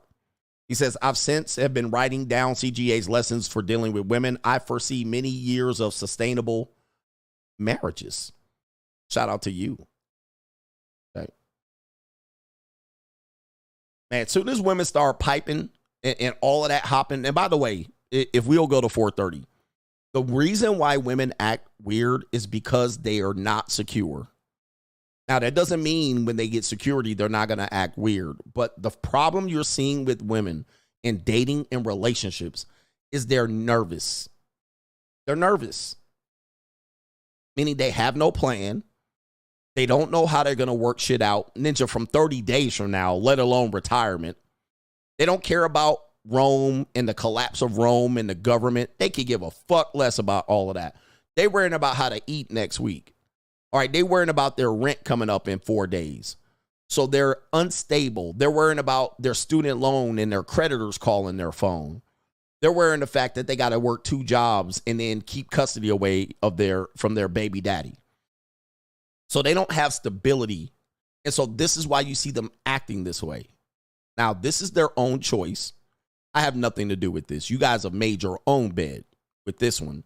Now, I can help a couple of y'all here and there, all right? But other than that, you guys caused this own problem, this lack of security. So do not put it on men to come out here and pay your rent and bills because they're getting nothing back in return. You're still going out and doing whatever the fuck you want to do and keep all your male friends and you don't want to listen.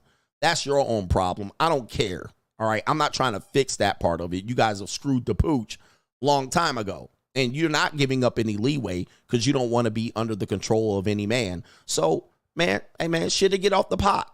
Do whatever the hell you want to do. I'm not trying to help y'all. Remember, I'm not trying to find a solution to dating when I'm on these shows. I'm not trying to find a solution. This shit is not solvable. All right, at this point, with the attitudes of men and women, and there's some issues with men as well. You niggas is broke, lethargic, lazy. You don't want to do shit, and you want all the pussy you want to get on top of that. That's absolutely ridiculous. All right. So at the end of the day, I'm not trying to solve the problems. I solve the problems for myself and let y'all figure out the rest. Justin O, he says, I think one of my JUCOs is homeless. She kept begging if she could stay for the weekend and said, I can have access to her all you want. And that's a fact. She's probably homeless. I've dealt with one of those. Yes, it's true. And I've been homeless and dated as well, too, so it can happen. The Chocolate Solution says, my pop just called me and told me a funny story about how he got the itchy scratchy. Can we please hit the buzzer for that ninja? Jeez. Pop's got the itchy scratchy. Lord have mercy. It's an evil world we live in here. Yikes. It's an evil world we live in. Yo, Jed says, I now expect Kamala to be asked by the media to denounce the DJT shooter at every debate, interview, and rally for the next 4 years, just like they kept asking him to denounce the fine people of both sides. Indeed. No, they won't. They didn't even bring up the attempted assassination during the debate. All right, that's crazy. Travis says, Coach is right. I fix his binds in Colombia and Brazil. Abuela needed medicine, and her granddaughter was very determined to get it. Yes, indeed. Shout out to you. We out here. And he probably got that itchy scratchy from some free putters.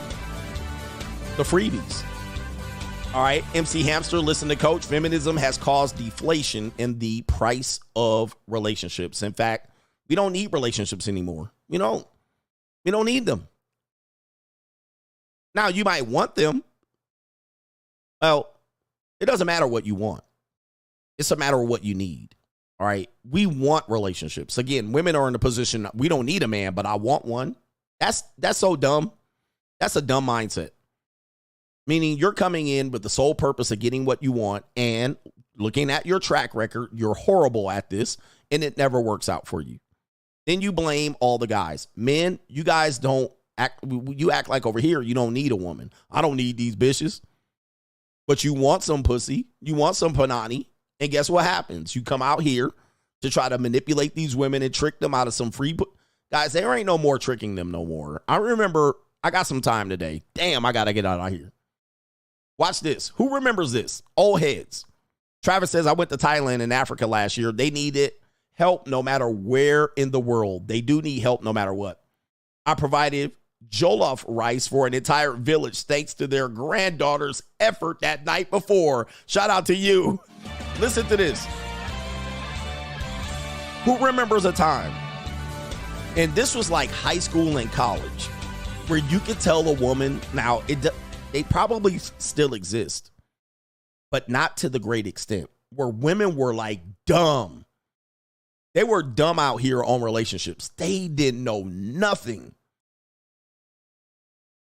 This was mostly like high school and college, where you could just come out here. They didn't have no social media. They barely had books that can help them out. They was reading motherfucking detective books. What was that detective they would read? But anyway, women used to be dumb. Like, they didn't know nothing. Trick, just okay. And you used to come out there, you know, baby, I love you. And she be meow right on her back. You be digging her guts out. She be, you know, baby, I know you make everybody wait 60, 90 days, but, you know, I'm different. You know, I really feel something about you. You're a special person. And her eyes, Nancy Drew, her eyes water up. And she'd be like, are you sure you wouldn't lie to me, would you? Oh, baby, I'm not a liar. I don't want to be a player no more. I'm not a player, but I crush a lot. But you special. There's something about you that's special. I could just see it in your eyes. You know, I want to wait for you, and I'll wait for whatever you want. But, you know, a man got needs, and, you know, I just love you. There's something about it that I love about you. I love the way you comb your hair. I love the stylish clothes you wear.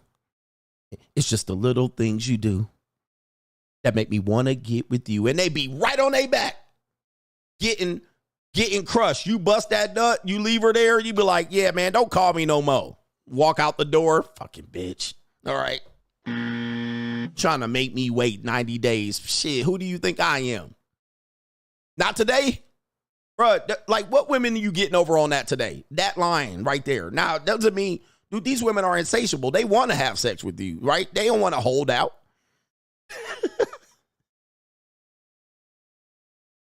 Then just make a mixtape, all that shit. Take pictures at the carnival eating cotton candy. Then I'm telling you, bro. And she be like, she's mine. You may have had them once, but I got them all the time. Just dumb. And the girlfriend got to look at her. She's sitting there like in the waiting to exhale circuit. Don't let these guys manipulate you. Don't let these guys lie to you. Today, these women on game.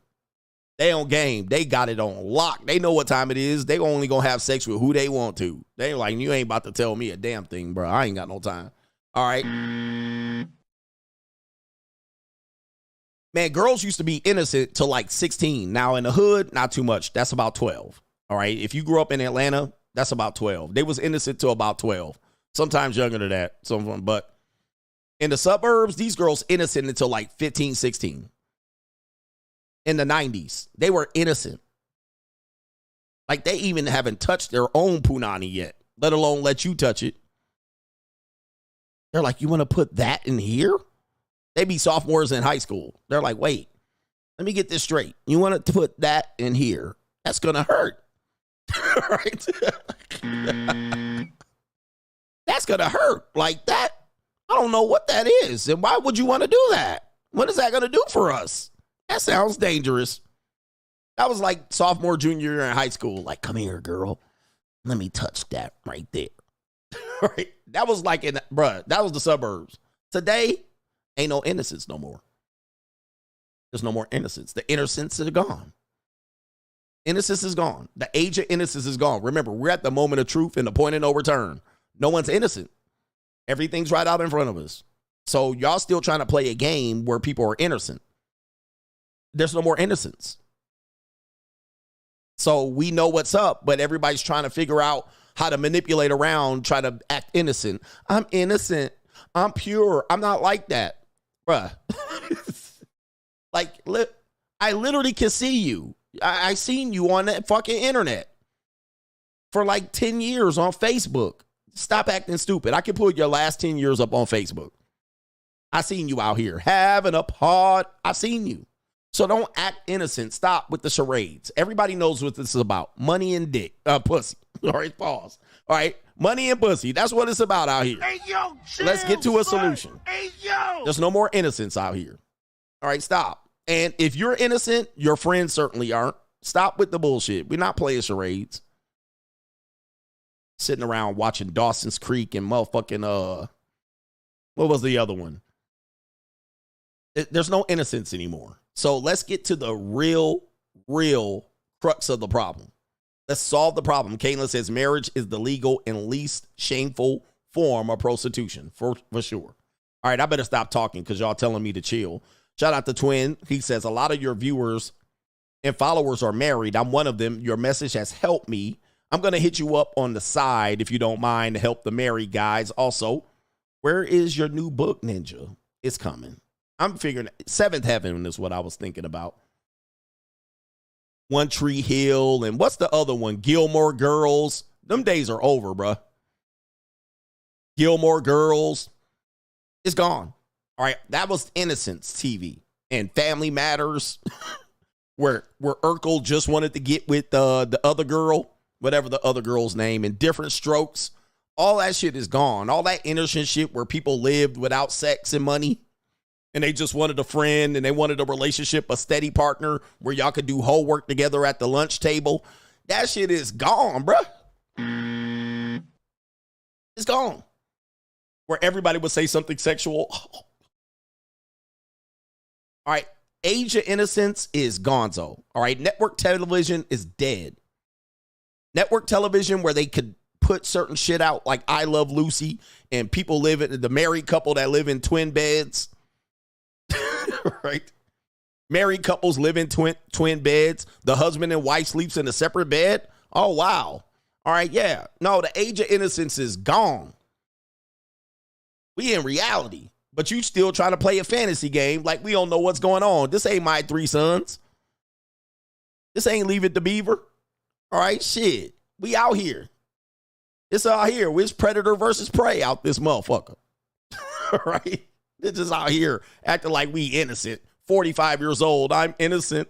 I was just a good look. No. Nope. Shout out to the Coach gang. We got to get out of here, brothers. Peace.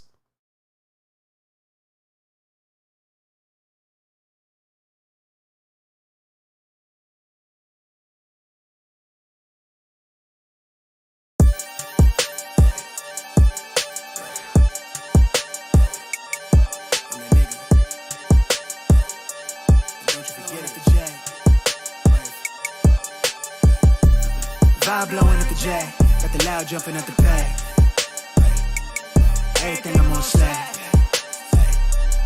Everything I do is got the Benz jumping at the bay.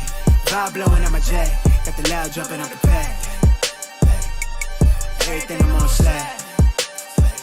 We've been with the Brazilian. This would be the first. They wild, I think. I'm innocent. Bro, you hear that guy?